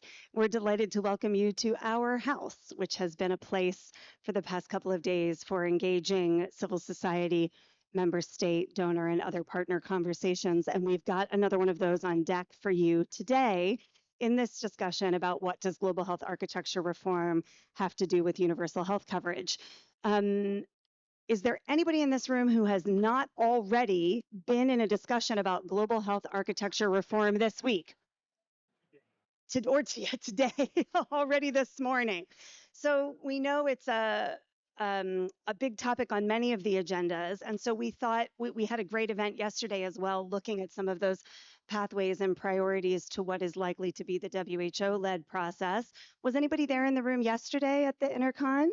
For our here, okay. Well, I promise it's not exactly the same content today. We are going to make the more explicit connections to equity, universal health coverage, the engagement of civil society, those with lived experience to this work. I do want to mention that in addition to this great crowd of people in the room, we're pleased to be joined by folks from around the world online. Also online, if you need it, we've got interpretation. Hi, Senator, please, thanks for coming. We have interpretation in Arabic, French, Spanish, and Russian. So one of the hallmarks of our work as the civil society engagement mechanism is thinking about how we can increase accessibility of our meetings. And so even if you're in the room, if you need the interpretation, please do feel free to contact my colleague and connect on the Zoom to listen to that. The organizers of the event today, as you can see on the screen, are all a part of this fantastic initiative called Health Architecture Reimagine Civil Society Organizations, or HERE CSO for short. CSEM is a proud member of that. And to kick us off and get things started, explain what HERE CSO is and a bit of why we've brought you here today, I believe that I'm going to welcome my very dear colleague, Rosemary Mburu, who is the Executive Director of WHA Health in Kenya and one of the steering committee members of HERE CSO. Do we have Rosemary to give us the opening remarks? So I'm here, Amy. We hear you. And I'll actually just do a quick welcome and then turn it over back to you, or Waiswa. Yep, go ahead. Yeah, so I think it's just to join you and echo what you are saying. Just to welcome colleagues into the room and to say how excited we are as the health architecture reimagined, but really as the broader community of advocates, the broader community of civil society and impacted communities to be having this conversation, as we are seeing so many initiatives around the region here in Africa, but globally for sure, that are looking at really thinking about the different visions for how global health architecture could look like. And in that journey, really excited to be seeing how, as communities and civil society, we are coming together to pretty much articulate the vision that we have and advocate for the things we believe in. And so excited to be having this conversation, centering equity, centering communities and civil society, centering universal health access, and really looking forward to this conversation. I'll hand it over back to you, Amy. Thank you. Thanks, Rosemary. Will you do me a favor and tell everybody in the room what HERE CSO is? I can also do it, but they might like to hear from you as a steering committee member. Yeah, so in full, it's Health Architecture Reimagined, which is a consortium of civil society that has come together to facilitate a process. We have a steering committee, and the members of the steering committee are, as you can see on the screen. However, the platform is for broader communities and civil society organizations. So basically, we are facilitators and really have been looking at the voices, the vision, the perspectives of broader civil society groups, impacted communities on, what the future of global health should look like from a civil society perspective, from the perspective of directly impacted communities. And I know Waiswa will have more about that in the next couple of presentations. Thank you. Yeah, that's right. Thanks, Rosemary. So as Rosemary mentioned, HERE CSO has been working to bring the voices of civil society from around the world into these broader global health architecture discussions. And I'd like to welcome my colleague, Waiswa Nakwanga. You probably know him if you've spent any time here the past couple of days. He's the coordinator of the Civil Society Engagement Mechanism, the co-chair of the Friends of Lusaka agenda. He's on the HERE CSO steering committee. What doesn't Waiswa do? A big champion for civil society, and he's going to share with us some of the findings of what those civil society voices have been asking around global health architecture. And then I'll be joined by a fantastic panel here on stage, in person and virtually, to talk a little bit more from the perspective of policymakers, implementers, and donors about what we really need from this global health architecture reform to ensure continued advancements for universal health coverage, and especially a focus on equity and health for all. And when we say health for all, it's not just a hashtag, right? We are literally talking about increasing access for the 4.6 billion people who don't have access to that quality care in the world right now. So I hand it over to Waiswa for a brief presentation. Thanks, Waiswa. Thanks, Amy. Welcome, everyone. Welcome, everyone. So earlier today, I co-chaired the Lusaka Agenda session at the IFRC, and was a really interesting conversation that brought together, implementing countries, high-income countries, and also global and regional actors, including Africa CDC. And in the conversation toward the end, it became clear to us as civil society that what was missing was the voice of civil society in the conversation. But I was representing civil society, so we were represented, but we weren't really sharing our ideas as much. Because I was co-chair, I couldn't jump in to contribute. So this project is really getting to that. We saw at the beginning of the conversations around the global health architecture that civil society was not really as present. And so a group of us, and share more about this, really came together to try to do something about that, to make sure the voices of civil society and affected communities were in the room. And so for today, I'm going to really walk you through, give you a really quick overview of the global health architecture processes that have taken place over the last year or so, and then also speak a little bit about who we are as HERE CSO, and the work that we've been doing for the past 8 months or so. So next slide, please. So as you can see on the screen, I don't have anything to point, but if you look at the top, you see that this process has started quite a while ago, since mid last year, with the EC Reflections paper and also Gavi Leap, and then we had the Accra Research launched. We had the Welcome uh, dialogue, and all the way to now we're right here with the WHO joint hosted reform process that you have been hearing about. You're going to hear more about uh, this week. And as those processes have been uh, taking place, here says so down here, we've been following along, trying to mobilize civil society from across the world to get the ideas and perspectives and experiences and visions of what the future of the global health architecture or the reforms should look like. And so I'm going to dig a little bit into what we have done in a minute. Next slide. Yeah, so, but before I get into what we have done, I just want to make sure that I show you a little bit about the group. Here says so. We're a group of communities and civil society networks, diverse group of networks working on different issues.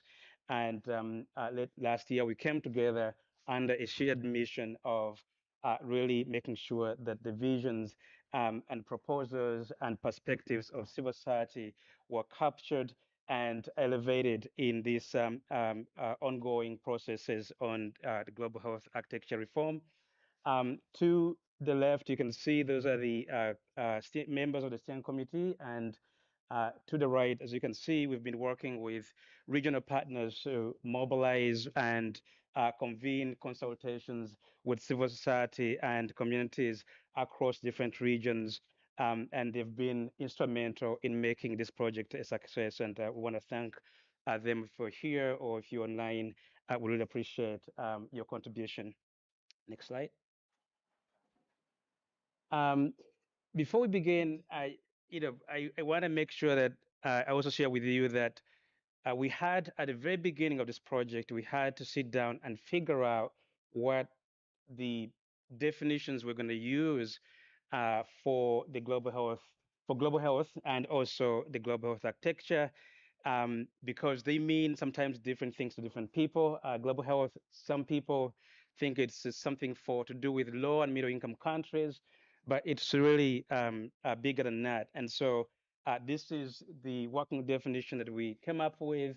It's as a field of study, research, and practice concerned with health equity everywhere and for everyone. And also for the global health architecture as the systems, structures, and institutions, rules, and processes that collectively guide, coordinate, finance, and implement efforts to improve health on a global scale. This is was very important because we needed to make sure that as we were meeting with, CSOs, with communities, that we're starting from the same place with the same understanding of what we were trying to address. Next slide. Right. So here on this slide, as you can see, this is sort of like the methodology or approach that we did for the for this project. We had two phases of the project. The first one really was focused on virtual consultations, and then a second one that was really focused on uh, verifying what we got from the consultations through the global survey that we did. And so we started off the consultations in December, consultations up to December of last year, and then used that input to really make sure that we are not replicating what we had done in consultation in the global survey. And these were the participants and the number of the different responses and participation we got from the country and the regions that we covered, as you can see to the right. Slide. Okay, so what were the findings? We have synthesized the data and from the consultation and from the global survey, and we divided the um, outcomes into these domains, 4 domains: the guidance and governance, on coordination of global public goods access, on financing, and also on implementation, and delivery. And here we heard very strong calls from civil society and communities for very specific things that they want to see under each of these domains. And by the way, before I forget, we do have all of this information, the synthesis report, the regional reports on our website on heresaidso.org. Under guidance and governance, we heard from participants, from respondents that really highlighting the need for an inclusive and equitable governance structures. This keeps coming up that the global health space is not sometimes as inclusive as I would like it to be, and so civil society really drilled down on that point and asking for that to be reflected in the reforms going forward. We also heard that a strong call to reshape the current intellectual property landscape with emphasis on open science, on IP and knowledge sharing frameworks. We heard on finance that participants calling for a shift toward regional funds with more stakeholder governance that includes civil society and communities. On implementation and delivery, they called for new indicators on well-being, on equity and sovereignty, and integration of human, planetary, and physical and mental health. So these are, you can read if you go on the website more in details, more specifics, more information, but this is what we filtered through the consultations as the key findings. And we encourage you to go to the website, read more about it. Now,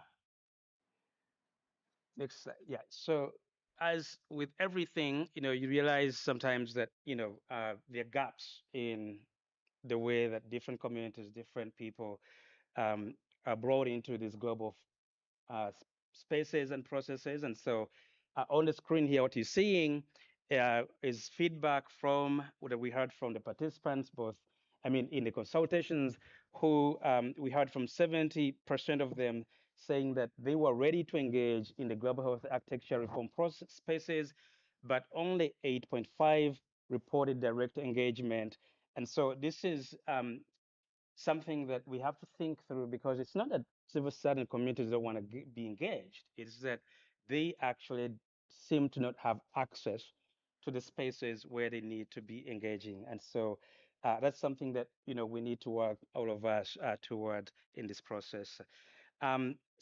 Some of the respondents say they were involved actively in some spaces that were adjacent, so that's great, to to the global health architecture reform process spaces, but not inside it. So there's some feedback and information filtering through those channels as well to support these processes. We are basically saying that there's a gap there that we need to address, and that without the perspectives and the participation of civil society, this process or these processes are at risk of not really delivering what the communities and civil society really wants to see happen in this conversation and reform. Next slide, please. Right. So what we're looking at here, some of the, again, the feedback we got from communities and civil society, and where we seem to see a lot of consensus, agreement on global public goods, on robust regional platforms, and community-centered health systems. And there is agreement that we need to expand the definition of global public goods and not just count certain things like specific things like vaccines, but also data systems, surveillance, R&D, procurement mechanisms, and others. There is agreement on the need for stronger regional platforms for agenda setting and negotiations, and also procurement. There's also a call for health systems that are both domestically financed and that are centered on community designed and led services. Next slide.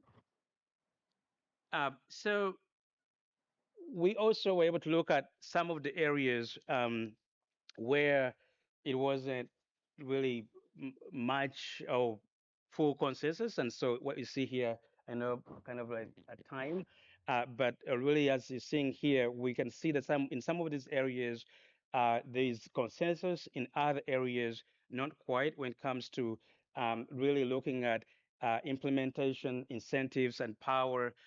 Those are the things that really determine what happens. And there wasn't quite clear on what we are how all of these will coordinate together going forward. Lastly,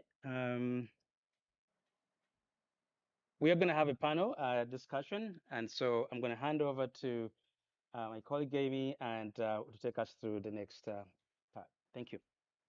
Thanks a lot, Waiswa. Yeah, great overview. And following the panel, we will have plenty of time for discussion and questions. So if there are things about the HERE CSO research that are of additional interest to you, please do let us know. And as Waiswa mentioned, there are extensive resources online. We'll also share the links, the QR code, so that you can take a look at some of that. So now I'd like to invite, some of my panelists are online, some of my panelists are in the room.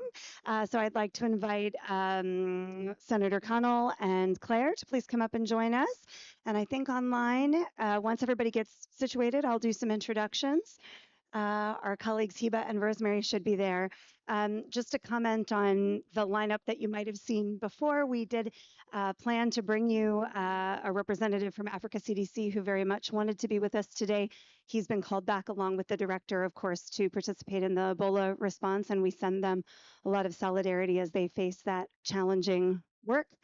And we also had hoped to have our colleague from Ghana, and Weiss was co-chair on the Lusaka agenda with us. As you may know, the president of Ghana is in town, and when that happens, then lots of other meetings happen. So we're delighted to be joined by Rosemary and by Claire. I'm going to introduce them properly in a moment, who are very knowledgeable about this process, to join us for the conversation today. So I hope you'll join me in welcoming our panelists. You already met Rosemary and Mburu briefly. I'll say again, Rosemary is the executive director of WHA Health, which is an African regional advocacy organization, the leader of many different initiatives, including our co-host for the Civil Society Engagement Mechanism, GFAN Africa, and a steering committee member of HERE CSO, as you heard. Also very pleased to be joined, and Senator, I'm sorry I didn't even get to shake your hand before we jumped on this panel together. That's fine. So delighted to welcome and meet Senator Dr. Kenneth Connell, who is an independent senator in the Senate of Barbados. He also wears a lot of hats, serves as the Deputy Dean of Recruitment and Outreach and Senior Lecturer in Clinical Pharmacology and Therapeutics at the University of the West Indies, and as the President of the Healthy Caribbean Coalition, which is the only regional CSO alliance in the Caribbean dedicated to preventing and controlling NCDs. So looking forward to hearing from you. Also online, and nice to meet you, Hiba, is Hiba Al-Kamal. She's the Executive Director of the International Treatment Preparedness Coalition. You may know them as ITPC. MENA in the Middle East and North Africa. It's a Morocco-based regional organization working to advance equitable access to health and treatment in the MENA region. Her work focuses on access to medicines, community-led monitoring, which we're going to talk about today, and the role of civil society in shaping health policies grounded in community priorities and lived realities. And I'm also very pleased to be joined by Claire Battle, who's the policy lead for global health architecture at Wellcome Trust. Claire has extensive experience, as you'll hear today, in a range of health policy roles, including from her previous experience with Malaria No More UK, WaterAid, Results UK, SAVE, UK Aid Network, and the Donor Committee for Enterprise Development. And as you may know, or you're going to hear Wellcome Trust has been an essential partner in supporting many of these global health architecture reform processes. So we'll also thank Claire not only for her presence, but for the important support of Wellcome for ensuring that a broader range of voices are included in these initiatives. So I'm delighted to have you all here. A round of applause for our panelists. So as we get into the discussion, I'm going to start with a general question for all of the panelists, and then we'll get into some more specifics about their expertise. So we heard from WHA this great introduction about all of these global health architecture reform processes that are happening sort of concurrently.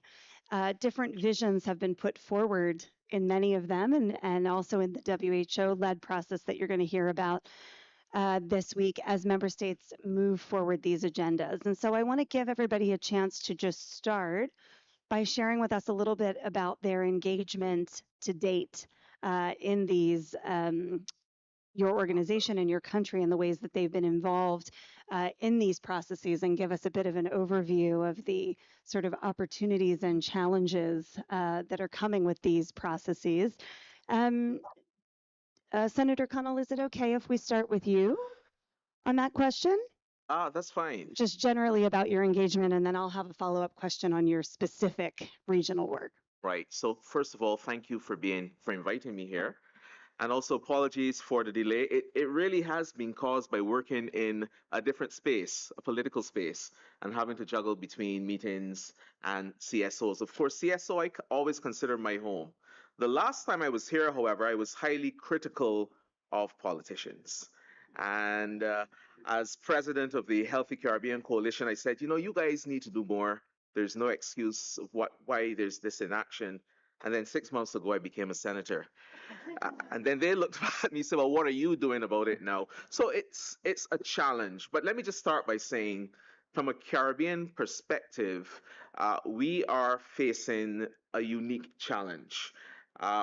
Simply because, not only because we have a high NCD burden, but health outcomes are really increasing, and they're more or less being determined not by what happens within the health sector, but really from what happens outside. And these include things like climate change, commercial interests and commercial determinants of health, food systems, of course, debt, and of course now geopolitical instability. So the Caribbean really faces this triad of non-communicable diseases, vulnerability, and commercial determinants of health. And so engagement in this initiative is critical for us because we really rely on the international support and directive in order to build momentum within our region. We haven't always been the best. So now I get to speak as a CSO, I guess, criticizing CSOs. We haven't always been the best at translating this for politicians. And I don't quote me in saying I'm sympathetic to politicians, but I somehow believe that our narrative hasn't quite hit target. Simply because, not because we haven't been clear in terms of what the health matters are that we need advanced, but we've almost kind of blacked out or blocked out what their issues are in terms of financing and all the other things that are prioritized.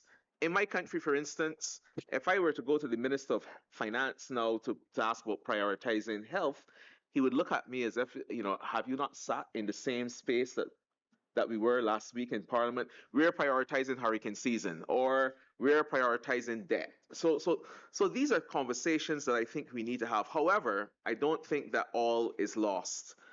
I think that as CSOs, we need to reframe the narrative of the urgency of health. The urgency of health. We also need to recognize that without peace, there is no health. And we saw that yesterday on Monday in the Palais.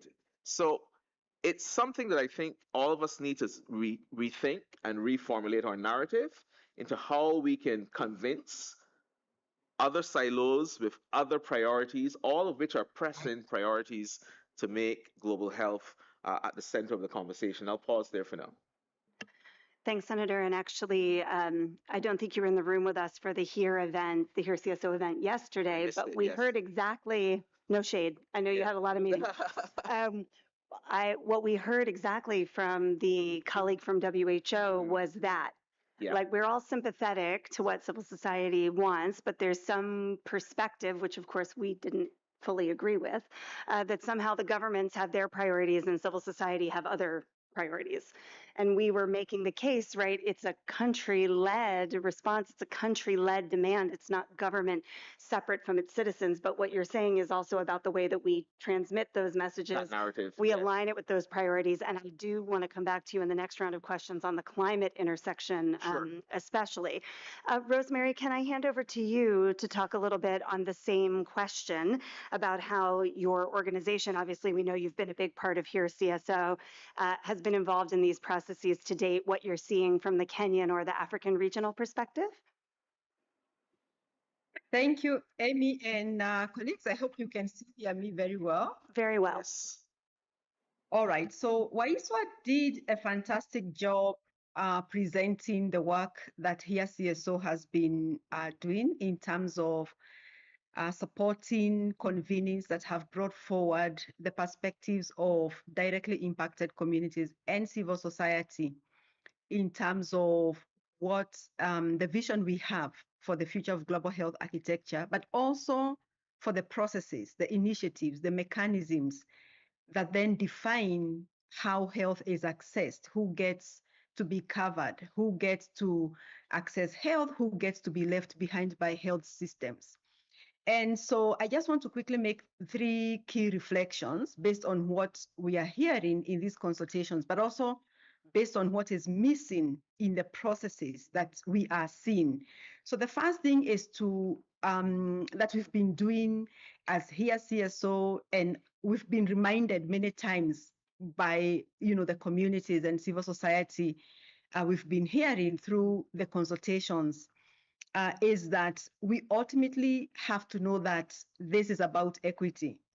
We ultimately have to always come back to the question, why are we doing these reforms? Why are the reforms important? And it goes back to equity, which is why the connection to universal health coverage is very important. The topic of this discussion today, Amy, is what does global health architecture have to do with universal health coverage? And I can say everything, because it's about equity. It's about ensuring that everyone can access health in an equitable manner. So that's the first thing to say, that one of the things we've been doing is to center the reform agenda, or to center equity within the reform agenda, to always remember our why.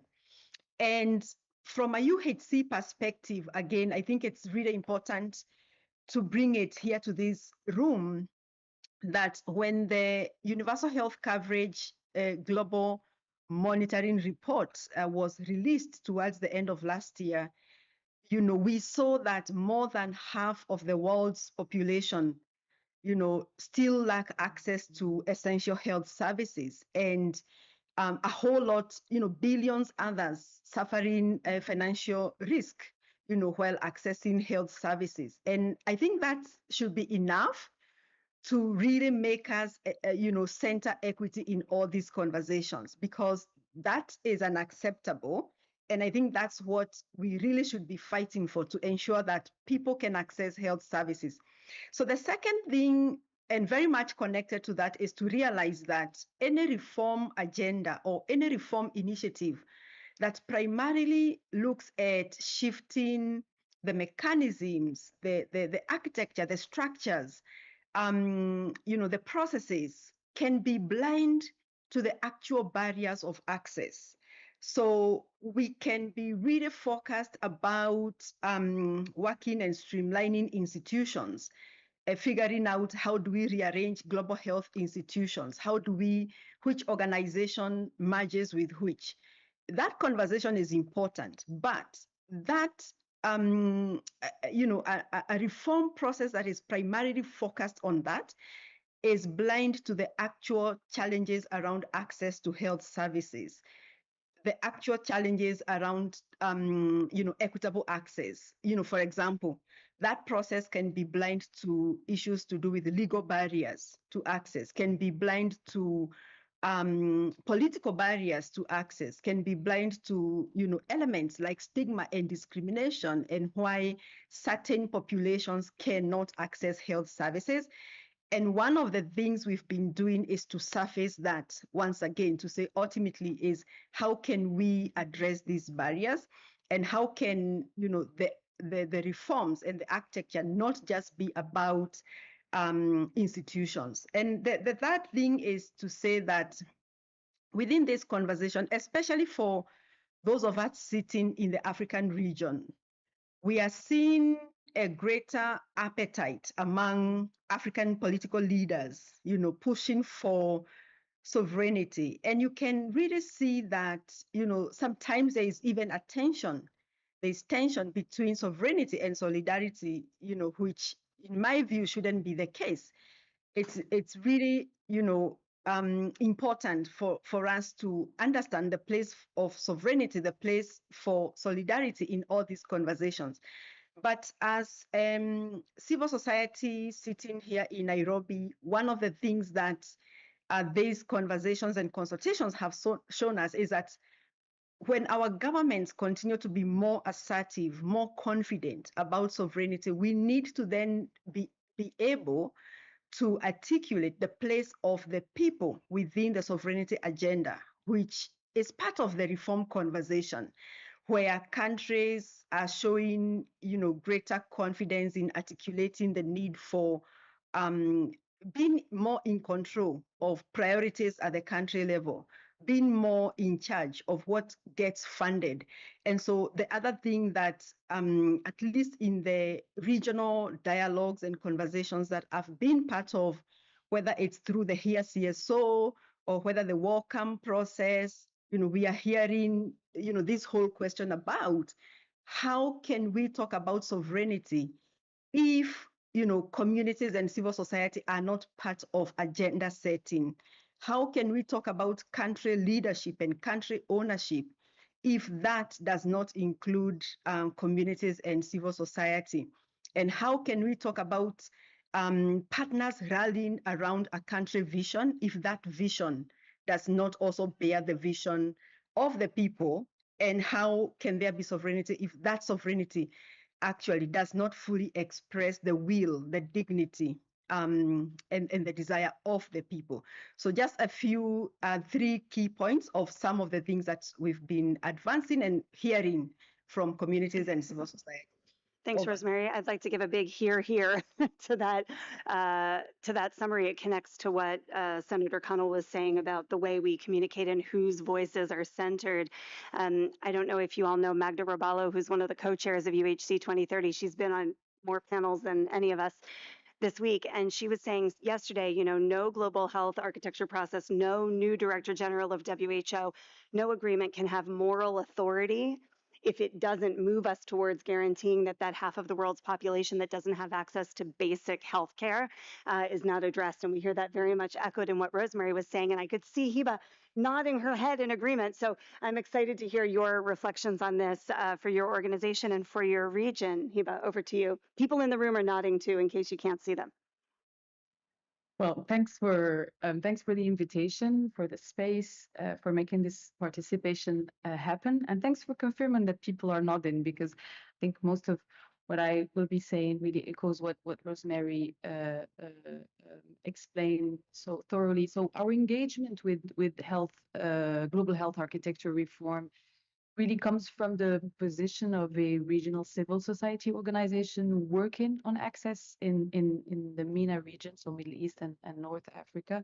So we do not really look at this reform only from an institutional and technical debate, but from the very practical question of, does it really change anything for the people who are trying to access prevention, treatment, diagnosis, and care more broadly?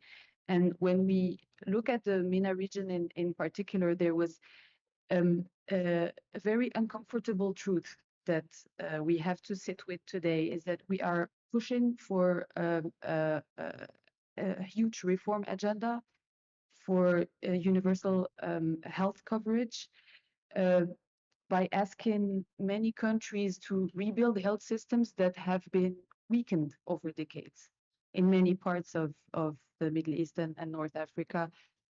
public health systems did not, of course, became fragile by accident. They were shaped by years and if not decades of things like fiscal constraint, underinvestments, disinvestments, the pressure of debt, and policies that have reduced the role of the state and expanded, of course, the very often unaffordable private provision of these same health services. So the MENA region is also apparently, as I keep hearing, one of the least funded regions in the world, despite health systems being largely dependent on external financing, which is very interesting to think about. And given this, I mean, underrepresentation of the MENA region in these global spaces, we felt very privileged and grateful to be part of these consultations led by here CSO, because despite the very difficult context in the region, we have been able to put together some brilliant community leaders and advocates to understand what was the general feeling around global health architecture reform. And what clearly came out of these consultations are three things. That debates on these reforms are very, very distant, or at least feel very distant from the realities of the region, despite their consequences being very concrete on the people living in the region, who gets funded, whose priorities counts, which crisis will receive most attention first. And so participants really to these consultations really pointed at the fact that we are kind of, as a region, being stuck in a permanent emergency mode. The architecture and the institutions responds to visible crisis and security concerns, but it invests really too little, if not at all, in things like prevention, like primary health care, like non-communicable disease, like mental health. And so, but also the long-term needs of displaced people, because that is the reality of the MENA region. It's a reality of displacements, war, an ongoing genocide, successive economic crisis and shocks. And so this is the reality that we have to compose with and live with. And these findings also pointed to, I mean, in addition to all things about financing, and these are things that were already pointed out previously, to the very striking unequal power. You know, priorities are really very often, if not always, shaped outside of the region, despite community knowledge and so to say the expertise of the region and the civil society in the region remain underused, if I can use an extractivist term, really underused in decision making. So yeah, so this is really, I mean, but again, if I mean, just like Rosemary was pointing out, I mean, the future, the preferred future, is one that is based on solidarity, on regional voice, on evidence that is rooted within community and civil society. So what really came out of these consultations in the MENA region was really eye-opening and interesting for us. So yeah. Thanks so much, Hiba. And we'll talk a little bit more about the realities that your region is facing in the next round. I thought it was really important what you said, not fragile by accident. And we know that for many of our health systems, decades of underinvestment or competing priorities. We heard the same from the Minister of Health from Lebanon this morning, that sort of permanent emergency situation making it very difficult to cater for the full range of universal health coverage. And we also heard in another session yesterday about the impact on internally displaced and refugee populations who may be excluded from the promise of universal health coverage when countries are trying to deal with supporting their own population. So lots of inequities there. I saw some head nodding from Claire. So just so you know, since you can't maybe see us online, and Claire, I wanted to ask you, obviously these processes are important, as Hiba said, maybe not as understood right at the community level, but have the potential to have enormous impact on not only the overall governance of global health, right, but what gets funded, what gets prioritized. And so Wellcome has been involved in looking at the global health architecture for, I think we were talking this morning about at least since 2022, maybe longer. So I wonder if you want to talk a little bit about what Wellcome has done, what some of the key findings of those regional discussions have been. Thanks. Sure, thank you very much, and it's a pleasure to be here and to be part of this discussion. I think, as you've said, Wellcome has been in this space for a little while, but back at the beginning of 2025, when we were seeing those big shifts in financing and changes in the landscape, we took a moment to try and take stock and to try and work out where it was that Wellcome could be the most constructive and collaborative partner in this sort of window of both crisis and opportunity. And I think in particular, we saw a role that Wellcome could play in using our position to try and make sure that the reform processes that were unfolding were as inclusive as possible and inclusive of a broad range of perspectives across stakeholders and across geographies, and that the conversation about the future of the global health ecosystem was itself a genuinely global conversation. So that was the sort of foundation for what we've done over the last 12 months or so. So the first thing we did was commission 5 individual thought leaders from different parts of the world to write short, punchy papers on what they thought the future of the global health ecosystem should look like. And those weren't in any way intended to be consensus-based or representative, but they were really just to try and kickstart the discussion by putting some quite provocative and bold ideas out there.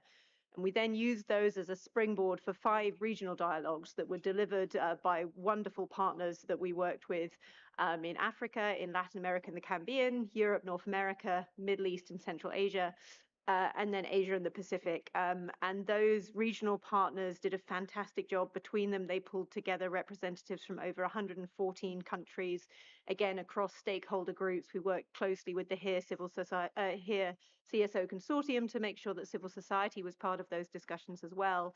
And through both consultations, focus groups, key informant interviews, but also in-person convenings, they brought a very wide range of stakeholders together to start to unpack these questions of what the future of the global health ecosystem should look like and what kind of reforms would be needed to get us there, both at the global level and at the regional level. And each of these dialogues produced a report, and we as Wellcome then attempted to synthesize the very, very rich findings and recommendations that had come out from those 5 different regional discussions and produced a global synthesis report that sort of captured those around 3 themes, the financing, governance, and then a third bucket around knowledge and... Speak closer to the mic. That's sorry. Having a hard time hearing you. Sorry. No problem. My apologies. So yes, tried to synthesize those recommendations around the theme of finance, governance, and then some knowledge and data and products. And then as a final step, just in April, which feels a very long time ago, but was in fact last month, we hosted a global convening that brought together representatives from all of those different 5 regional conversations to try and pull those threads together at the global level and really unpack what the next steps for reform should be and how what we'd heard from those regional conversations could really provide a strong foundation for some of the different processes that by that stage were starting to emerge. So the Accra reset and the WHO process and so on. And there's a report of that Bangkok meeting that was published just this week. So that's sort of what we did. I guess in terms of what we heard, I mean, I think it won't be surprising to say that we heard very clearly that whilst today's system has delivered important benefits, it isn't fit for purpose, it's fragmented, it's overly complicated, it's too expensive to sustain, and it's not equitable.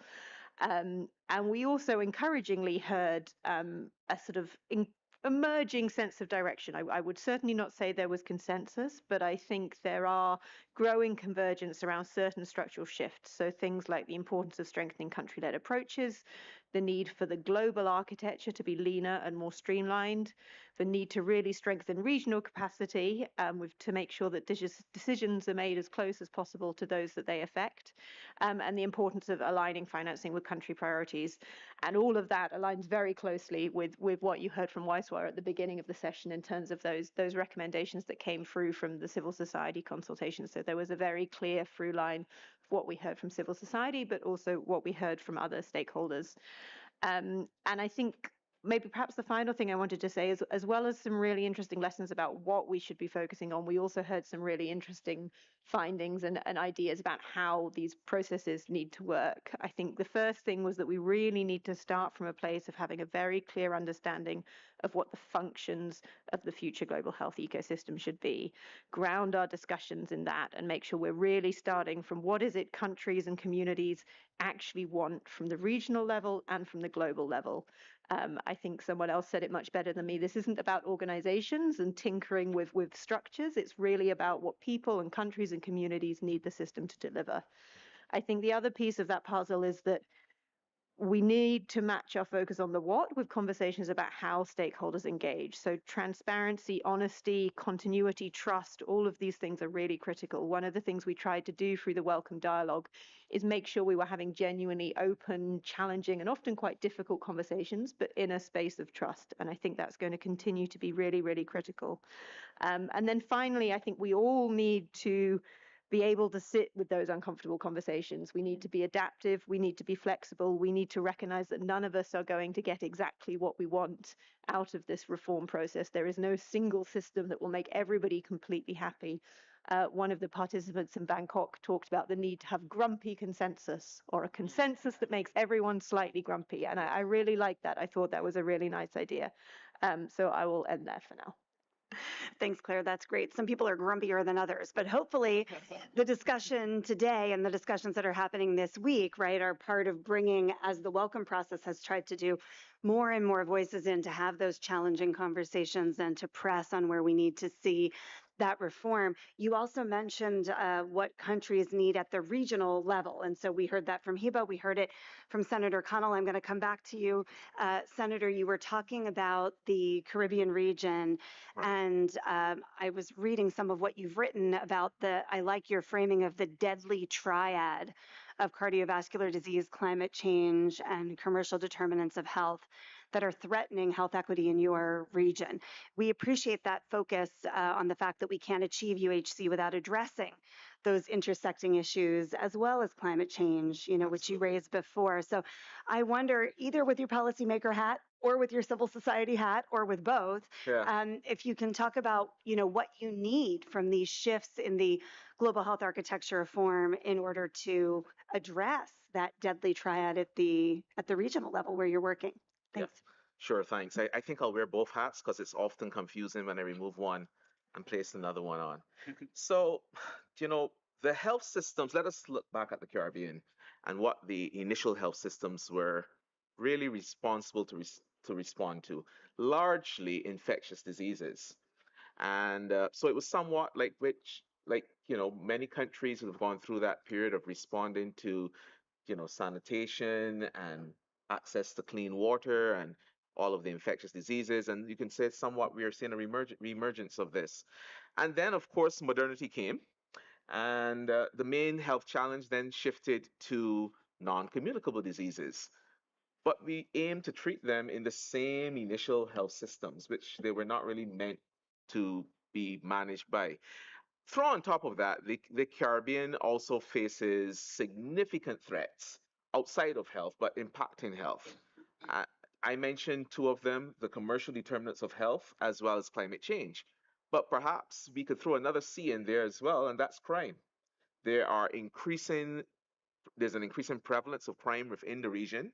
I probably shouldn't say that for the tourism minister to hear, but that is a fact. And of course, the main economies of the region are tourist-based economies. So it's not just about it being safer for our citizens, which is important, but our very survival as countries in terms of income. These are conversations that often happen in silos, and I think it is somewhat annoying, and I could understand now, two policymakers when we come to them with a health agenda and speak about things like global health and ignore all those other factors. What I think is necessary, perhaps, and the Healthy Caribbean Coalition has attempted this somewhat, is how do we utilize vehicles that are already in the political space and already have the attention of our politicians, such as the climate change vehicle. So how do we marry climate change and health? How do we, for instance, marry crime as a public health emergency or a public health crisis? And because, to be quite frank, the same social determinants for NCDs are largely the same social determinants for crime. So these are conversations that I think we need to disaggregate in a space which does not only have to prioritize health, but a whole set of other priorities. And until we do that, we will not be able to define our own national priorities, regional priorities, and we certainly will not be able then to look at the global stage and say, well, what do we need from global health? So those are my points. And what I would close by saying is the most important thing that we can do, perhaps from this meeting, is to strategize on how we reprioritize health. In a changing world, where, as I said, I saw in the palette, the conversation of health was delayed because it was more of a conversation about peace. How do we now respect that as a global prevalence, but still push the health agenda? How do we get health in there in a vehicle? And I think if we don't do that, then we will be having these conversations in a health silo. But who's going to finance it? Who's going to advance it? Our politicians do not ignore health, but they prioritize other things. Yeah, and maybe I was going to go to Rosemary next, but I may actually connect that conversation to Hiba, because I think this discussion about peace and health and conflict and crime and social determinants and commercialization, we could talk about it all day. It's a crucial one, not only in the way that we message, but the way we build that global health architecture to respond to it. So Hiba, I hope that's okay if you don't mind, because I think in the MENA region, where we're seeing so much conflict, where some of those conversations in the Palais were politically coming from, we see your organization, Hiba, doing community-led monitoring of those health services, which is such a powerful tool, right, for accountability around what happens in those spaces. There's been enormous disruption in your region due to not only the financing cuts, as you were saying, but that sort of permanent emergency of war and conflict and displacement. I wonder if you can talk about the role, that work of community-led monitoring, how we need to bring that into these global health conversations, as Senator Connell is saying, to connect it also to what's happening in that sort of permanent state of emergency for people. Thanks. Thank you. Thanks a lot. So to put it very simply, what we have been advocating for as IGPC MENA since, we joined this consultation process, is that community-led monitoring and community data should not be at the margins of the conversation on global health architecture reform. It should be understood not just as a data collection tool or a way, but a really one of the accountability pillars of, especially when we speak about things like universal health coverage. In our region, and I believe this may probably be true for other parts in the world, but some people may be formally covered under one system or another, but still face shockouts that can go from things like informal costs, transport barriers, etc., all the way to stigma, to the denial of care, to poor quality services, or the sudden interruption of services when we have strong shocks. And what we have been able to do in the past years, and is through CLM projects and CLM programs, is to capture these gaps, because we start from the lived experience of, how people experience the system. And this is why, again, do not see it as an accountability, as a mere data collection tool, but really as an accountability mechanism that goes beyond the question of whether this health service or that health service is supposed to exist, but more, can people actually use it? Can they access it? Can they access it safely and affordably, and while keeping their dignity in the way? And it has been extremely, I mean, it puts things into perspective for us when we have colleagues and partners from Lebanon, from Jordan, I mean, who, despite the very difficult, I feel very privileged to come from. I'm based in Morocco, and that's where I come from. And I mean, I do acknowledge the privilege of living in a country that has not experienced the same level of instability, and that has been in the leadership seat on many battles, but this is not the case for all the people we work with, and surprisingly enough, I mean,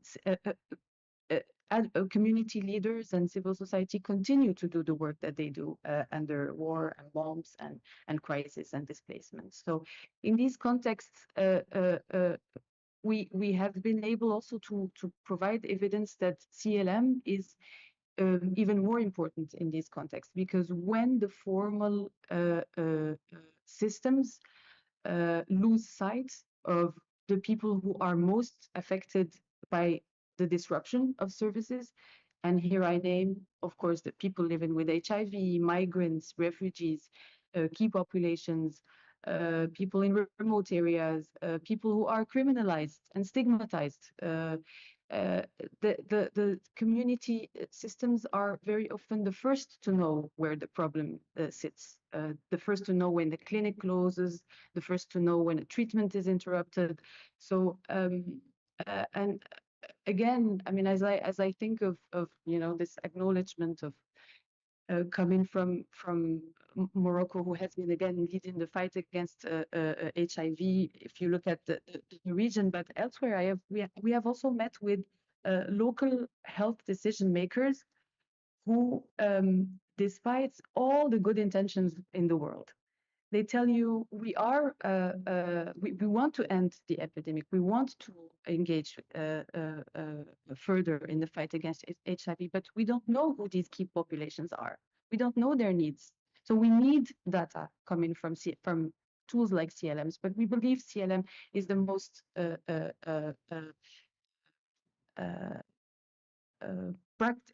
efficient tool. But there is a contradiction when we hear decision makers, policy makers saying, okay, yes, we need data coming from communities. Everybody praises tools and mechanisms like CLMs, but especially when they need evidence, when they need legitimacy, when they need immediate and rapid feedback. But when we look at the funding cuts, when the cuts happen, CLMs are the first, and community data are some of the first work tracks that are being disregarded. And here, I want to just state that it has been, I mean, an enormous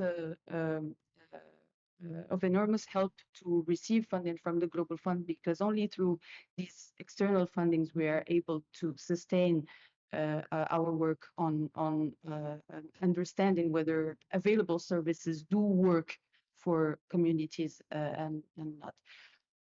There is the contradiction, but there is also an emerging but very urgent challenge when it comes to CLM and community coming from data, because as we talk about things like integration, like digitalization, like communities today need to have a say over not only the data that they generate, but also how do we analyze these data, and how do we interpret the results that come from these analysis.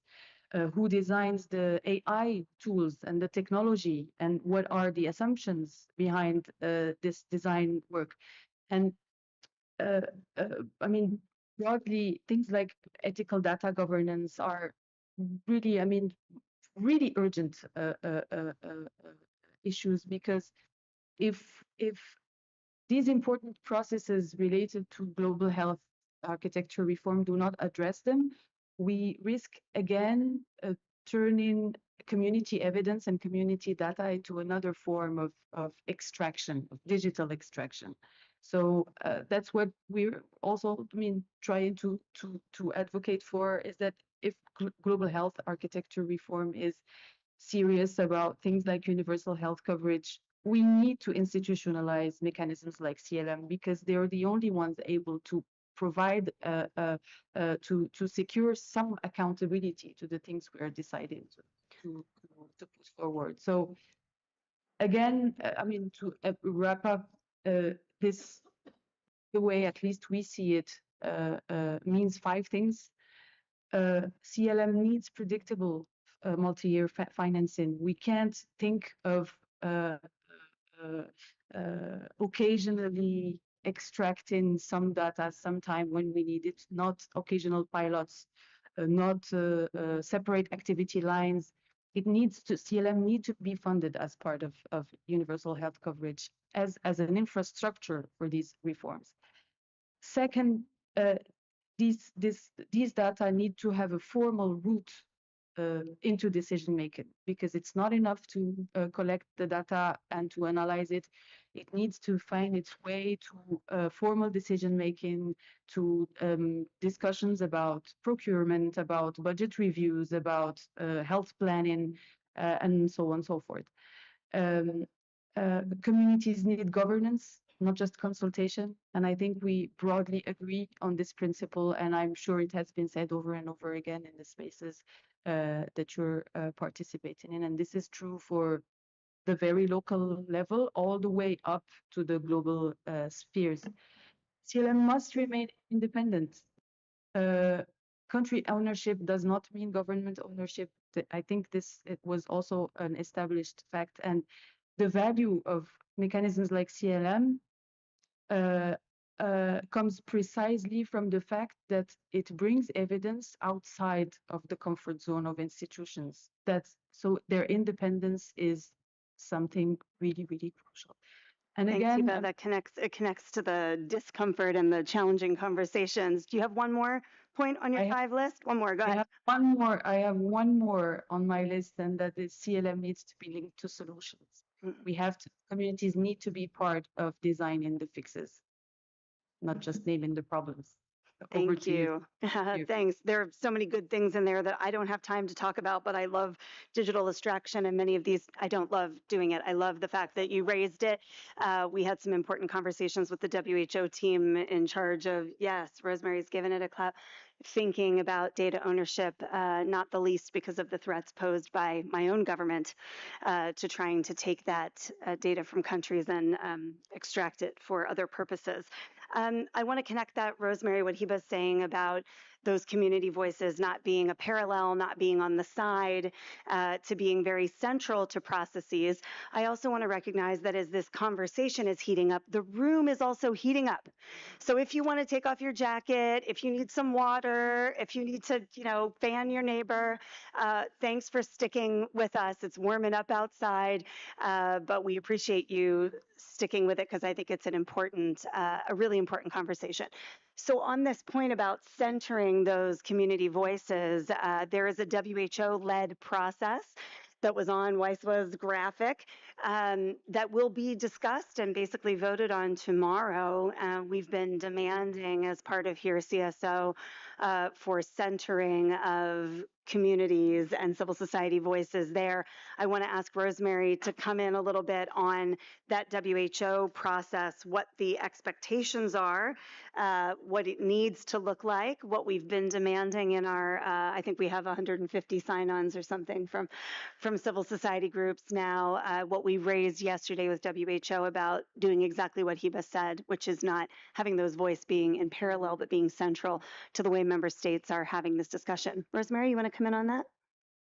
Yeah, very quickly, to just frame that from the point of view of what we are hearing in this conversation, and I think across all the discussions this week, that going forward, we have to ensure that global health work is undertaken through collaborative partnerships by all of society, not just governments, not just philanthropy, not just civil society, but really all of society. And that connects to a point that Claire, you mentioned, and which I really want to also echo in saying how, partners like Welcome, philanthropy coming to partner, with civil societies, with community around this, and really still, ensuring that civil society-led processes do not lose the integrity of what a civil society-led process looks like, which actually really want to thank you, Claire, and Welcome for showing the way in terms of how partners can come together, philanthropy with civil society. But I think our biggest headache is really how do we also achieve that collaboration, that working together, that being part of decision making when it comes to working with member states, when it comes to working with governments, in a way that actually also upholds the integrity of community and civil society led processes, input, decision making.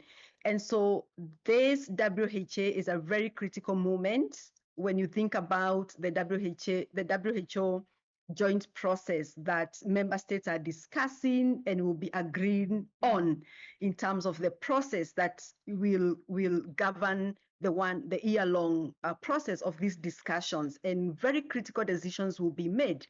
And so many of you in the room and online, and many colleagues who are not here today, have articulated through the sign-on that here CSO has put out on the fact that we actually hoped to see a more inclusive process, where the task force for this process right now, the proposal does not include civil society within the task force. We know that for a fact, and we do know that this discussion is happening, and so it really is a critical time to figure out how do we ensure that this process is really an immediate test for whether global health is going to be inclusive going forward.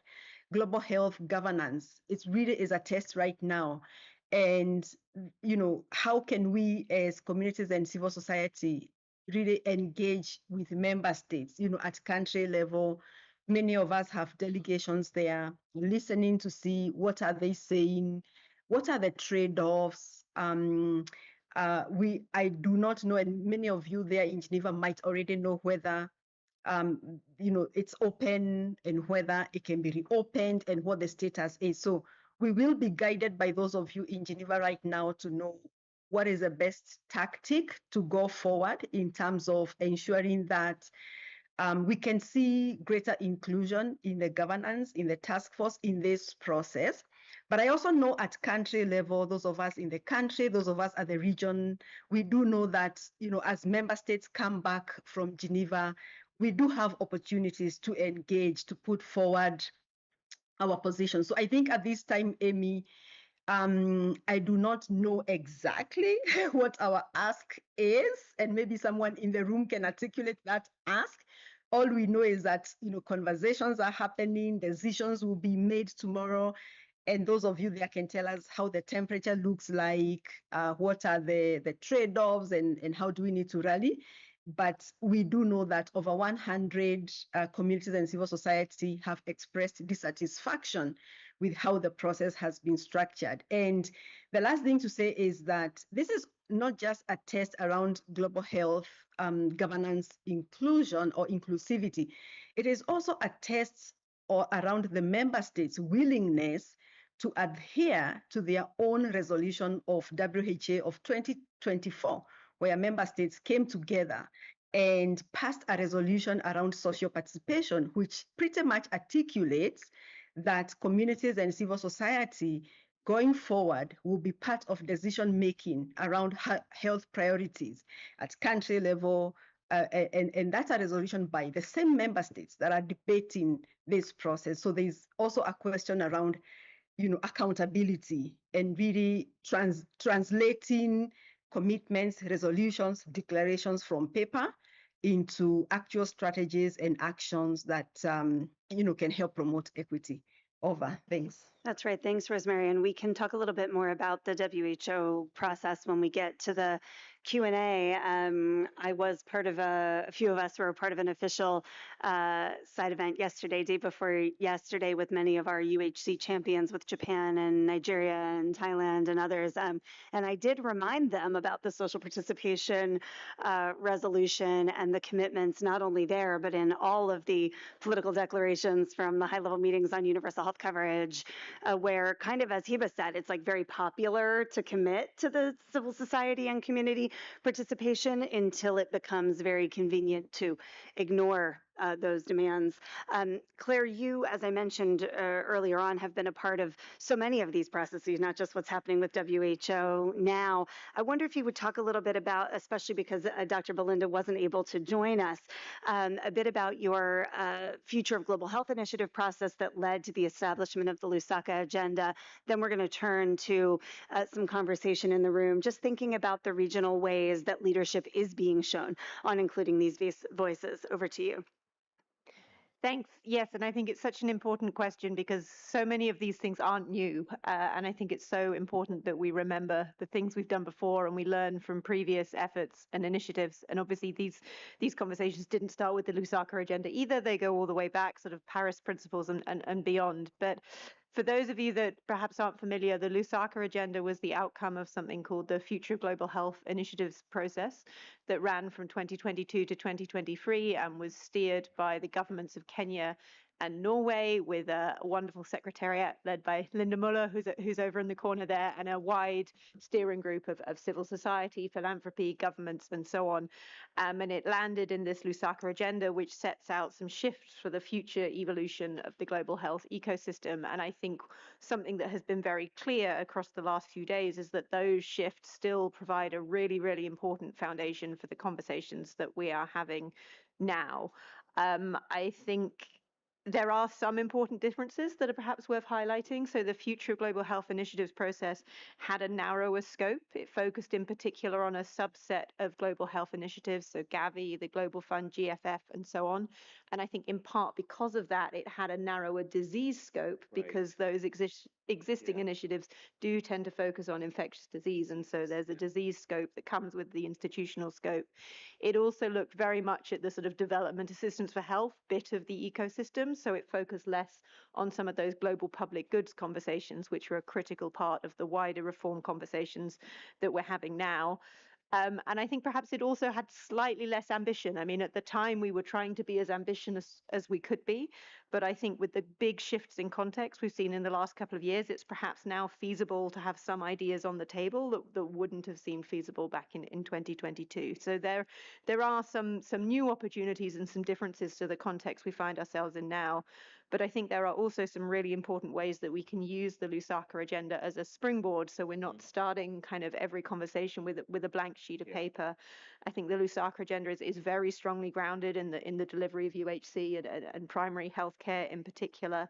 I think the efforts around the Lusaka Agenda have done a fantastic job of mobilizing some really important country perspectives, and by country I mean both government and civil society, in terms of what is working and what isn't working at country level, and raising some really important voices that are challenging some of those global conversations that can sometimes feel a little bit disconnected from the country level. I think it's also a useful reality check. It reminds us just how hard this is. I think it's fair to say that we haven't made as much progress as we would like in turning the Lusaka Agenda from a set of shifts and priorities into action. And I think we really need to unpack why that has been so hard. What is it about the incentives and the ways of workings and the systems that have made it so difficult? Because we're going to face those same challenges in this reform conversation now, and we need to be able to learn from that, and we need to be able to unpack what we can do differently.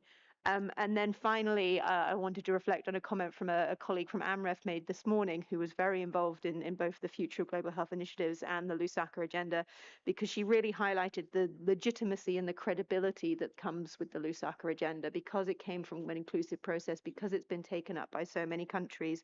I think it provides a really useful foundation to have some further conversations, because there's already a level of alignment and partnership behind it. And I think obviously that varies across countries. It's a more useful tool in some countries and in some regions than it is in others. So it's not necessarily the sort of answer to everything in all spaces, but I think it can provide a really useful foundation. And as we continue to take these reform conversations forward, it's critical that we also look back and see what we can learn and bring forward from the past. Thanks. And we have some other folks here. We got folks in the room who've been involved in all of these processes, right? In Lusaka Agenda, working on Accra Reset, going back to the Paris principles. Yesterday, somebody mentioned the Global Action Plan. We keep fighting, we keep showing up as civil society through all of those processes and making our asks, including in that WHO process. We are going to open now for some Q&A, just recognizing that we started a little bit late. Also, we have the space. It's our space. We can stick around for a little bit over the originally planned time, although I know people have lots of other appointments. So we're going to take some questions. Please try to keep it brief. I always like questions and not so much dissertations from the floor. My colleague has got the mic at the ready. So I saw two over here, and then somebody on this side, raise your hand and I'll come to you. We're also taking questions online. I'm aware some of them are there. So please stand up and introduce yourself and ask your question briefly. Welcome.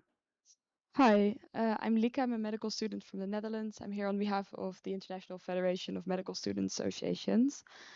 I noticed there's a really broad spectrum of different stakeholders represented in the steering committee of HERE CSO. I did, however, notice that youth is not yet represented, considering that young people will be affected by the long-term consequences of these discussions. And reforms. I was wondering in what ways youth has been involved in the gathering of input and whether there are any upcoming opportunities for youth to get involved in these discussions. Thank you. Fantastic question. Let's take two more. Waiswa, you might want to talk about that, or Rosemary, or get ready. Yep. Hello, my name is Tanatan. I'm a medical student from Thailand, representing the IFMSA as well. So I would like to ask the panel.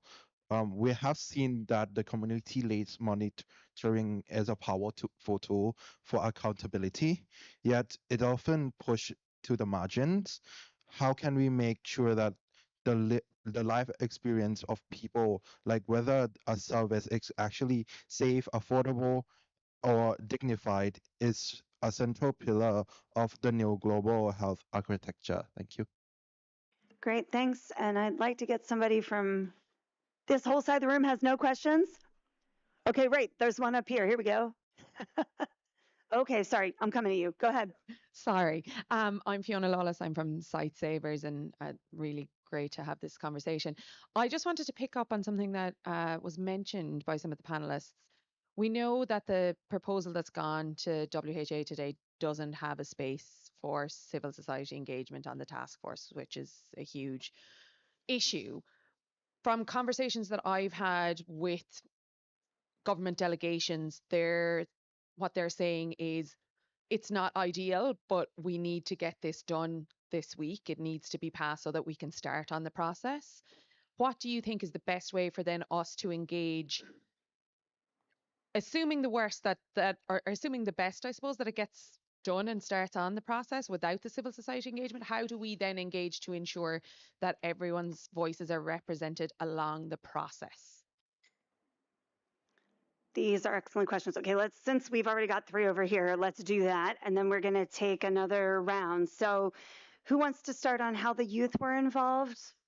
Somebody? Okay, right. Wait, Senator Connell wants to go ahead, and then we'll hand it over to you on the So I really want to respond to this because I have been receiving WhatsApps from my medical students back at Cave campus in Barbados asking, where or how do we get involved, and how could this conversation even be happening without young people? I think we have agreed that perhaps we are providing solutions for problems that we haven't clearly defined. And those problems are different depending on the region and the country. But you guys offer a different perspective because you can identify what future problems might look like. And after all, you are going to be the inhabitants of this mess or success moving forward. So yes, I think there needs to be a strong collective voice for young people for decision making. And I also think that you need to also push yourself to be innovative and not follow the status quo of how things should be done, because quite frankly, we haven't always gotten it right either, right? So I strongly support that, and I hope that there will be an opportunity for young people to be part of this discussion. Yeah, great response. An educator of the future medical students actually on the panel. We always appreciate the partnership with IFMSA. Weiswa, do you want to talk about youth participation in the consultations? Yeah, actually, my colleague here, Get on your mic. Jessica, Or over the Jessica, want to weekend talk was about that? presenting to IFMSA students or about the HSO work. She's also, as you can see, she's, I think you're a member of the group, right? Are you? Thank you. Yeah, I can quickly talk to that. So my role in the project team is really monitoring evaluation and also outreach, particularly during the consultations piece. So it has been a real ongoing process to get youth voices involved in the consultations and also during the survey. And we actually currently do have a consultation with our regional partner in West Africa that's focused on collecting youth voices. And also very happy to be engaged with any youth organizations that want to be involved in future consultations. Please do email me at the info@hearcso.org because I will respond. Thank you. Great, we'll put some of that information up at the end. And then coming to the, whoops, this is still on. And then coming to the question about WHO, I've got pinch hitters in the back here, some of our other Here CSO members. Allison, please introduce yourself and thanks for coming in. Sure. Hi, I'm Alison Cox. I'm from NCD Alliance and I'm also on the steering committee of Here CSO. And I'm going to say a few words, and Ravi from the CSO Commission is also going to say a few words. So you're absolutely right, and somebody else brought it up as well. There is no seat on the Joint Task Force at the moment for civil society or lived experience in impacted communities. We are, as we've said, protesting that strongly. We are not getting any signs of hope, even from friendly governments, that that is going to change. And some of them are saying, it's quite difficult, maybe don't say so much, it might be a bit difficult. I just think whatever happens, we as civil society have to advocate for our place at the table. And we have to be firm and clear about we have a right to be at the table, and we have to say that. How they respond to it is their problem. We have to keep saying it, and that's, I think, what we're trying to do. Ravi. I'll add on just a tiny bit. Speaking from the point of view of the Civil Society Commission, many of you have already seen the proposal that came out, I think, just a week ago. Yes, and so it went through the program budget committee. The reality is they put in the name of the WHO Civil Society Commission in several places, but it's only as the means for the task force to consult with civil society. There's no real mechanism, and as Allison has said, there is no seat at the table. We see that as regressive, not only for where other global health institutions are working, but even for WHO. And those who were in the preceding session, you've heard our discussion about the civil society engagement strategy that WHO is hoping to prepare or planning to prepare in the next year. So I'll add on Here CSO, and if you're not already part of that mailing list, find some of the steering committee members. We can get you on that list. There's a communication going out to have CSOs sign on and indicate your dissatisfaction, right? And I think that's just a first step. Several of us want to talk with member states, as Allison said, and also with the WHO Secretariat and understand why have things moved backwards. Because what's in the proposal smacks of tokenism, and there's only one way to say it, and we need to say it out loud. Last thing is, if we have a commission, we have Here CSO Coalition, we have many different mechanisms, and this is the moment to take the risk. We don't want to protect what we have and be wary about stepping too far. If we get smacked back now, then we just know that we would have never gotten anywhere by staying quiet. Okay, and one more point on this from Weiswa, and then we're going to get the CLM question. Just to be specific, we have the asks, the language that you need, the material you need, you can adapt. If some of us don't have access to the spaces where some of these topics are going to be discussed during this week, today, tomorrow, Friday, but we encourage you, if you are to adapt some of these materials and make this case very clear, the need to engage and to make sure the civil side is at the table in your messages. Yep, Thank we're you. going to try to share on that at the end. Hiba, I wanted to ask you if you wanted to, you did already make the case for the importance of CLM, but if you heard the question from our IFMSA colleague, if you wanted to come in on that. Yeah, just a quick comment. I'm not sure I have a definitive answer to that question because I think that's what we're trying to do. But what has been working lately is the money argument and trying to put forward that CLMs work. They are cost efficient. They allow us to put money where it is needed. I mean, beside the broader, of course, and most important argument that communities are experts of the realities that they live, and once we once we secure that seat on the tables that you are referring to, this is the argument that we will keep repeating and keep putting forward. Over to you. Fantastic, thanks. And thanks for doing that in a succinct way. We had a question over here. We're almost at the end. Go ahead. Up here, up here. I want to add one thing before Okay. that. Oh, yes, please. Sorry. Come in. So, hi, I'm Quentin. I'm also part of SC members. I just wanted to address one thing, which is that there's the whole, like, we're trying to get a seat at the table bit. And then if it does pass through, how do we still influence the process? And I want to highlight two things. The first is that it's not the first time that there are processes that don't directly involve civil society as represented, but we will know what the 14 countries are there, reaching out directly to these countries to influence is the first step. The other one is that the GHIs will be part of a task force. These GHIs have boards, and these boards, for some of them, have civil society reps, and some of them are very strong. I know some people here are part of a communities delegation for Unitate. Hello. There's one for Global Fund, there's one for Pandemic Fund, there's one for Stop TB, yada yada yada. So this is also a point of entry to get to make sure that the GHI positions are as representative as possible of our own. Now Right. that I've We stole heard the from mic, WHO yesterday that those 14 countries that will be on the task force are being identified regionally, divided across regions. So that will also be a process for us to follow. And if you sign up or connect with us, I think we're going to share how to do that at the end of the presentation. We'll also, of course, provide updates on what gets decided tomorrow in the WHO process. Okay, go ahead.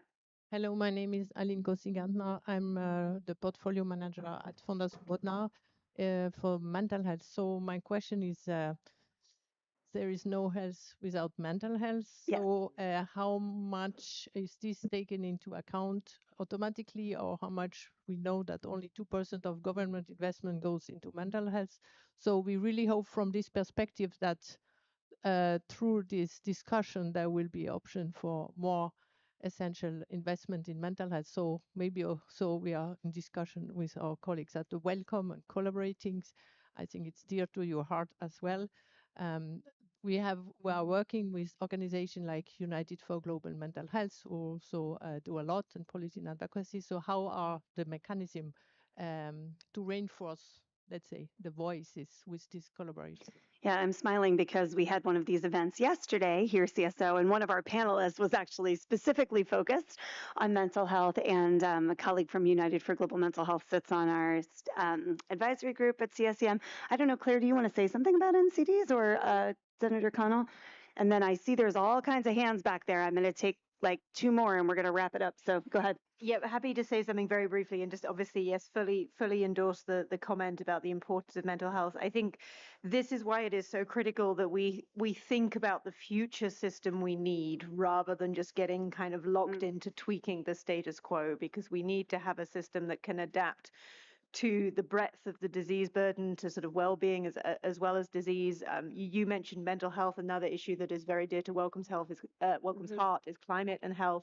We're going to see a lot of shifts and changes as a result of that in the coming years. So we need to think about how to build a system that is adaptive and iterative, and not just sort of get bogged down in where the money currently goes. That's right, Senator Connell. Yeah, I think that's a brilliant point. And remember, I spoke about using vehicles to get politicians' attention.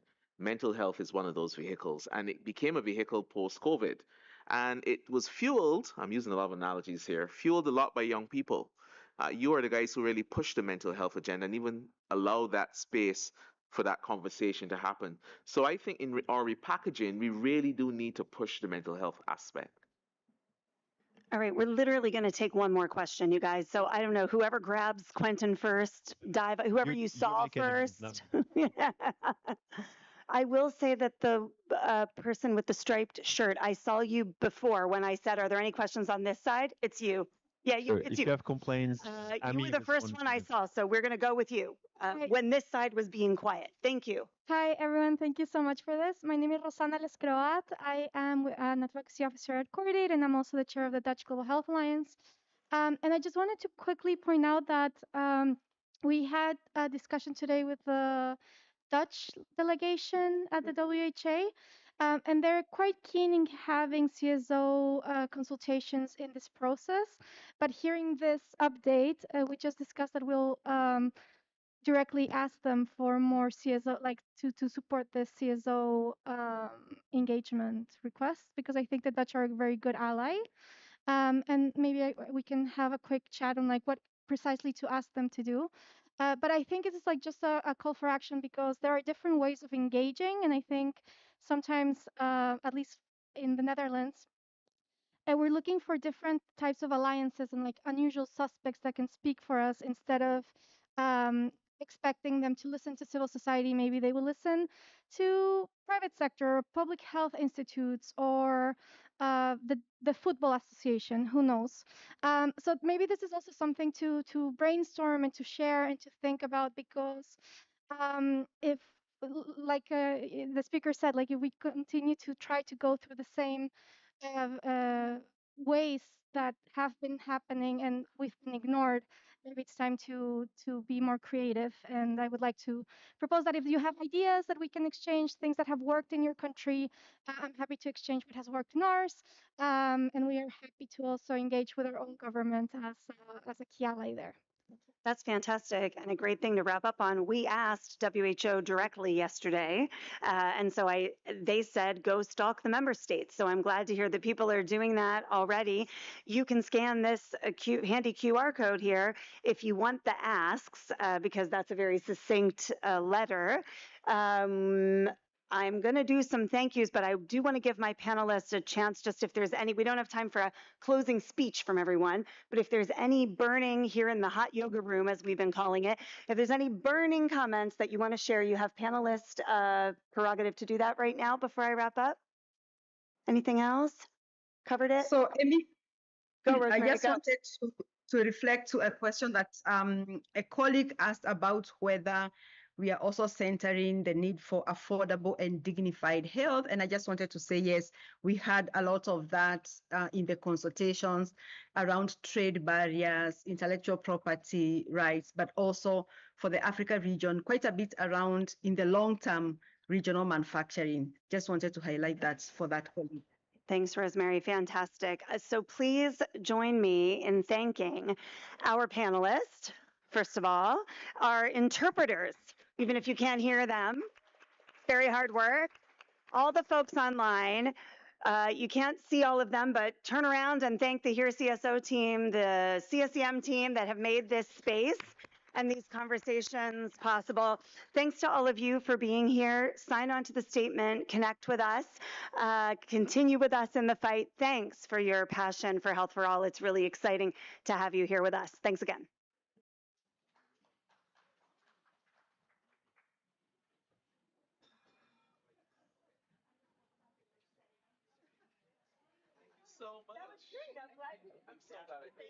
Recording stopped.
good afternoon to the participants in the room. Good morning, afternoon, or evening to those who are joining online.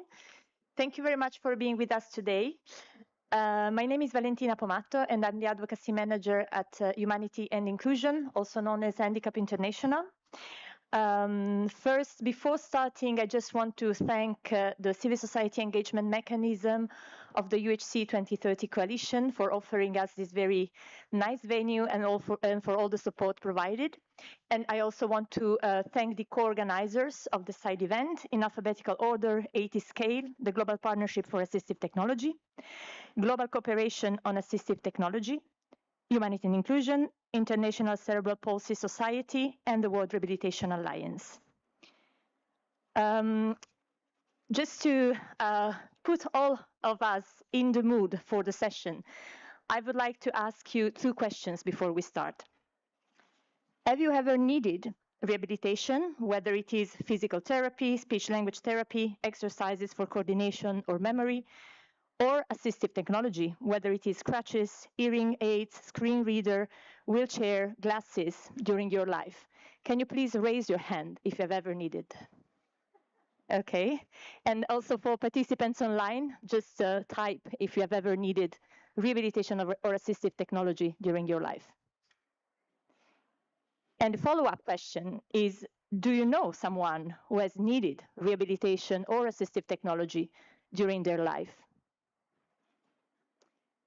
Okay, I think that's a very strong answer from the room, and your responses demonstrate that rehabilitation and assistive technology concern a very large number of people. Anyone might need rehabilitation or assistive technology, or both of them, at some point in their lives. So rehabilitation, maybe we can go to the next slide so we dive in. You already see that there is captioning on the screen. If you want to access captioning on your phone, you can access the Zoom link, and there's a QR code for those who need that. Yeah, we can go forward. Thank you. So just a few information to set the scene for the conversation that we're having today.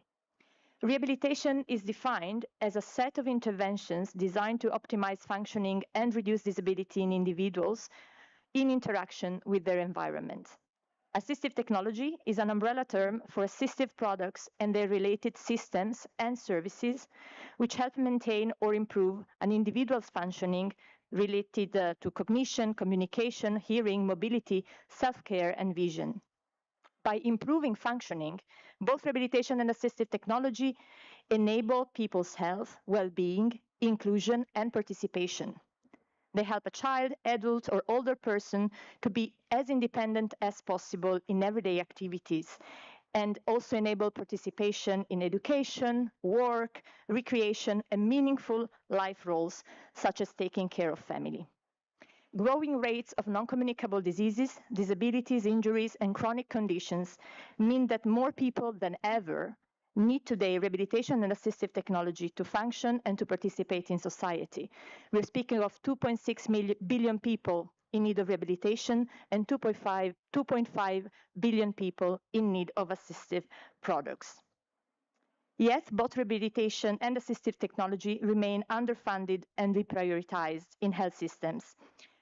Health systems still focus mainly on disease treatment, leaving access to rehabilitation and assistive technology quite patchy and unaffordable, especially in lower middle income countries. Integrating rehabilitation and assistive technology in universal health coverage is key to building more inclusive and people-centered health systems. This year, World Health Assembly is an important moment for both rehabilitation and assistive technology because the reporting on these two topics is on the agenda. And we also know that in 1 year and a half, there will be the UN high-level meeting on universal health coverage. So it's a good time today to speak about rehabilitation and assistive technology in the context of universal health coverage.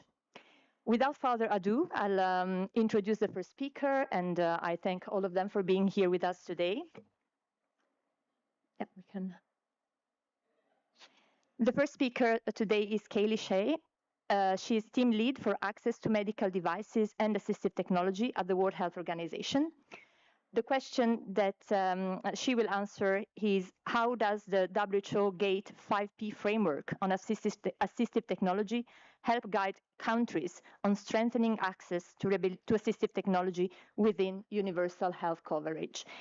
And also maybe just a word before about what the WHO GATE 5P framework is, for those who are not familiar with it. Thank you very much. Thank you. Thank you very much, Valentina. And that was a really good setting the scene. So thank you for that. Now, I'm going to copy what you did earlier and actually just ask, first of all, who in the room has heard of the WHO 5P framework? Hands up. Heard of. Okay, so, right. So then if I ask, can anybody in the room name all 5 Ps? Don't name them, but anyone, if you feel confident that you could. Carrot is pretty good. Emma is on my team, so I wouldn't expect any less. And also online as well. It would be nice to kind of capture that.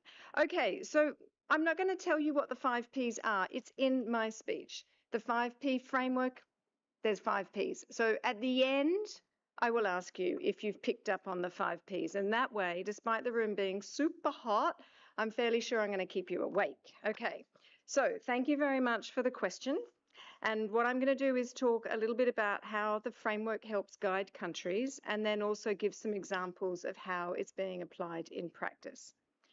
So a key feature of the 5P framework is that it offers countries an accessible model that resonates beyond health systems, and that is a very deliberate strategy. So when the framework was developed to help countries strengthen access to assistive technology, it recognised that while this is a health issue, it is also a multi-sectoral issue. So we wanted a framework that could speak to everybody. Because if we want universal health coverage to be truly universal, then we need assistive technology to be built into the health system, but we also need access to be supported through coordinated action across sectors. And we know, and it's been said now, that too often assistive technology is approached in a very fragmented way. Responsibility is often split across health, social, education, labour sectors. Policy is developed in one place. You have products that are being considered somewhere else. Services are uneven or unavailable. The workforce capacity across sectors is really limited. And the people who need assistive technology are not consistently involved in decisions that affect their lives. And so the result is that access to assistive technology remains inequitable. So the 5P framework brings these pieces together into one coherent multi-sectoral approach. Now, I'm going to give you a hint that you're going to hear the P's now. So it puts people at the center of the framework, and it encourages coordinated action across 4 connected areas. And these are policy and finance, products, provision, and personnel. And in this way, it helps countries move beyond an individual product or isolated initiatives toward a coordinated reform across systems and sectors. The framework really does help countries to embed assistive technology into policy, planning and finance, including universal health coverage benefit packages, for example. It helps improve access to priority quality assured products, strengthens provision systems across health, rehab, primary care, education, aged care and other sectors, and to build the workforce or the personnel that are needed. So in summary, it's a structure that gives countries clear direction to be able to identify where are the gaps by using that framework, to set priorities across the framework, and then to take coordinated action. So in practice, the 5P framework is well tested. It was developed in 2014, so it's been used by many countries, and they are moving forwards with their system strengthening, referencing this as a framework. And for WHO, we have deliberately structured our tools and our resources to support action across the framework.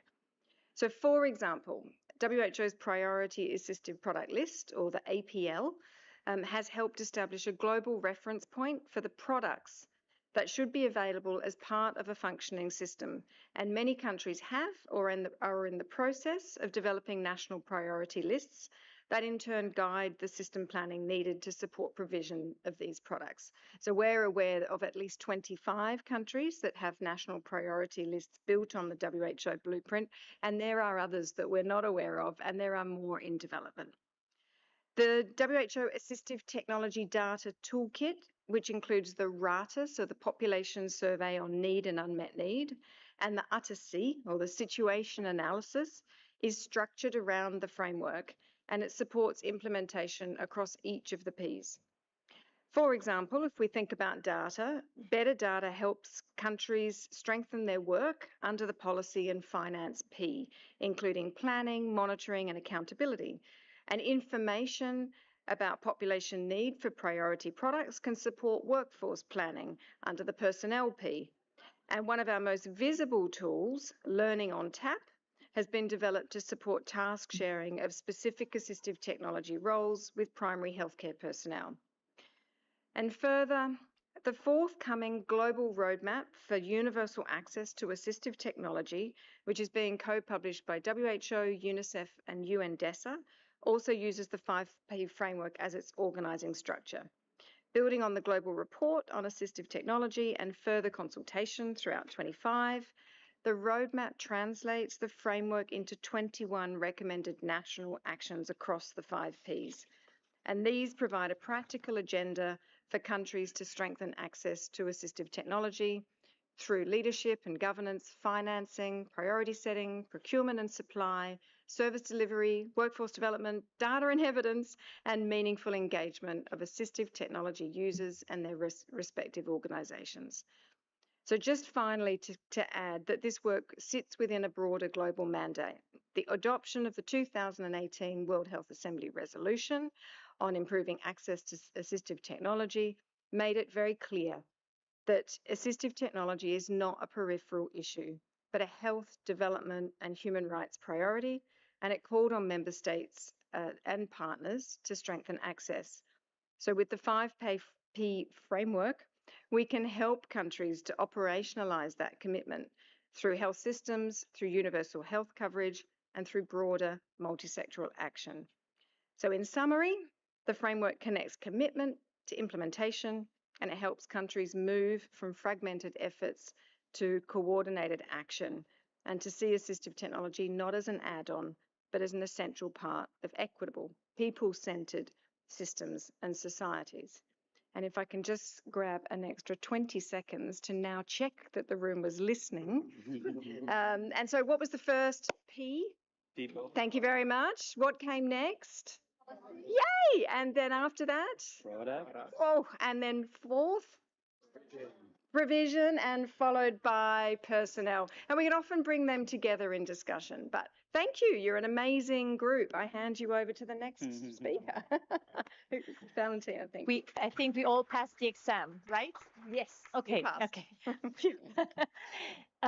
Thank you very much for this overview, and also for sharing about the forthcoming roadmap. I think we can move also now to the next speaker, Amy Jo Collins, coordinator of the World Rehabilitation Alliance at the World Health Organization. Thank you.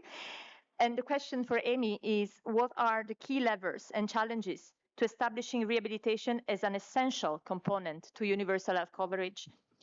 One that addresses not only or just survival, but how well people are able to live. That's an important question for you. Thanks. Great. Thanks for the question. And yeah, it feels 4 to 5 minutes, a bigger question. So I hope we can get back to it in the discussion.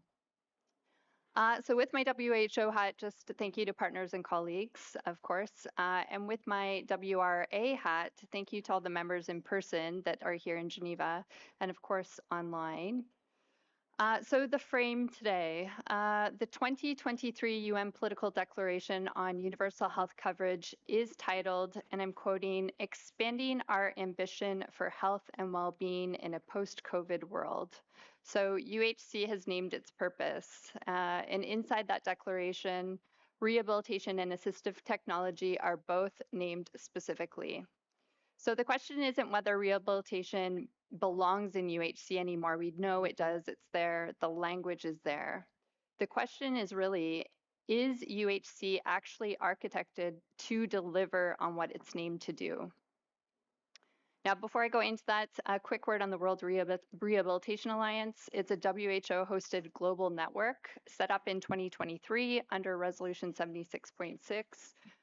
Over 120 members now across UN agencies, civil society, professional associations, academia, the private sector. It's a convener, it's powerful and growing, and so proud to be a part of it.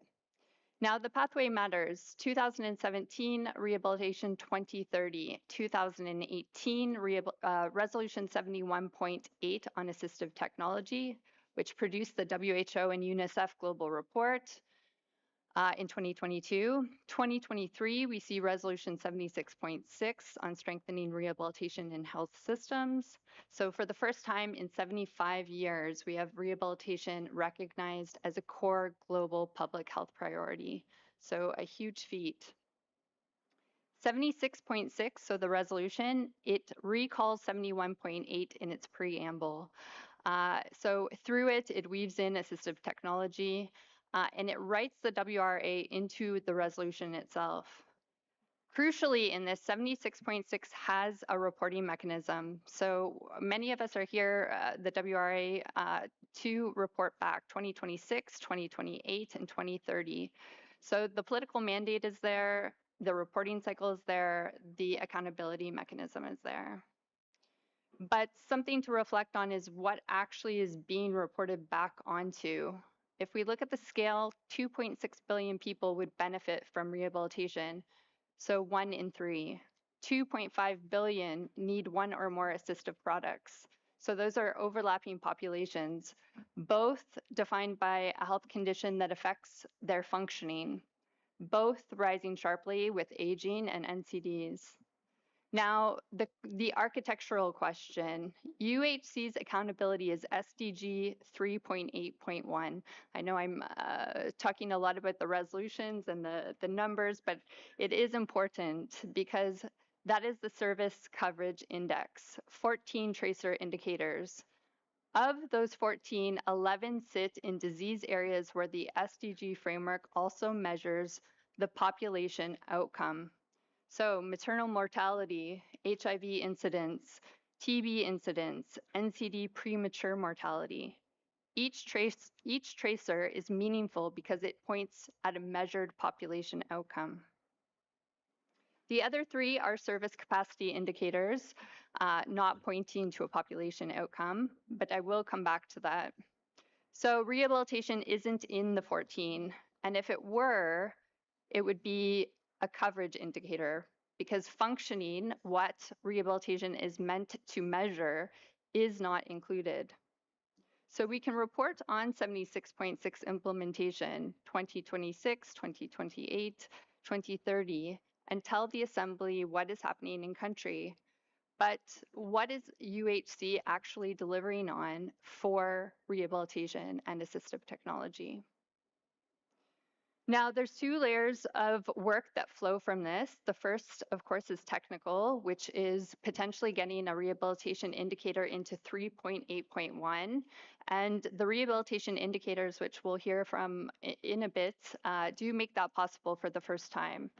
And there are those 3 service capacity tracers, so health worker density, hospital bed density.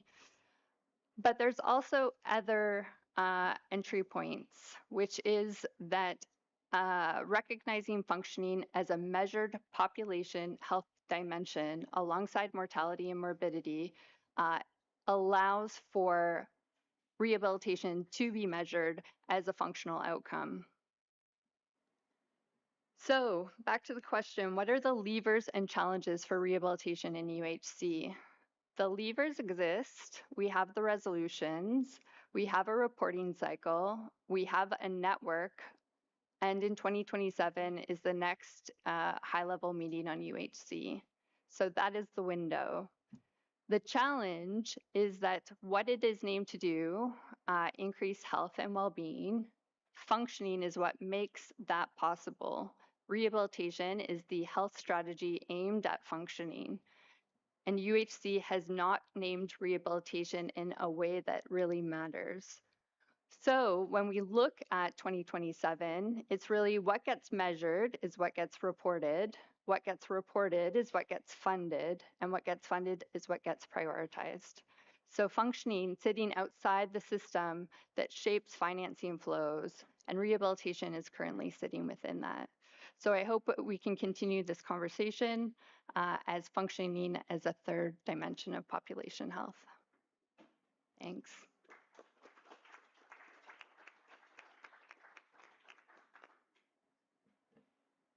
Thank you very much. I now give the floor to Pascal Bilveld. I hope it's correctly pronounced. CEO at ATScale, the Global Partnership for Assistive Technology. And the question for the CEO of ATScale is how can partnerships and strategic investments accelerate access to assistive technology and also support its integration in universal health coverage? Thank you very much, and good afternoon, everyone. I'm Pascal Bielefeld, heading up ATScale, and as our name indicates, we are all about partnerships, and that's really important because I think the challenge that needs to be addressed cannot be addressed by any single organization or any single person. It really requires a truly collective approach through a partnership. And let me just remind you also of the scale of the challenge that we're talking about when it comes to access to assistive technology. We heard 2.5 billion people need AT across the world. In low-income countries, barely 10% of those who need it have access to it, compared to 80 to 90% in high-income countries. So that's the scale of the challenge that we're really trying to solve for. Now, what can we do to try to make it easier to integrate rehab and AT in universal health coverage? And you mentioned or you asked about strategic investments. I think we've tried through the partnership to do just that at the global level and at the local or country level. At the global level, a couple of examples of strategic investments I think that we've made since we began our journey. One was, and that was our first investment, was to actually develop an investment case to really make the case for more investments in assistive technology. And that case demonstrated that there is actually a 9-to-1 return. For every dollar that we invest in assistive products, there is a $9 return. But we've made other strategic investments at the global level, including working closely with WHO and other partners to generate more evidence, to develop guidelines, training packages, to work on expanding the product catalog so that assistive products are now included, which has helped reduce the price of some of these products. So those are examples of some strategic investments that we've made globally. Locally, we've also begun to work in a number of countries across the world. In Rwanda, for example, on the ear and hearing care side of things, we've supported the country really develop a district-level service model, which also includes, by the way, local production of ear molds. And through that support, we were able to ensure that Rwanda could access hearing aids for a fraction of the cost of what they were previously. To be precise, a 94% reduction in hearing aids. And that in turn has allowed Rwanda to now include this in their community-based insurance scheme, right? And so you can see the logic then of how then that contributes to making sure rehab and AT is included in UHC. Another example, Senegal, working with WHO, UNICEF, and other partners in the government there, we've included rehab and AT in the DHIS too. Because as we've heard from Amy, what you can't measure, you often can't fund, right? So again, a concrete step towards greater integration. I don't want to take too much time, so let me just maybe conclude by reminding everyone, I guess, that UHC really is about everyone, everywhere. And without assistive technology, we'll never reach everyone, and we'll never be able to leave no one behind. If a child survives polio, it's a great thing. But if that child then can't reach the school because he or she doesn't have braces, then it's actually a bit of a failure. So let's not forget that. And again, it's only through partnership that we will be able to accelerate that pace of change, because partnership also allows us to de-risk investments, allows us to reduce overall costs, and ensures that we have a holistic and integrated approach. Thank you.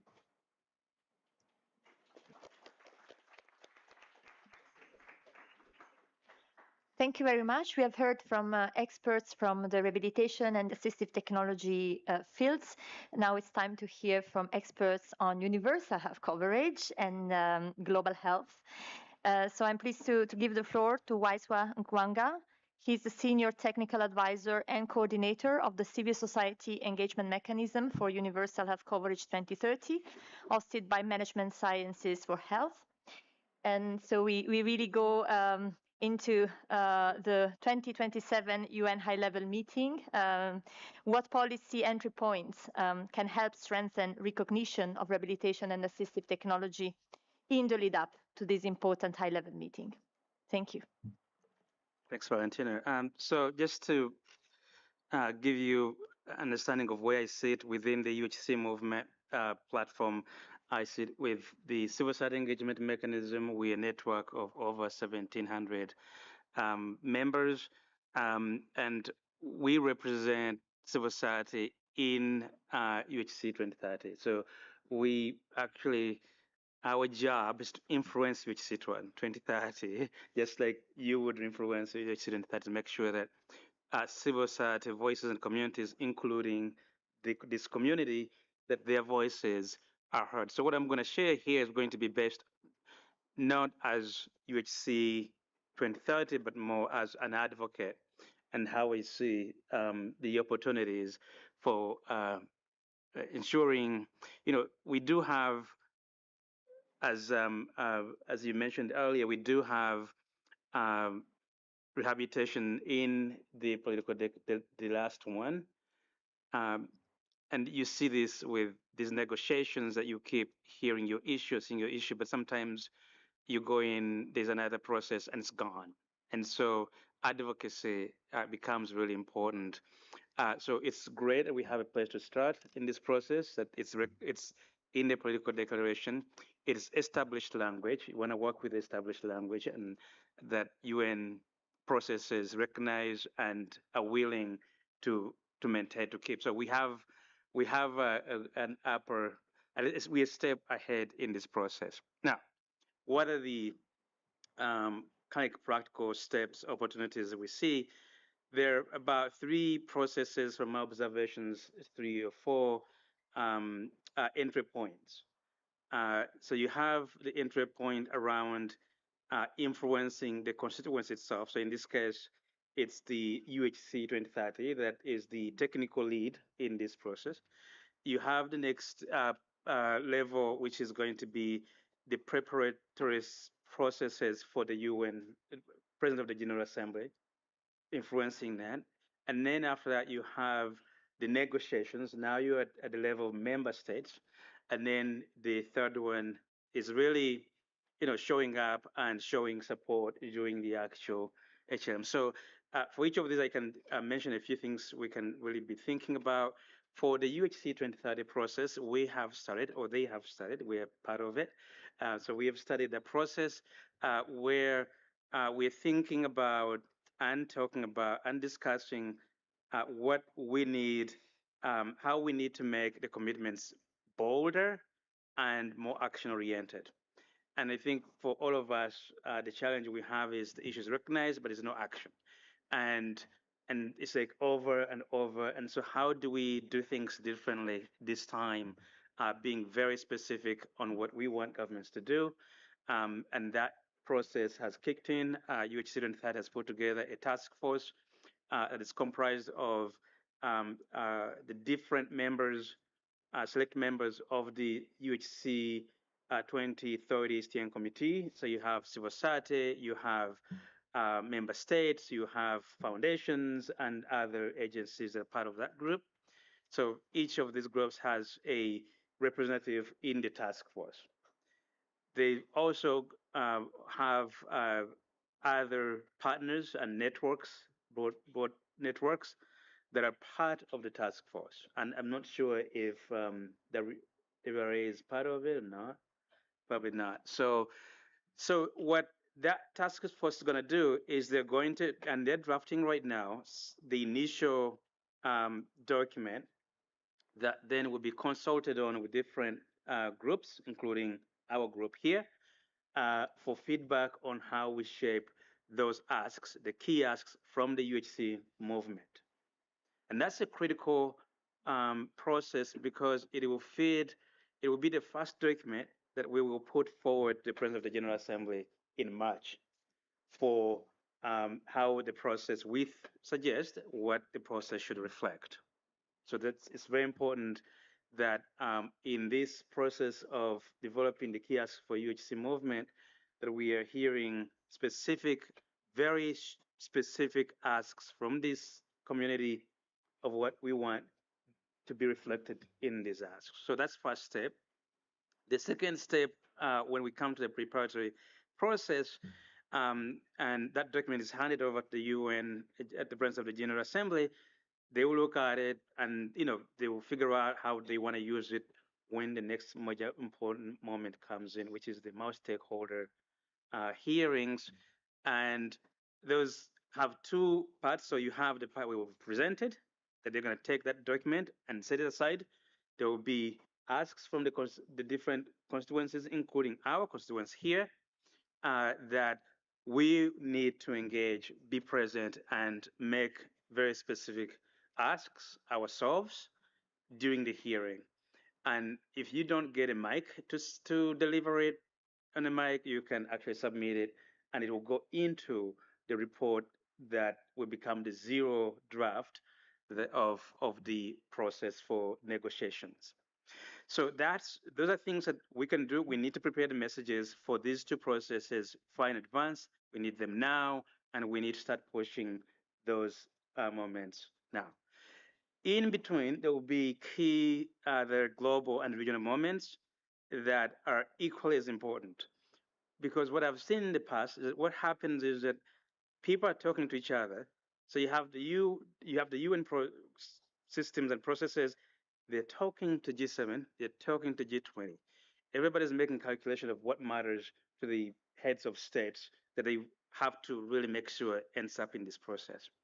So we'll have to also be thinking through how we engage in those platforms through the C20 for civil society, through the C7 as well, to make sure that this is on the priorities and agendas and attention of the G20 and G7 leaders. Once they say no, usually can't really get it. Then there's also the regional level in entry points. So in Africa, you'll find that they have key moments like the Conference on Public Health in Africa, which is coming up in October, where you get all these ministers and sometimes presidents present, and you want to make sure you are sending the messages and they're hearing it. And there will be the Africa Health Agenda International Conference, also a very key moment to mobilize low and middle income countries to get the same voice, and messages sent across. Then we come to the most important part. So we can have all the language reflected in the zero draft. It can be thrown out during the negotiations. China says, I don't want this. Russia says, I don't want this. And so really building the support of member states working with missions, country missions, especially in New York, but also in Geneva. They also sometimes transmit this over to New York, and making sure that you're keeping them engaged and keeping attention. When the language is out, you ask them, give them a call, give them an email, and ask them to fight for it to go back in. Or it's still in there, but it's not in the way that you want it framed. And so making sure that the framing of it is right. That's the level we can do at that political sort of like engagement at that point. And then obviously the UNGA entry point itself in September. So I don't know if that answers the question, but that's how I see the entry points that we have and the opportunities that we have. Thank you very much. I think it was a very comprehensive overview. We certainly don't miss entry points, and I can already see quite a lot of work ahead of us as advocates. Okay, well, we'll now have a moment for audience interaction, and we'll have our last speaker after this interaction with the audience. So we are keen to hear from you, but maybe before we have someone who wants to connect, and we can give briefly the floor to Wouter. Wouter, I think you should be able to unmute yourself. Yes, I can. Can you hear me all right? Yes. Wonderful. And congratulations on this great session. This is Wouter de Grote. I'm a technical advisor for the WHO Rehabilitation Program. And thank you for giving me the floor to address this particular audience and this session. And just a quick reminder, the definition of universal health coverage includes rehabilitation in the sense that people should have access to the health services they need when they need it. They should be of quality and without financial hardship. And rehabilitation is an integral component of our own definition, that is the WHO definition of universal health coverage, and recognized as an essential health service. Unfortunately, in many countries, rehabilitation services are not prioritized or considered essential health services. We do know there's huge unmet needs for rehabilitation, that maybe less than 50% of people that need rehabilitation. And of course, the aim of the WHO Rehabilitation Program is to support countries with strengthening their health systems to provide rehabilitation, to integrate rehabilitation across building blocks. One example is the WHO tool, the package of interventions for rehabilitation, that has been used to develop essential packages for universal health coverage. In Georgia, for instance, the Universal Health Care Program did not include rehabilitation services, mostly paid out of pocket, and our WHO tool could be used to integrate and finance rehabilitation services to make them accessible to the population. As an example of how the WHO Rehabilitation Program works to strengthening rehabilitation services. Now, I have been asked to address the indicator question regarding universal health coverage for rehabilitation. And some nice publications have come out demonstrating how current metrics measuring universal health coverage do not include rehabilitation, although an essential service and included in the definition of universal health coverage. And the latest iteration of the Universal Health Coverage Index published by WHO, again, did not include a rehabilitation indicator. Often, and in this case, resulting from the fact that there was no appropriate indicator to suggest, nor available country data. But this is now different. Following the resolution in 2023 by the World Health Assembly for rehabilitation, we have published an indicator that is perfectly fit to include in a universal health coverage metric. That is the effective coverage indicator of rehabilitation. And that publication is available from the WHO website. So this is a call to all countries, stakeholders, to conduct a household survey to assess and evaluate effective coverage of rehabilitation. And why effective coverage?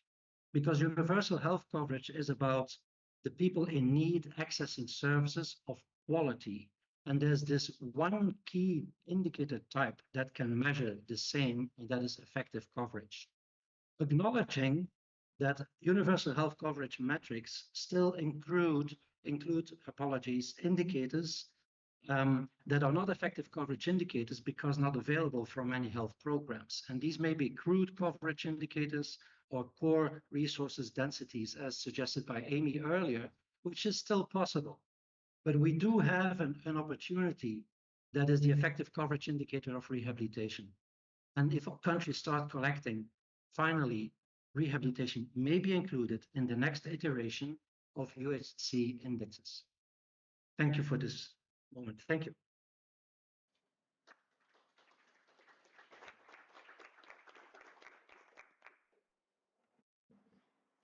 Thank you very much. I invite participants in the room. If there's any question, we can come to you with a mic.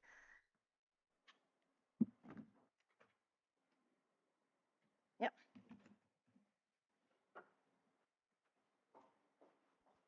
Hello, hello. Yeah. Thank you so much for this amazing panel. My name is Bina Kamath-Rain. I am a neonatologist by training, and I work at the American Academy of Pediatrics, but also work with the Cerebral Palsy Alliance Research Foundation. My question is for Kylie. So I am very used to many discussions around neonatal resuscitation and products to improve neonatal survival. And I was curious about the applicability of the 5P framework for products like that, and whether you see any differences, and are we not partnering with other groups to do this type of work? Like, are those missed opportunities? Thank you. Can I just ask you to give me an example of just two products that you mean in that context? I'm trying to identify whether you're talking about medical devices or assisted products, and then I can answer. So when I think of some of the products that we're using, for example, a bag mask device to give newborn resuscitation, or a suction device for resuscitation. Okay, great. Thank you. That clarifies completely. So you're speaking about medical devices, and it just so happens that I now am actually a team lead for medical devices and assistive technology. So there is some overlap. If we think about the challenges in terms of access to medical devices, and having taken this portfolio on sort of in full about 6 months ago, I see that all the time. So, issues like donations, for example, which is a problem across assistive technology, and it's a problem for medical devices.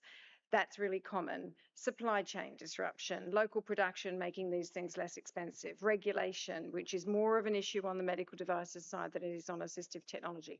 But there's a lot of similarities. I think where we see a difference, and one of the reasons why I keep the conversations to some extent slightly different, slightly separate, I should say, is the people-centered piece.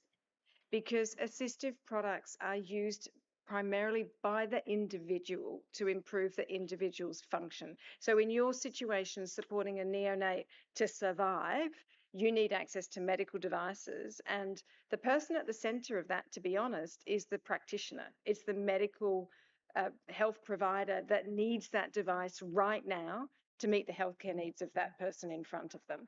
Whereas an assisted product is something that belongs to the person and is very, very personal. So in answer to your question on the framework, in that instance, we would be using the health system framework. And we've borrowed from that to develop the assisted products, the GATE framework, or the 5P framework, where we've really deliberately put people in the center. But I'd be interested to talk to you about your issue, the issues in terms of access to those devices, because with my new hat on, I'm very curious about where you might see gaps in lower middle income countries for that kind of technology. Thank you. Okay, thank you and I think there's also a hand raised for later. Thanks. Should I? Hello, I'm Pradeep. I'm representing Global Mental Health Action Network, but I'm an occupational therapist by profession. Yeah, so I frequently see that people who need assistive technology, assistive devices are deprived from providing that. I'm from Sri Lanka, low and middle income country. So, and I have worked in the Maldives also. Maldives has, compared to the Maldives and Sri Lanka, it is like drastically different provision of assistive technology. So, some people we see that they have to even ration some split sheets in the clinics as well. So in such situations, I know that the policies and guidelines and everything is there, but no coordinated mechanisms in the state levels. So in such situations, I know vice versa, different kind of advocacy work we can do, but still, is there a possibility or is there a mechanism that the global organizations to because in our countries are like ours, mostly the medicine or like the initial care, the life-saving care is more prioritized, and rehabilitation is frequently ignored. So I wanted to ask that if there's a collective, or I mean, in the recent upcoming here process as also something like that, that to pressure the government, so like provide the state parties that some kind of limits that to provide at least minimum needs of assistive device for the person. Thank you. Don't know who wants to take this question from the panel. I mean, I can speak to the APL and then maybe hand. I can give you one very practical way to try and help with prioritizing, because that's essentially what you're talking about. It's really difficult, and the reality is that in lower middle income countries there isn't the fiscal space within the health system to cover everything. So ministries of health, if we're talking specifically UHC, health services delivering, they have to make choices. So we, as advocates and technical advisors and supporters to member states and all of these things, we have to help member states work out what can they actually achieve that's affordable. And so the priority assisted product list is one solution from WHO, which has been used to help countries to begin establishing the systems that are needed to be able to effectively provide assistive technology. But it's a starting point. And so for the first priority assisted product list in 2016 had 50 products on. The new one that will come out very, very soon has 68 products on it. I think I'm right, somewhere in the 60s. And it's a starting point for ministries across the 6 different functional domains to be thinking about the systems to provide those. So I guess that's an answer in terms of prioritizing and where to start and how we can help. But I think we can, I think you're also talking about rehabilitation. So I'm very happy if, Amy or others on the panel. Pascal would like to compliment. There you go. Thank you. Just to add one point to your question around access and to assistive technology in countries like Sri Lanka, I think beyond what Kylie just explained, and this goes a little bit beyond UHC as well, but assistive technology and access to it and financing for it today is very fragmented. And in countries, oftentimes, it's split across multiple ministries. Right, Ministry of Education might have a little bit of budget for it, supporting inclusive education, and Ministry of Social Affairs might have budget for it because they're often in charge of persons with disabilities. Ministry of Education would have a budget for it as part of their efforts towards UHC and so forth. And even other ministries might have also. And so I think one also important step is to have stronger coordination at the country level across sectors, across ministries, because I think that will really enable a stronger response and hopefully some form of pooling of the limited resources that are there. I think there was also a question. Yeah, thanks. Thank you. Hi, everyone. My name's Sophie Plumridge from the Fred Hollows Foundation. Thank you very much for the conversation. It's really interesting. And I was particularly interested in the conversation around the indicators that you spoke about. We've had a similar challenge in the eye health space with the incorporation of indicators into the UHC index as well. and the indicators that we have are also around effective coverage, one around refractive error and the other around cataract. So I was wondering there might be an opportunity for us to work together when you were talking about the 14 indicators under the SDGs and the categories of population outcomes and then services. I wonder if there's an opportunity for that third category, which is more around the effective coverage, which you talked about. So would be very happy to have a further conversation, but I was also interested to know when the UHC indicators are next being reviewed as well. Thank you. Thanks for that question, and absolutely open to having a conversation about that and collective action to review. In terms of those indicators, it's quite a challenging and long process. The timeline, I don't know exactly. We'd have to come back. But as was noted before, the processes, even for the political declaration, which then would likely trigger a review in that political declaration, start soon. The discussions that then would lead to the political declaration next year. So then we could probably see likely end of 2027, early 2028. If that's triggered, of course, in it. So I do think, the advocacy and the conversations need to start now and here and today. So it's great that we're having that, and we can collectively look at how to move things forward. And I think we can take one or two questions from online. Thanks. But we need to be mindful of time, so we will be quick. We'll have there are two questions. We can. The first one is from Rawa Adam. In many low resource and conflict settings, people with disabilities cannot access even basic assistive products due to displacement, poverty, or supply shortages. And then it becomes clear that that is also with specific reference to countries experiencing healthcare collapse and displacement, such as Sudan. And the question related to that is, what practical strategies are being discussed globally to make assistive technology affordable and accessible during humanitarian crises? And the second question is from Constance Mulenga in Zambia, who oversees the coordination of assistive devices.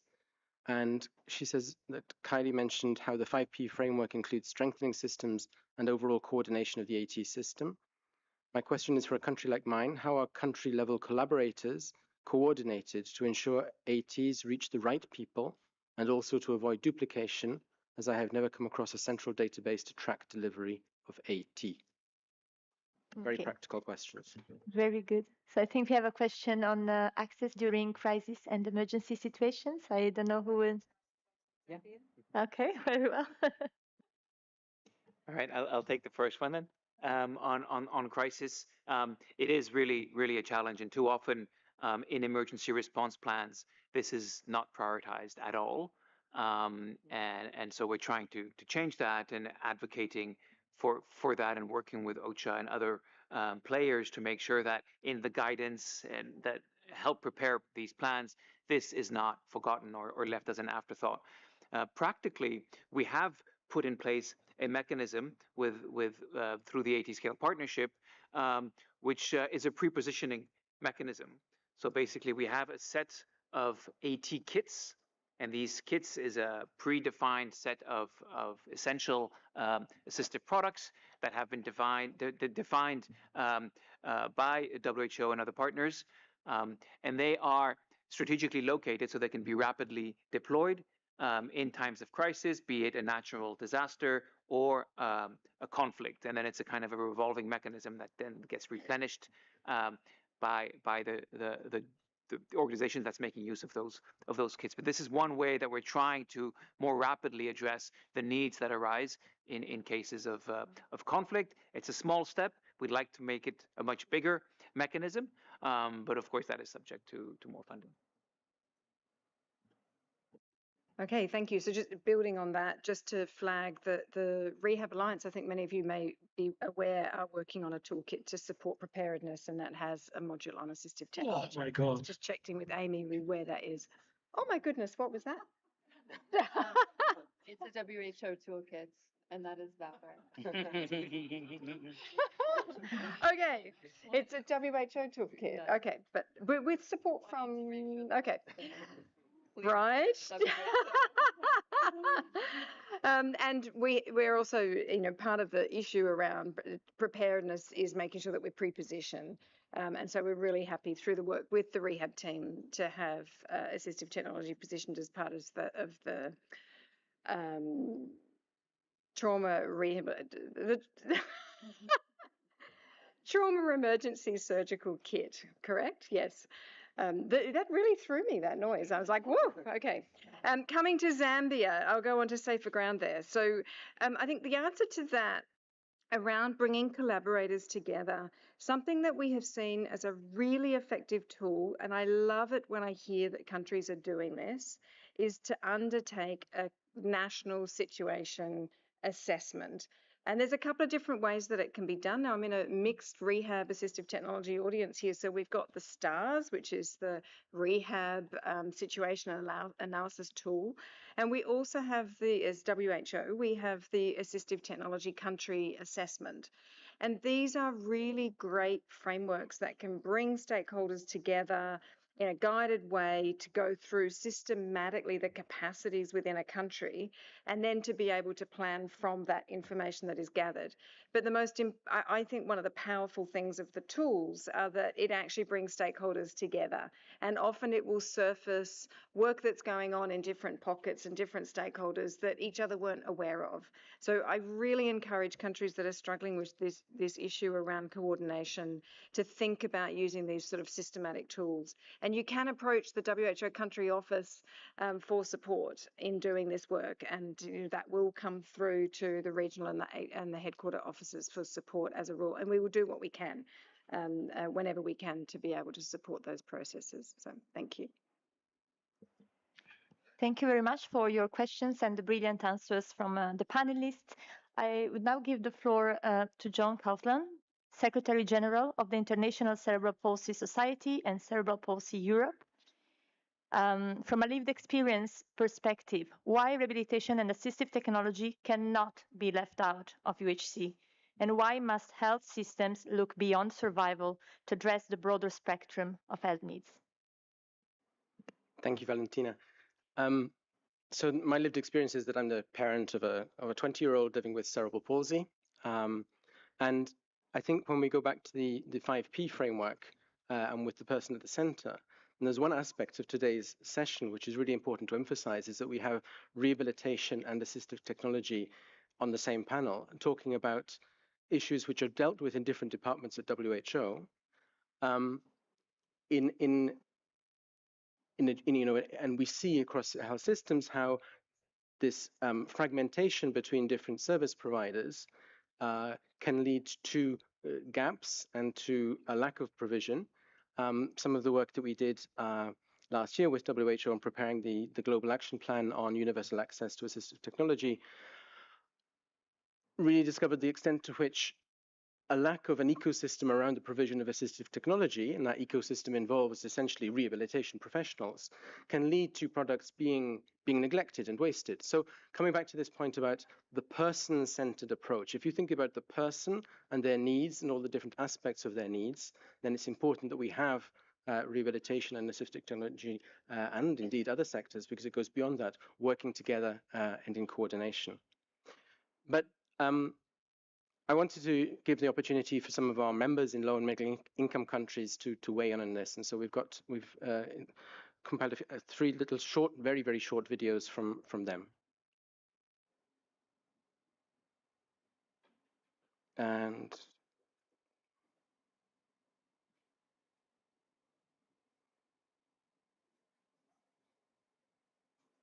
it seems that this is supposed to be set up for sound, but we don't seem to have it. Assistive technology, not luxuries. They, from my experience as a mother of a 20-year-old child with severe cerebral palsy, is totally dependent.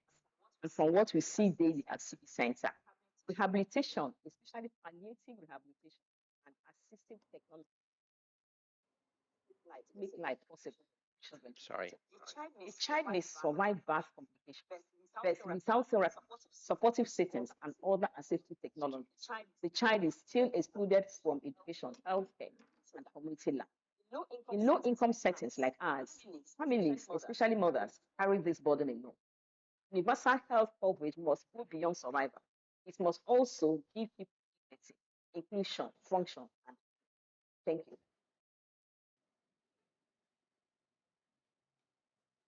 In time of crisis and war, assistive products are often donated with good intentions.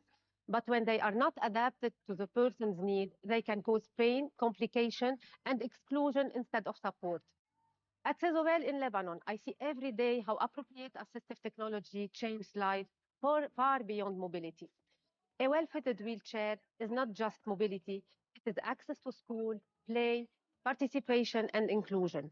A communication device can become the voice of a child who has never been heard. Health systems must go beyond survival. People with disabilities deserve dignity, inclusion, and participation. Assistive technology is not a luxury, it is a human right and part of universal health coverage.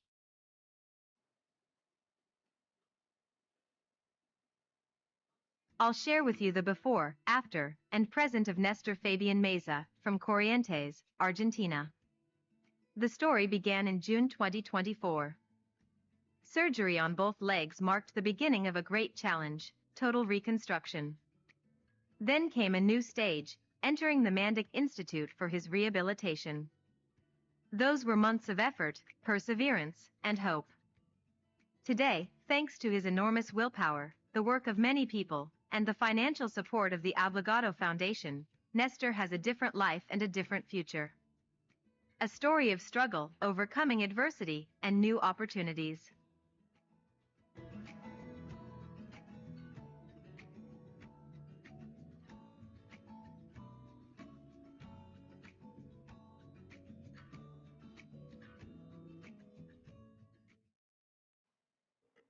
So just to sum up, I have to. What we see from the lived experience perspective then is that assistive technology and rehabilitation are not luxuries, even in the lowest income countries, that for persons living with disabilities in particular, they are access to community life, social participation, education, employment, healthcare, communication, and the list goes on. Access to assistive technology and rehabilitation is a human right, as was said very clearly, and must be integral to universal health coverage. Thank you.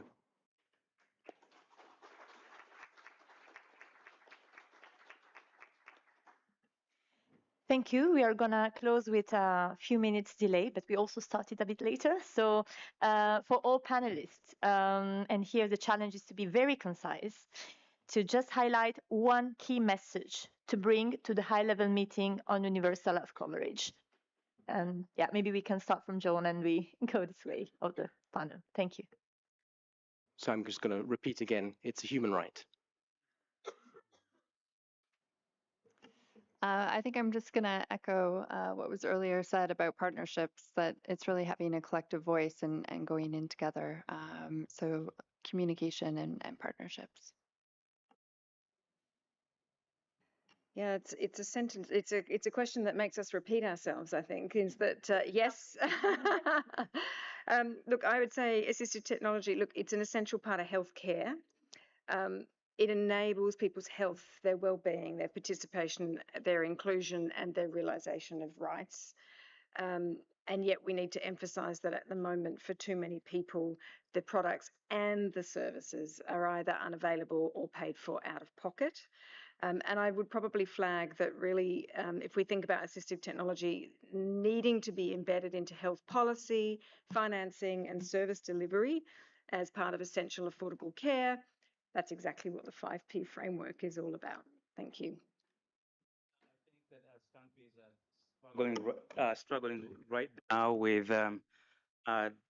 financing and all of that, really getting people to understand this cannot be put on the side, because some of these issues get put on the side and they prioritize as infectious diseases or something else. We can't wait, and we cannot. It's now. Now we need action now. That's what I communicate. Regardless of financial constraints, there's no excuse of that connection. And I would just then add that, it's not just a human right, but it's actually a smart thing to do to invest in rehab and assistive technology, because there is a real return on that investment, to not just the individual, but their family and the entire society. Thank you very much to all the speakers today, the participants online and in the room. And if you want to stay a bit longer to continue the conversation in the networking space, you're welcome to stay with us a bit longer. Thank you very much.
last session in this space today. And it's a lot of going on in Geneva. It's the World Health Assembly, as you know. So dear colleagues, dear ladies, gentlemen, so many thanks for making your time and coming to us. And welcome to the event that we call it From Commitments to Coverage. How we can integrate the issues related to substance abuse to the universal health coverage agenda. My name is Lasha Goguadze. I work in the International Federation of the Red Cross and Red Crescent Societies. And I'm very happy to welcome you to this event that we organize together with our partners, together with my colleagues from the Red Cross Red Crescent Partnership on Substance Abuse, together with the permanent mission of Greece to the United Nations and other international organizations, International Federation of Green Crescent, Proyecto Hombre. I don't know if I pronounce correctly. So we have the distinguished colleague online. Movement International, UNODC, we have colleague online. We have the representatives of the World Health Organization. So this is really enormously, and also international network of people who use drugs. So our panel may look genderly imbalanced, but we do have two distinguished speakers online. So it's so that's how it is. So I mean, these days, global health community in Geneva, everywhere in the city, are discussing different issues during the 79th World Health Assembly. But also all these discussions are on the resilience, on inclusiveness, on the sustainability, on strengthening the health systems in this complex world that we are living all together. And also, I mean, if we go around and talk, so we recognize that universal health coverage cannot be achieved unless health systems are able to reach people who are too much underserved, marginalized, or excluded from care. This includes people affected by substance use and related health conditions. And again, so I just really want to repeat the premises we are today. We are in the networking place of the civil society engagement mechanism of the universal health coverage. So this is really remarkable and special, because without civil society and community participation, engagement, we will not achieve what needs to be achieved. We will not achieve that people who really need to access to the health services will have it. So just a couple of hours before, we had discussion on another event related to mainly to the policy issues.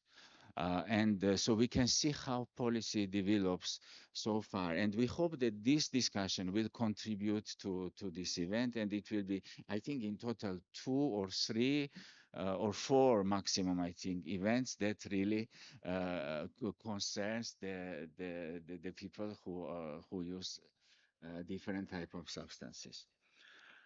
And I would like to really go through the distinguished speakers. So His Excellency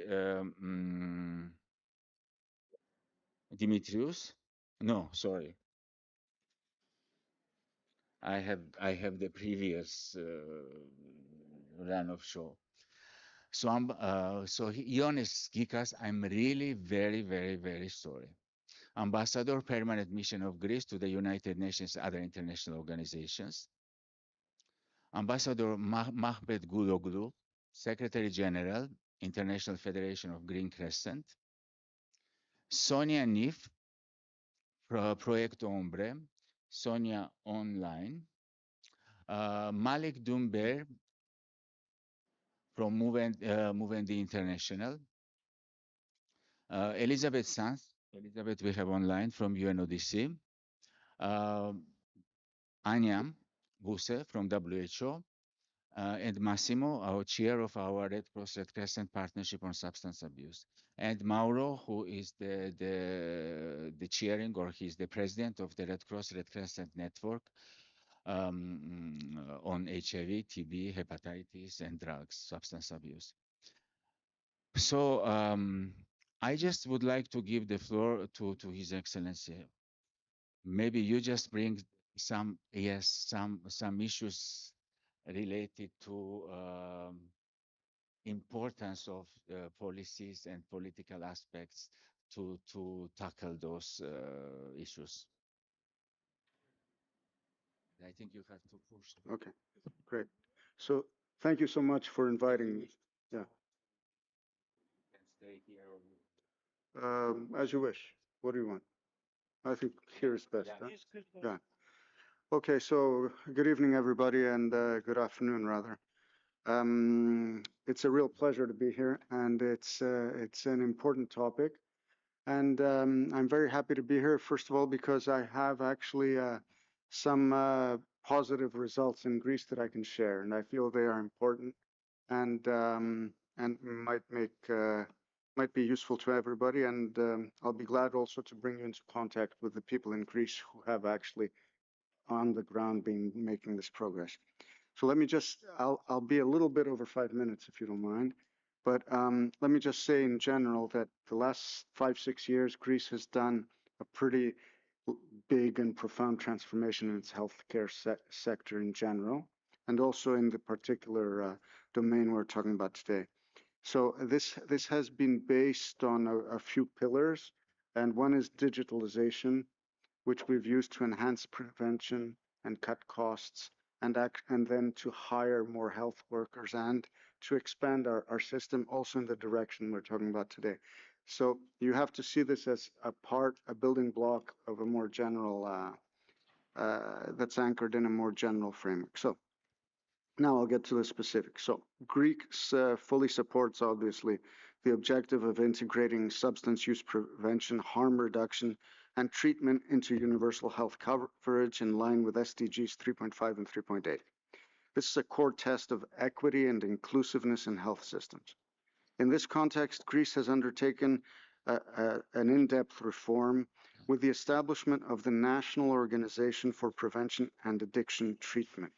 In Greek, the acronym is EOPAE, which for the first time unifies all addiction-related services under one national framework. And this is important because it fights fragmentation. This includes prevention, harm reduction, treatment, and social reintegration, ensuring a continuous and coordinated care pathway. Importantly, the new legislative framework expands the scope of addiction policy to include all forms of addiction and addictive behaviors, including legal, in inverted quotes, substances such as alcohol, gambling, and digital addictions. So we don't make a distinction. I think this is an important point, reflecting the evolving and often interconnected nature of substance use patterns. There's one goal: access to services for people with addiction and addictive behaviors all over Greece. A holistic approach, and we're trying to give it the widest coverage possible. Now, a key achievement in this reform is the creation of a fully integrated and interconnected service system in which no beneficiary is lost across stages of care. All pillars from prevention to harm reduction, treatment, and social reintegration operate in a coordinated manner under this new national organization, EOPAE, significantly improving continuity of care while also reducing fragmentation and inefficiencies that previously existed in the system. This integrated model has allowed for better use of resources within the health system, avoiding duplication and ensuring greater efficiency. Moreover, through the national organization EOPAE, Greece has expanded access for all, ensuring that addiction services are available across the entire country. Service capacity has significantly expanded, with 243 facilities and services currently in operation, and we're planning an additional 40 new facilities and services, including mobile units and primary health care, in parallel with further development of facilities in remote areas and hard-to-reach populations. Complementary services also reach vulnerable populations, such as people in prison and Roma communities, migrants, and others who are in particular need and vulnerable. And this aligns with the core principle of leaving no one behind. The workforce capacity of the organization has also been strengthened, and it's gone from roughly 1,700 personnel to 2,045. Of course, all these developments are reflected in the increased number of people receiving services. So this is a measure of the progress being made. Specifically, within the drug-free treatment, detoxification, and rehabilitation programs, there was an increase of 79% in the number of beneficiaries. Regarding inpatient treatment programs and facilities, sorry, there was an increase of 66% in the number of beneficiaries. Alcohol treatment programs saw an increase of 87%. The number of adolescents and young adults receiving services also increased by 48.7%, whereas the number of adults receiving services increased by roughly 90%. In addition, the number of beneficiaries receiving services in prisons increased by 35%. Harm reduction services also recorded an increase of 20%. In addition, within EOPAE's Scientific Council, as well as within the Interministerial National Committee for Addiction Strategy, there is active participation of civil society and people with lived experience, ensuring that policy design is grounded in real community needs and evidence-based practice. Civil society participation is not symbolic but institutionalized, ensuring that people who receive services are actively contributing to shaping policy, the design of the services, and evaluating the services. This participatory model strengthens accountability and transparency and responsiveness. It also supports the alignment of a national system with WHO recommended integrated community-based care models. Equally important, finally, Greece has established for the first time a dedicated office for the protection of beneficiaries' rights, reinforcing the human rights dimension. And so today, through this holistic and people-centered reform, Greece has tried to fully align with the SDG targets. It is fully aligned with the SDG targets, as it effectively bridges prevention and treatment with full service accessibility for all addictions within a unified, comprehensive, and rights-based framework. So thank you for your patience and attention. Thank you so much. I think it's impressive and very, very key and very strong messages that comes to us that, okay, this issue, substance abuse, cannot be addressed as a silo, and it should be the strong component of comprehensive public health approach and public health policy in the country, and that's the only way that to achieve health for all or universal health coverage. Thanks a lot. So I just, with your permission, I give floor to Anya now, just to come up with global context. So what's the new, and what are some urgent issues from your perspective? Okay, so we'll see. To some extent, I think I will reinforce your message, and then I'll think about the urgent ones in addition. But let me start and say good afternoon, evening, excellencies, right? So it's really impressive. We have US ambassadors here with us. Yeah, that I missed the name. Mix the name. Well, but I mean, it's well, but as I think, given we're here at the margins of an, international event, it's really important to have you here also as representative of member state. But everybody, thanks so much for having us, Excellencies, colleagues, distinguished experts. And I just wanted to say, I think I know, apart from maybe 3 or 4 people in the room, I know most of you by first name. So we're really among colleagues, and especially those who don't know me yet, please come and reach out. So I hope we really leave from here and make this kind of a process over the next years. And my special thanks goes to the International Federation of Red Cross and Red Crescent Societies for convening this important site event, and to all the fellow speakers and panelists for contributing their expertise and leadership for the discussion, and those who have co-organized the event. So on behalf of WHO, it's a pleasure to join today and help set the scene for the discussion on From Commitment to Coverage, Integrating Substance Use into Universal Health Coverage. So in case you did not know, Universal Health Coverage, or UHC, means that all people have access to the full range of quality health services they need, when and where they need them, without financial hardship.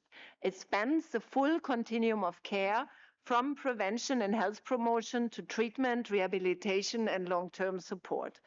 And in addition, universal health coverage is firmly based on both the WHO Constitution already from 1948, declaring that health a fundamental human right, and it's based on the Health for All agenda set by the Alma-Ati Declaration in 1978. To deliver on all of these promises, countries, and we just heard a country example, need to have strong, efficient, and equitable health systems that are rooted in communities they serve. Primary health care is the most effective and cost-efficient way to get there. Yet, if we look where we stand today, we must acknowledge the difficult reality. People who use drugs, people affected by harmful alcohol use, and those living with alcohol or drug use disorders and their families remain far from being meaningfully included in universal health coverage. And the scale of the challenge is enormous. And here, as you said, I set the global stage. Alcohol remains the most widely used psychoactive substance worldwide. Around 400 million people are living with alcohol use disorders. And each year, alcohol consumption causes approximately 2.6 million deaths globally. In addition, an estimated 64 million people are living with drug use disorders, and we're estimating around 600,000 drug-related deaths on an annual basis.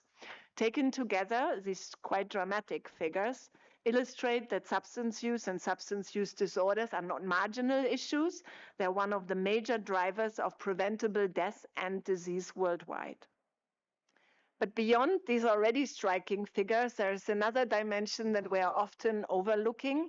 Substance use disorders are strongly associated with other health conditions, with around 50 to 80% of people with substance use disorders also experiencing co-occurring mental health disorders, for example.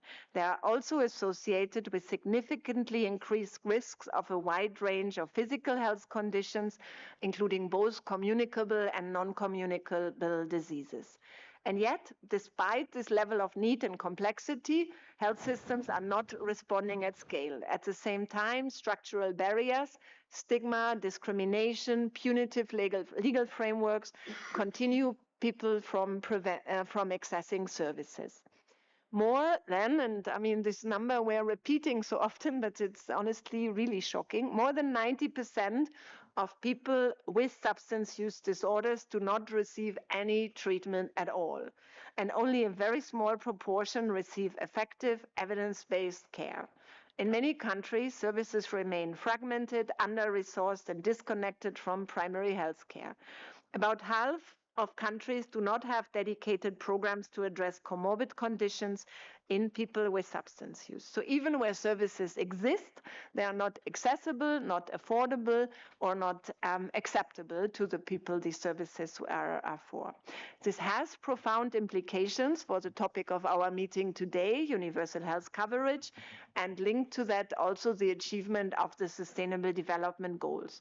As you know, Sustainable Development Goal 3.5 is to strengthen the prevention, and I'm quoting, and treatment of substance use, including narcotic drug use and harmful use of alcohol. The related indicator, 3.51, measures the coverage of treatment interventions for substance use disorders, including pharmacological, psychosocial, rehabilitation, and aftercare services.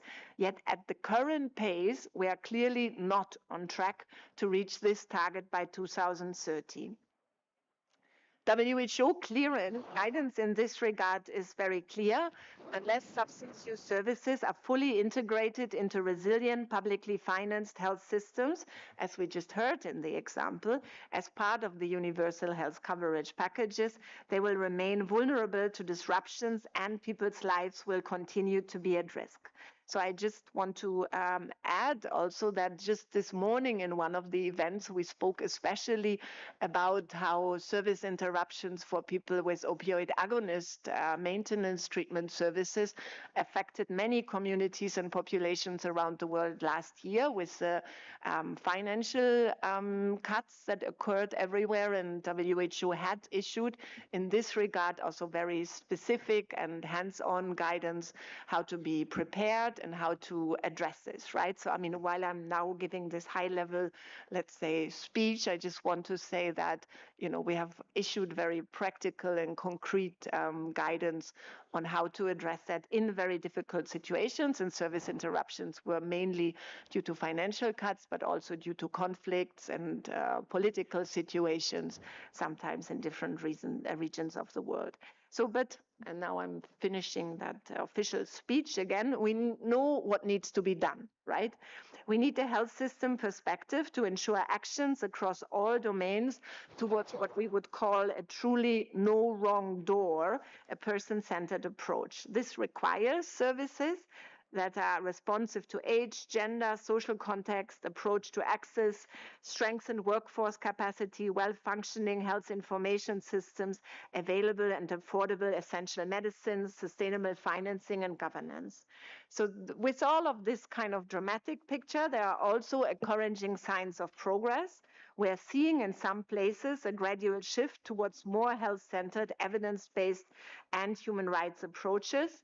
But again, we're also seeing signs with, including the recent global health funding cuts that affect many substance use disorder treatment and healthcare services globally.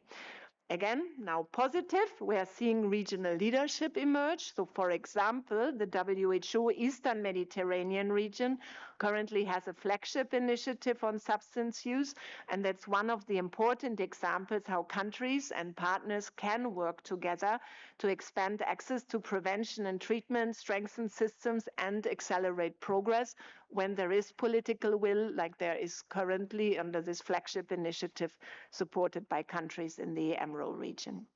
I also want to say that this year is an important opportunity here at the official agenda of the World Health Assembly, where in general, as you will have noticed, substance use is a very marginal topic at the official agenda.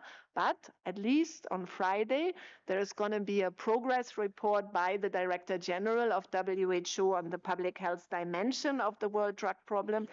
And we hope that from the WHA delegations that can take the floor, you know, there's interest and that there will be reactions to this item. So I'm concluding with a key message. Substance use services are not included in UHC benefit packages, then universal health coverage will absolutely remain incomplete. And integrating substance use prevention, treatment, harm reduction, and recovery services into UHC is not optional. It's a defining test whether UHC can deliver on its promise to leave no one behind.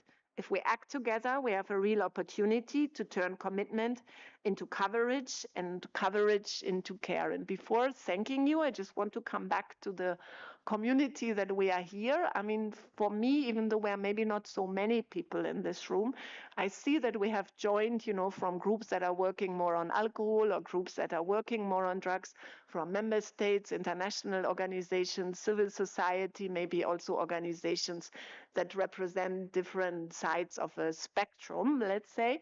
And therefore, for me, this event is really important. And I'm honestly thankful to you, Lasha and Massimo, Mauro, for bringing us together and really forming a community and hopefully carrying this item back to the official World Health Assembly also at some point. Thank you. Thank you, Annie, and very, very, very important highlights. And I will mess up with the agenda, and I give the floor to Anton because I think that's so some of the things that you mentioned. We need to hear the life story out of this. So I'm sorry, dear other panelists, for messing up the line. So please, Anton, tell us your story and how all these policies and all these, terminologies. Resonate. Yeah, yeah, the communities are translated into their language. As you wish. Is this Yes, everything is working. Okay. Uh, yeah, distinguished colleagues, friends, partners, thank you to the International Federation of Red Cross and organizers for creating this really important space alongside the World Health Assembly. I should admit that it's the first ever time I'm speaking at IFRC events focusing substance use. With all my at least 15 to maybe 20 years in my professional career in the field and the connections with communities and being in the public health, I should say Red Cross was not so visible in that, but I think it's good. It's good that now all the partners trying to align because we are on that last mile before 2030. We are in this very challenging global context. So my name is Anton Basenko, and I'm the executive director of International Network of People Who Use Drugs. Very simple name, People Who Use Drugs. It's a global network, the only global network representing the interests and defending the rights of this community. We unite 8 regional networks plus international network of women who use drugs as members, and also around 50 plus country networks through regional or directly we are linked to. But today I want to speak, first of all, not as an executive director, but as a person who uses drugs and a person who's living with HIV. And because when we talk about universal health coverage or UHC, for many people who use drugs around the world, the question is still very simple. Where is it? Where is the universal health coverage when people are denied care because they use drugs? Where is UHC when criminalization forces people away from health systems? Where is UHC when harm reduction services are treated as optional, temporary, or politically negotiable? And where is the UHC in humanitarian crisis and war? For fair say, I personally know what is UHC. I was the first focal point for CSEM, and it's even symbolic to be in this place and finally, to have in-person connections rather than these online global listservs. But just because I was working for a big CSO as in a professional career. But if you ask any person who use drugs or any organization from the ground level about UHC, their knowledge, their understanding of their opportunities or how they look at it, I think you will hear nothing because it's a very lack of knowledge. But earlier today, during discussions at the Global Commission of Drug Policy event, we spoke about the dangerous gap between political commitments and lived realities. And for communities of people who use drugs, the gap is often measured in lives lost. And I know this personally. I started using drugs as a teenager. Now I'm 46, so for me it was a mid-90s. I'm Ukrainian, so it was post-Soviet, the collapse of the Soviet Union. Mid-90s was a very, very challenging time for countries like Ukraine and for teenagers who wants to experiment, and at the same time new substances come into the country, nightclub industry developing. I was working as a DJ, so all of that, causing these opportunities, but without understanding the consequence of having information or having harm reduction programs there, you have a high risks. And I began injecting at 16. I have lived with HIV more than 23 years. So the way between my first injection and harm reduction program in Ukraine took 7 years. And in that program, I was already diagnosed with HIV and hepatitis C, which could be easily prevented if I had access to that programs some time earlier. So harm reduction saved my life, not punishment, not stigma, not criminalization. So what saved my life, as I said, was access to needle and syringe program, opioid agonist treatment, healthcare, and peer support. It was people and services that met me with dignity instead of judgment. And now there are even more opportunities, I should say, with all the innovative harm reduction solutions, long-acting buprenorphine, drug consumption rooms, drug check-in services. But I also come from Ukraine, as I said, and in Ukraine we have seen very clearly what happens when health systems collapse under war and occupation. And unfortunately, after the annexation of Crimea by Russia in 2014, opioid agonist maintenance treatment was effectively banned in the occupied territory, and even more now with full-scale invasion. Clinics closed, patients lost access to medications almost overnight. Some people tried to leave, some could not, and many people died. Not because treatment did not exist. We were trying to organize some evacuation to the mainland for continuation of treatment, but because politics decided who was worthy to receiving it. And the same risk continue today in occupied territories and in humanitarian settings globally. This is why discussions about integrating substance use into UHC cannot remain abstract or purely technical. For people who use drugs, access to healthcare is often conditional. Conditional on morality, conditional on legal status, conditional on geography, conditional on politics. And this fundamentally contradicts the idea of universal health coverage, because healthcare cannot be universal if entire communities remain criminalized and excluded. So globally, people who use drugs continue to face some of the highest barriers to healthcare access: stigma, violence, incarceration, forced treatment, police harassment, and chronic underinvestment in harm reduction services. And using this opportunity that Ambassador of Greece is here, we have even some concerns from Greek community of people who use drugs. Just this morning, they messaged me. So with all the successes, the problems are there. And I want to clearly say about that. In many countries, harm reduction remains dependent on unstable donor funding instead of being fully integrated into national health system. It's a time, right? Yeah. Okay. Sorry. Yeah, so now with shrinking global funding for HIV and harm reduction, many communities are again asking whether life-saving services will survive. So, especially for communities that have spent decades being punished instead of supported. So if UHC is truly going to mean something for people who use drugs, then harm reduction, opioid therapy, HIV services, overdose prevention, and community-led care must be fully integrated, funded, protected, and accessible, including during conflict and humanitarian crisis and political instability. Because health systems are not truly universal if they abandon people in moments of crisis. And finally, I want to leave us with this thought. Every discussion about coverage, financing, and systems ultimately comes down to human lives. I'm alive today because someone believed that people who use drugs deserved healthcare, dignity, and support. Many others did not survive long enough to stand in rooms like this. So our responsibility is not only to make commitments today, but it is to ensure that those commitments reach the people most often left behind. Thank you. Thank you. Thank you so much. Thank you so much for the strong statement. And I would like to really to move to Massimo now, who brings the decades of the experience working Thank for you, the Asha. survival of these people. Distinguished colleagues, dear friends, concerning universal health coverage, we want to underline the need to ensure that people affected by substance use disorders are no longer left at the margins of our health system. As a medical doctor leading a drug treatment center in Rome, Villa Maraini, I feel this urgency more than ever.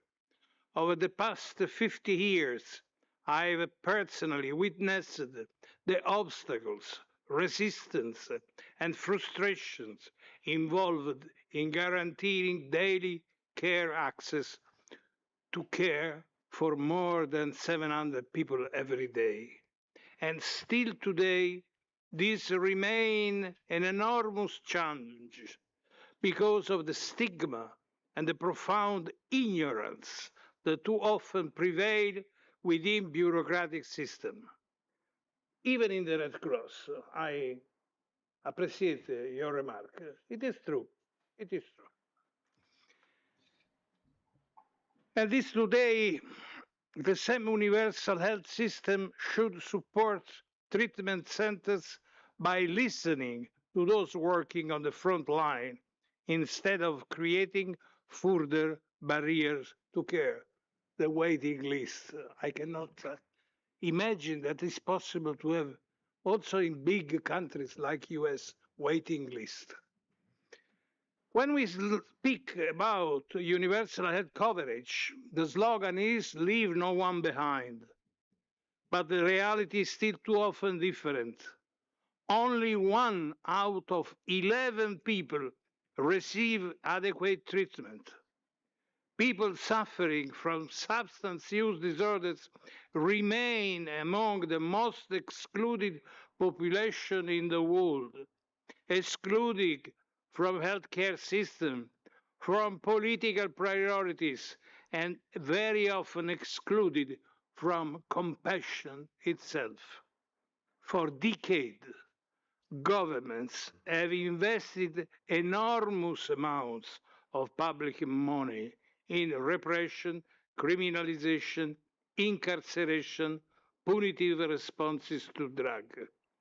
Meanwhile, treatment systems remain underfunded, fragmented, or simply absent.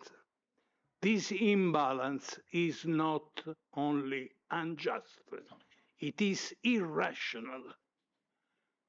We will spend far more to punish addiction than to treat it. But evidence and science are clear.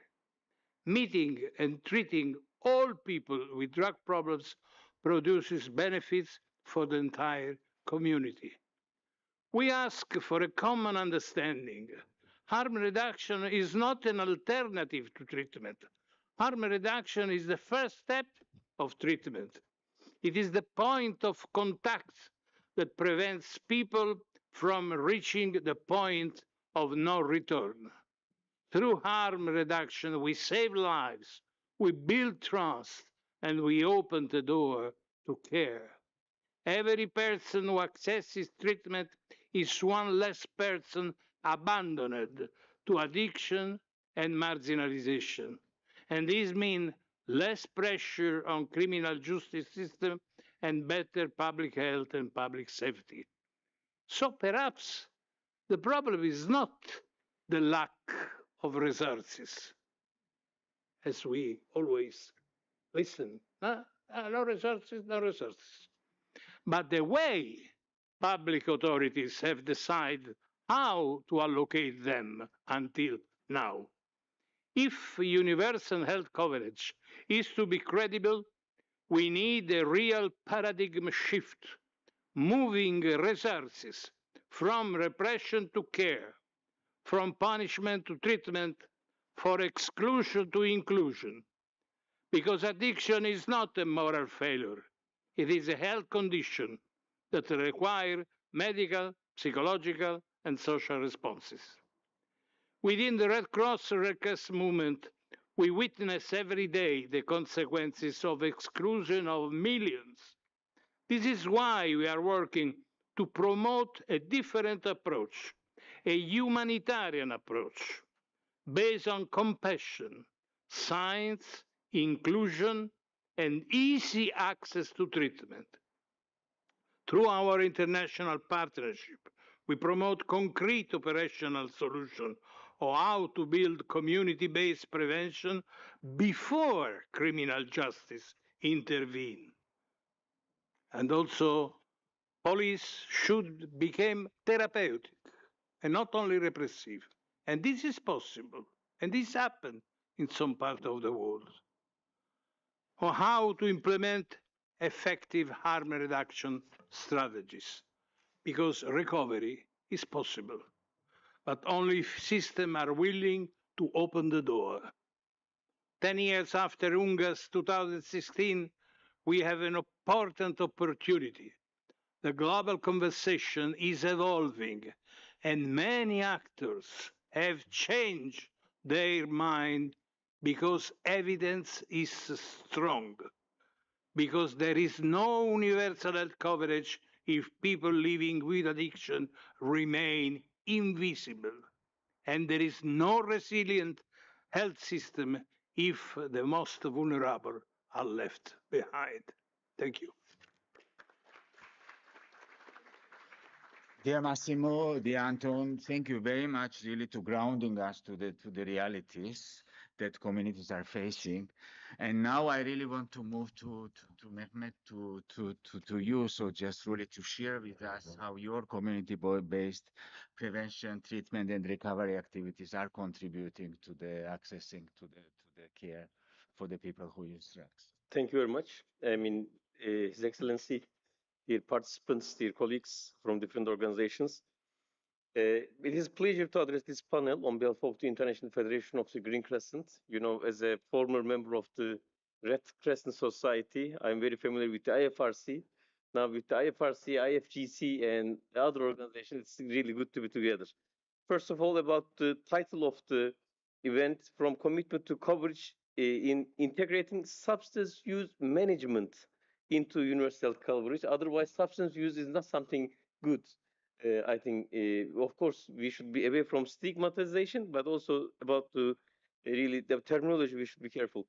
The core promise of the UHC is simple: health for all. The United Nations has ensured that this promise in equally clear commitment leave no one behind. But today we must ask an honest question. If universal health coverage is truly for everyone, if no one is to be left behind, why are people suffering from substance use disorders still invisible within national health systems? How can we speak of universal health coverage with millions remain excluded? The numbers tell that, which Anya and the other colleagues shared, tells a clear story. According to the WHO's reports, alcohol use 2.6 million deaths every year. Plus, psychoactive drugs use claims a further 600 more. That's why more than 3 million preventable deaths annually happening. An estimated 400 million people live with alcohol or drug use disorders, yet only, as Mr. Massimo said, 1 in 11 receives treatment they need only. In our organization, International Federation of the Green Crescents was established in Istanbul in 2016, 10 years ago, with a clear mission to strengthen the addiction prevention and recovery across communities, from ground to the up. Today, our federation brings together independent civil society organizations from 70 countries, supporting cultural sensitivity and locally adapted public health approach to the substance use. By the way, not only substance, but 5 types of addictions, and to behavioral addictions such as gambling and gaming, which this very assembly recognized as a clinical condition under IST 11 in 2016, signaling that addiction can no longer be narrowly defined, because we know that clinically addictions are not only, I mean, somebody is only alcohol addicted, or it can be multi addictions can go on together. Our work has taught us that real test of universal health coverage is not only whether health systems can reach those already suffering, but whether they can protect those not yet lost. To achieve both, we propose 3 key shifts for reaching to our target. First, addiction services must be integrated into primary health care and better connected with the both mental health and non-communicable disease prevention systems. It should include screening, brief counseling, and referral across the full spectrum of substance use, from tobacco to alcohol to the illicit drugs. Should exist where people first seek support. It can be on the family medicine, it can be on the school health services, occupational health services, or other emergency services or other services. We must recognize the signs of dependency before they become severe health crisis. Like cancer patients, we are not waiting the last stage to give the treatment. Second, the full continuum of care, from prevention to harm reduction and recovery, must be recognized as an essential health services within the universal health coverage framework. We fully recognize harm reduction as one of the necessary components of comprehensive care. People already dependent deserve dignified, evidence-based support, including treatment access, overdose prevention, and stigma-free care. At the same time, we as the Federation brings a complementary conviction. The most effective response to addiction is also prevention, is it before it begins. School-based approach, family-based approach, and community-based prevention programs are not optional initiatives. They are protective health investments that strengthen societies and reduce long-term healthcare costs. The US Substance Abuse and Mental Health Services Administration has calculated that every dollar invested in the effective prevention saves an estimated $18 in future treatment and social costs. That in this era, we know that how much the financial crisis is affecting globally the systems. And third change we are offering that the universal health coverage must invest in both protection and recovery, not only treating addiction, but actively preventing exposure and supporting reintegration. WHO's Safer Initiative is very important, we believe, and designed precisely to reduce the NCD's burden linked to alcohol and substance use, identifies pricing controls, availability restrictions, and marketing bans as among the most cost-effective public health measures available via the agreeing. Yet implementation remains deeply uneven across member states. Children and young people are exposed daily to sophisticated marketing of addictive products across digital platforms. Sometimes even WHO's event, we are very have a clear sight should be changed as the approach. And evidence is clear: reducing that exposure reduces initiation, protects young people, and lowers long-term public health costs. At the same time, this is very important, we believe, this coverage will remain incomplete if we stop at medical treatment. Health system doesn't mean medicine. Psychosocial support, family counseling, housing, employment are not social welfare add-ons, they are health infrastructure. Full recovery requires full integration. In conclusion, universal health coverage promise is not fulfilled by commitment alone, it is fulfilled by coverage. Coverage that reaches those already dependent with dignity and without judgment. Coverage that invests in those not yet lost through prevention, family support, community resilience. As a federation, we bring the voice and experience of 70 countries from across the world to this commitment. Thanks to all of you. Thank you. Thank you so much. Thank you so much. So our next speaker is Sonia Neff. She shared her recorded video from Australia. I think the time difference is clear. So can we share? Sonia represents. Sonia will talk about the youth, which is very important part of our route and a very important aspect and center for any of our achievements. So we can. Opportunity. It is an honor to be speaking at this event on behalf of Association Proyecto Hombre. I'll be talking about two key proposals from the Declaration of Oviedo and connecting this with the upcoming Barcelona Forum on Drugs. The Declaration of Oviedo was a 2-year-long global initiative that called for scaling up drug use prevention in drug policies. The initiative, which stemmed from an expert consultation in 2023, ended in December last year. The declaration had around 3,200 supporting organizations in 174 countries. It was supported by a diverse range of civil society organizations, networks, academic institutions, and governmental organizations. The initiative has been presented to over 100 national and local governments. I will just touch on 2 of the 10 proposals. The 5th proposal focused on mainstreaming intersectional approaches in prevention for all populations. We know that the impact of drug use is inequitable and highly dependent on social determinants of health. Prevention services and responses must be tailored to the specific and unique needs of each person. Importantly, tailored approaches should support groups including unaccompanied minors, people experiencing unstable housing and homelessness, displaced people, LGBTQIA+ communities, and indigenous peoples, who may face greater stigma and systematic barriers, and who have largely been and often continue to be excluded from policies and services. Prevention strategies must incorporate a holistic and intersectional approach to address barriers while also building capacity and empowering communities.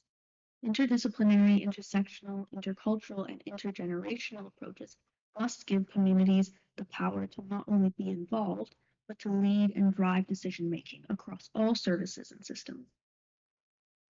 The seventh proposal was to provide universal coverage in a continuum of care. In line with a public health approach, countries should provide drug prevention that is accessible and affordable for all individuals everywhere, across all regions and sectors, globally and locally. Prevention should be intertwined with health promotion, early detection and intervention, harm reduction, addiction treatment, recovery, and social integration to form an effective continuum of care. It is important to recognize that none of these facets exist in isolation.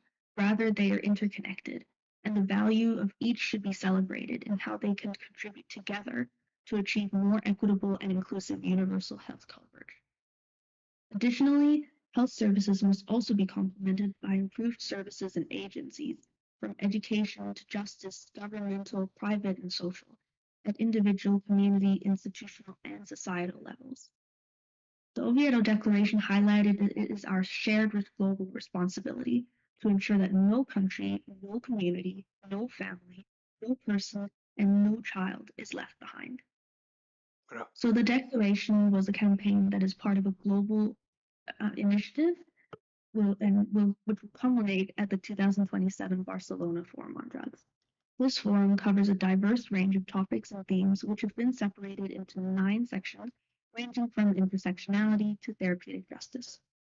The forum provides a platform for organizations, scientific groups, and governments across all sectors and regions to design innovative proposals, collaborate, and exchange knowledge to better address drug-related problems worldwide.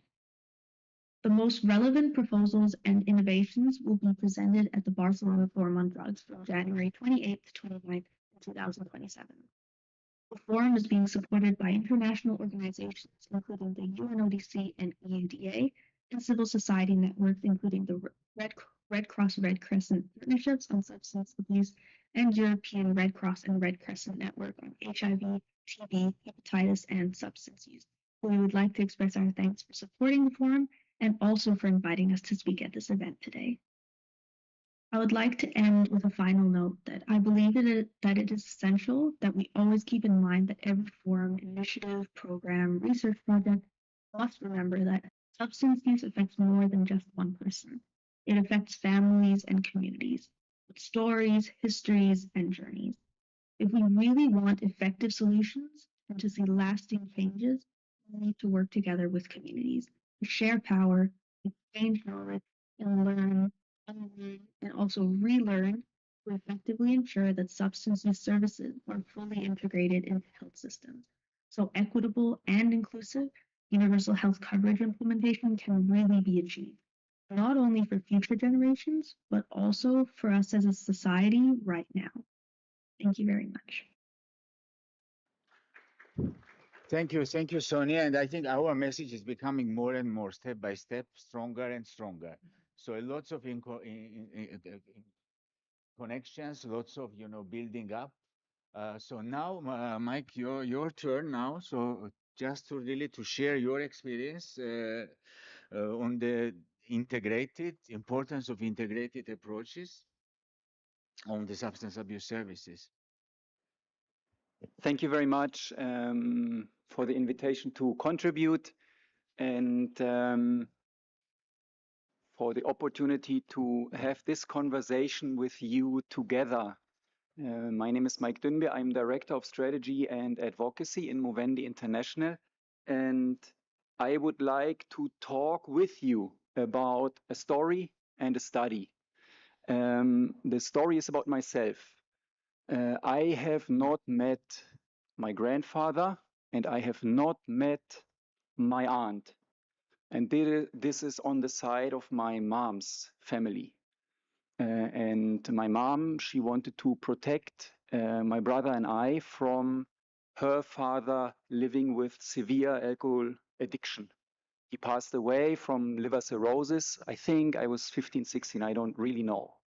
And only later, only when I started doing this work in Movendi International, my mom would realize that I understand. I meet people that have the same experience as her.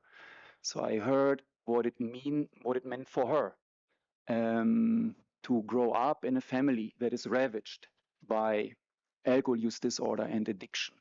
No food, no material for school. Sometimes my mom had to be in the orphanage in East Germany because her mother was not able to take care of the family. And I said that I haven't met my aunt either.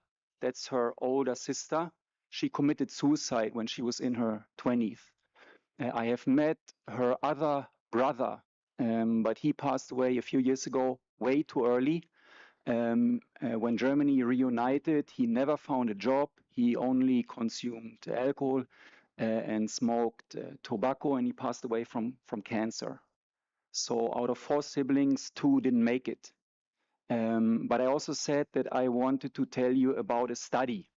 And this is awesome. I think it was around the same time that you wrote to us and asked if we wanted to contribute.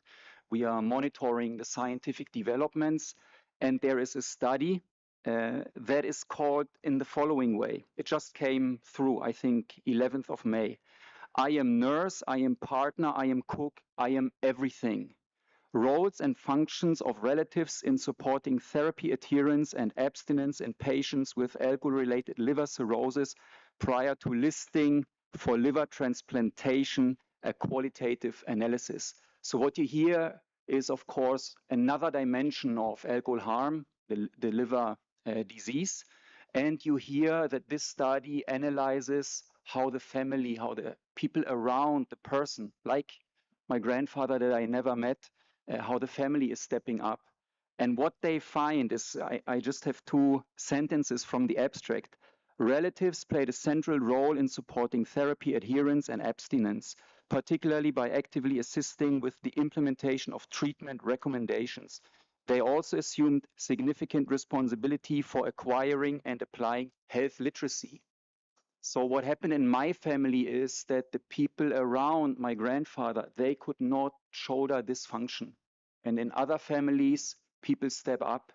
And in Movendi International, we work with the whole spectrum of alcohol harm. We work with actually supporting the people in homes that help people with alcohol use disorder and other substance use disorders. And of course, we provide self-help groups, mutual aid groups, so that people get the support that they don't get from the system. And that's why it's important. I wanted to share these 2 things because the 400 million, Anja, that you talked about, the 7% of the global adult population that have an alcohol use disorder, these are the people in our families. And so what can we do about it? We should do something about it. And I think the problem for us is that we know the solutions. Doug, you were actually part of this. In 2010, the World Health Organization issued a World Health Report, and they showed that with an alcohol tax increase, we can increase health system capacity. And that's what we are talking about. So we know this thing since 2010. And what we are doing in Movendi International, we are trying to translate this evidence into actionable policy solutions. So our members in Czech Republic, they have modeled this. A 10% increase of the alcohol tax in Czech Republic would lead to the country being able to afford the salaries of 2,000 more nurses. That's healthcare capacity. That's what you talked about. That's what we need in our countries. So we need investments, and we need to get the money to make those investments. And we can get those resources from taxing tobacco, alcohol, gambling is emerging. And I think we need to have this conversation about the resources going out in terms of costs and coming in terms of taxation, because across the system we are losing synergies. And this is where I want to end. We see that teachers are not able to identify children like my mom in school when she was young. We are not able to identify the children who grow up with alcohol use problems back at home, so they don't get help. In Germany, I'm sorry to say, we have a joke, and that is, when do you know that you have an alcohol use disorder? When you consume more than your doctor, we joke. And why is there a truth in the joke? The truth is that in certain groups in our societies with high social capital, high income, like doctors, like journalists, we actually have higher consumption of substances, harmful substances, than the average. And these groups with power, they misidentify the problem with their patients. So we need to help teachers, we need to help doctors, we need to find, for example, synergies when traffic police finds a father that is driving again under the influence of alcohol. There we have touch points, and our systems are losing these opportunities to intervene, to help the children that are affected, to help the wives and spouses that are affected. And we have the population level solutions that can do this. And you mentioned SAFER. I think this is very important. SAFER is a comprehensive system approach to addressing what we are hearing here today. And we in Movendi International, like Green Crescent, we are supporting this.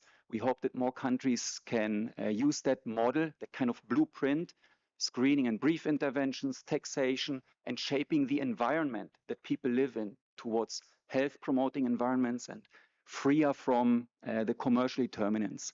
Thank you very much. Thanks a lot.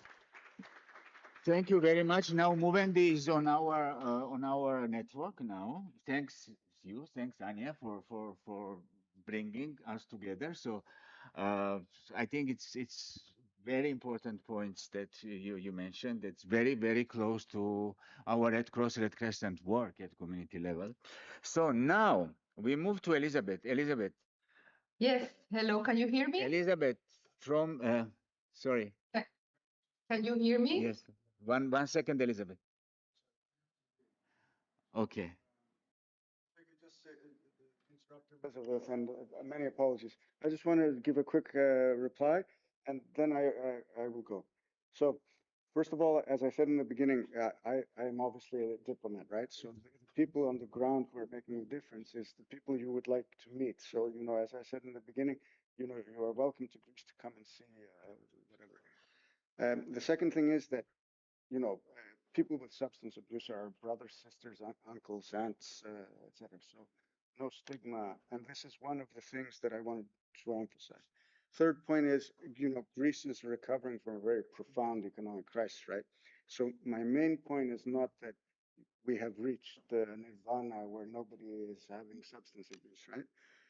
What we have done is made a bit of progress, and how we've made this progress is perhaps significant because we can all make progress. The same thing, it's the same sort of progress we've made on handling breast cancer. So since 2020, you know, we've done preventive screening, and 30,000 women have been detected in the early stage. Now, have we solved breast cancer? No, we have not. But 30,000 women have been, it's improved. So same thing with the substance abuse. Have we solved substance? No way. But we have made progress, which has affected thousands of people, and that's what we wanted to convey. So thank you very much. Huh? And apologies again. Congratulations to everybody. Have a nice evening, sir.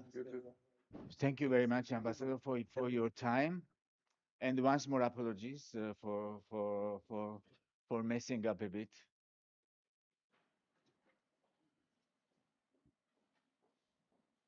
So Elizabeth. Yes, can you Elizabeth hear me, San, yeah, can you hear me there? Yes, we are there. Okay, thank you very much, distinguished excellencies, dear colleagues, speakers, and panelists. It's a big pleasure to be here talking to you today, and I want to thank the International Federation of the Red Cross and Red Crescent for inviting UNODC to participate. And I'm going to be talking about the multilateral and international policy perspectives on integrating substance use services within health systems. I think that most of the people that preceded me have said most of the most important aspects related to commitments towards universal health coverage. But from the UNODC perspective and the international policy perspective, it is important to remember and be reminded that the international drug conventions more than 60 years ago were established precisely and agreed by most member states precisely as a way to protect people from the harmful effects of substances.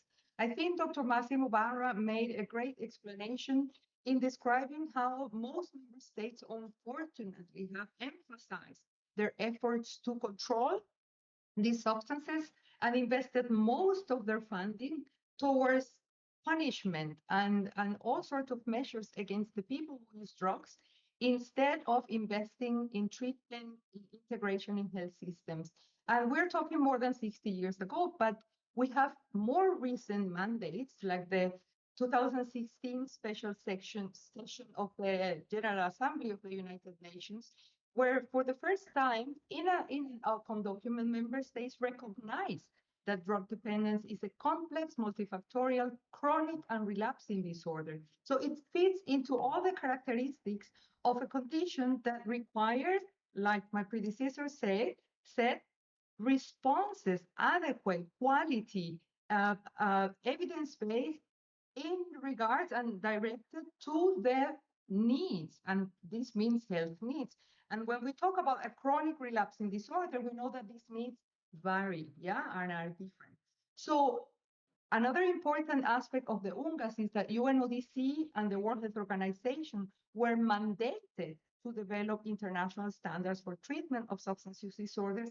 And this is also a crucial instrument for what has been said before regarding the integration of services into the health system.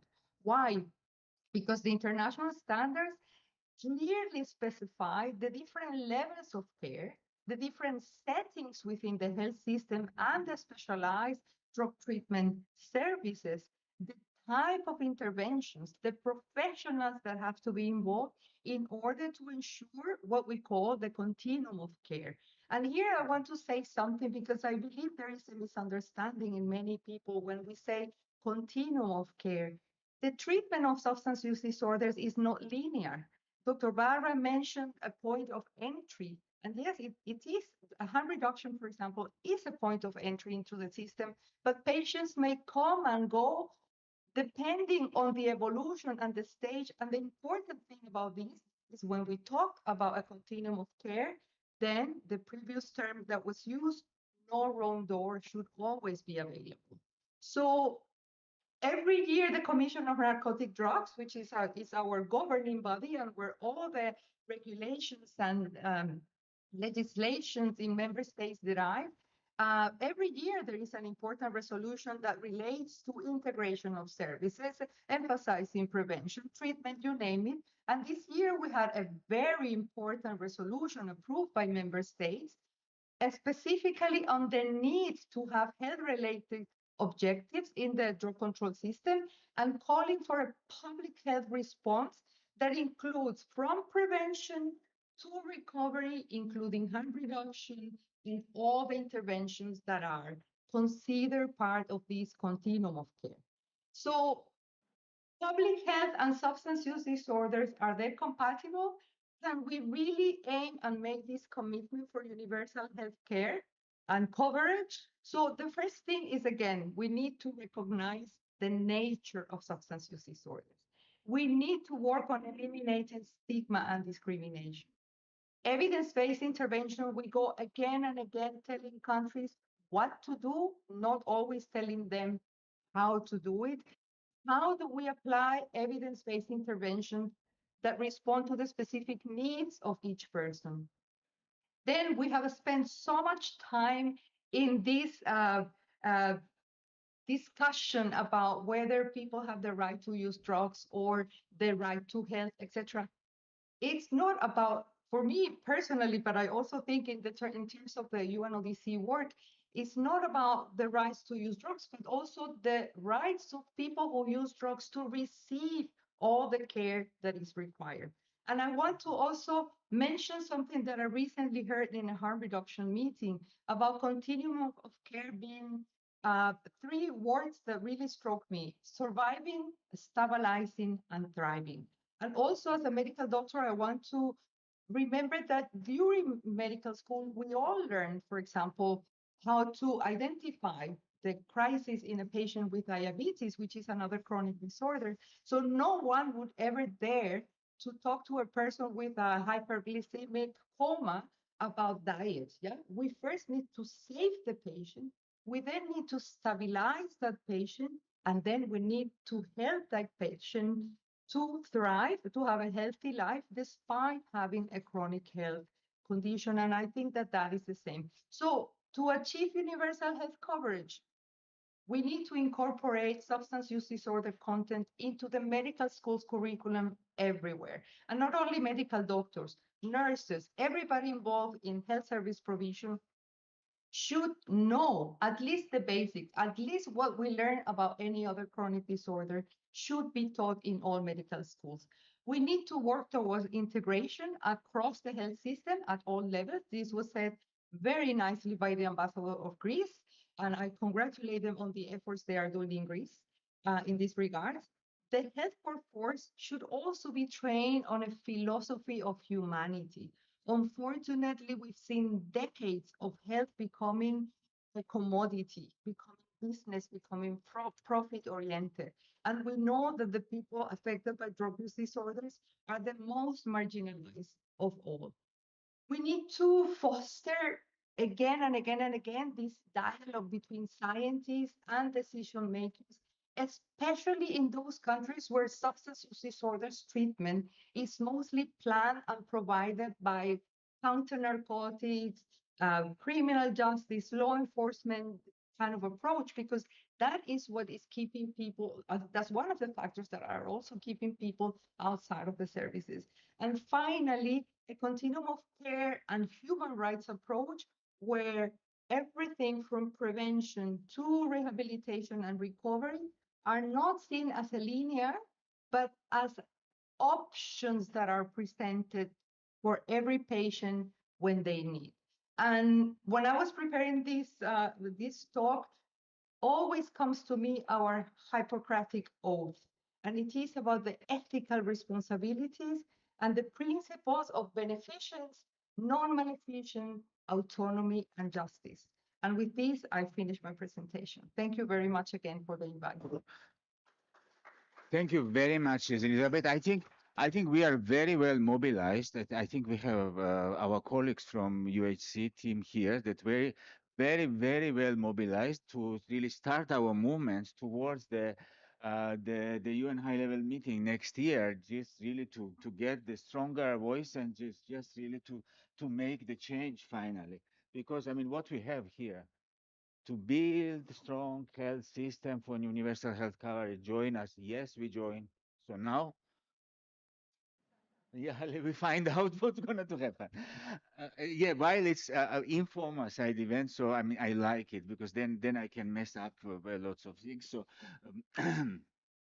My apologies for this, and happily I hand over now to Mauro, who is kindly agreed to finalize and summarize the discussions. Please.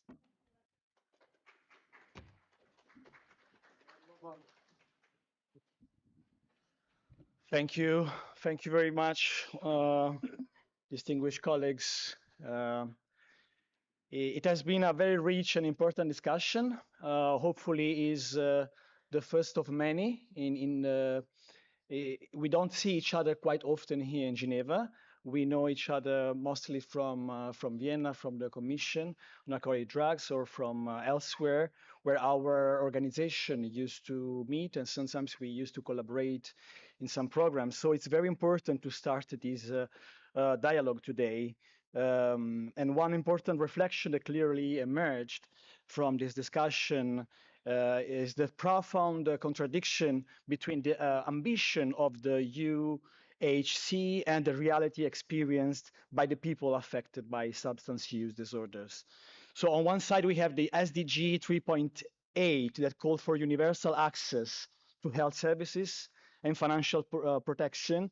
And on the other side, we have the 3.5 SDG that explicitly recognize the need for prevention and treatment of substance use disorders. And we are here because we know yet in many countries, these two agendas still operate separately.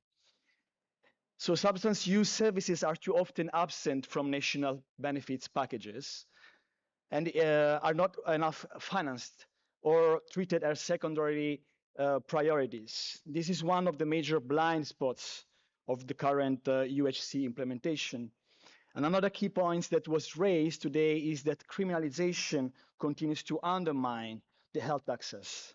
So as long as addiction is approached primarily through punitive systems rather than public health systems, people will continue to avoid care, to experience stigma, and remain excluded from protection mechanisms that the universal health coverage is supposed to guarantee.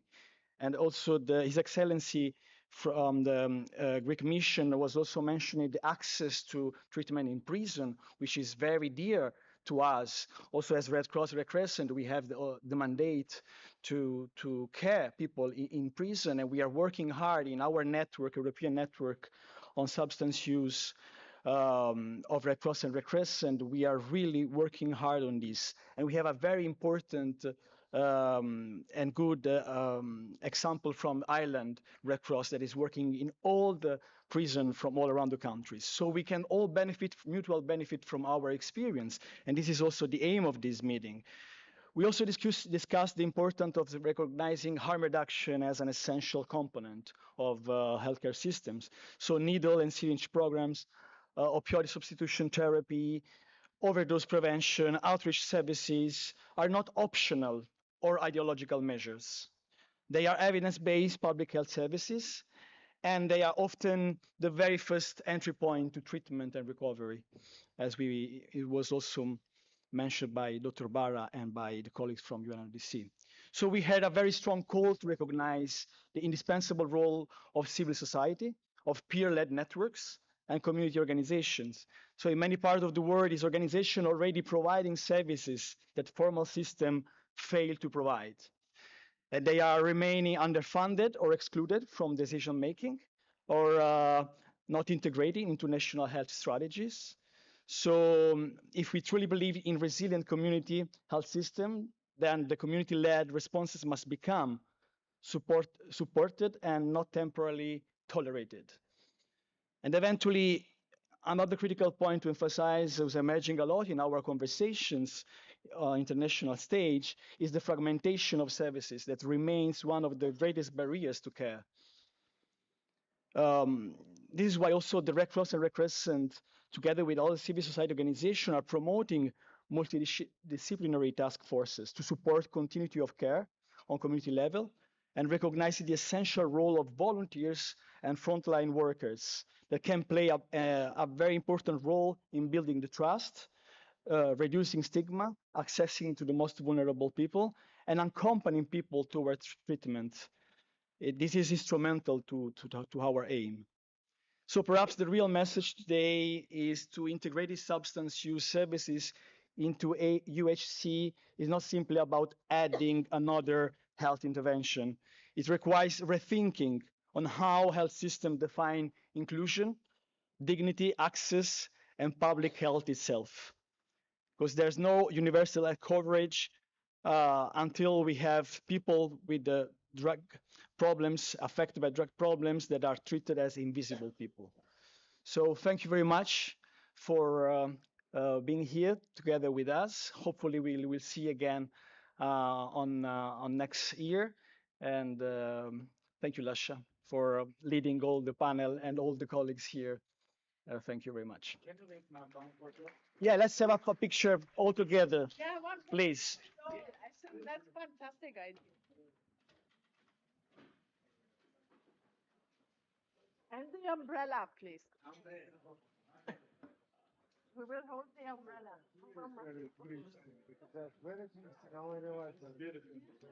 You hold the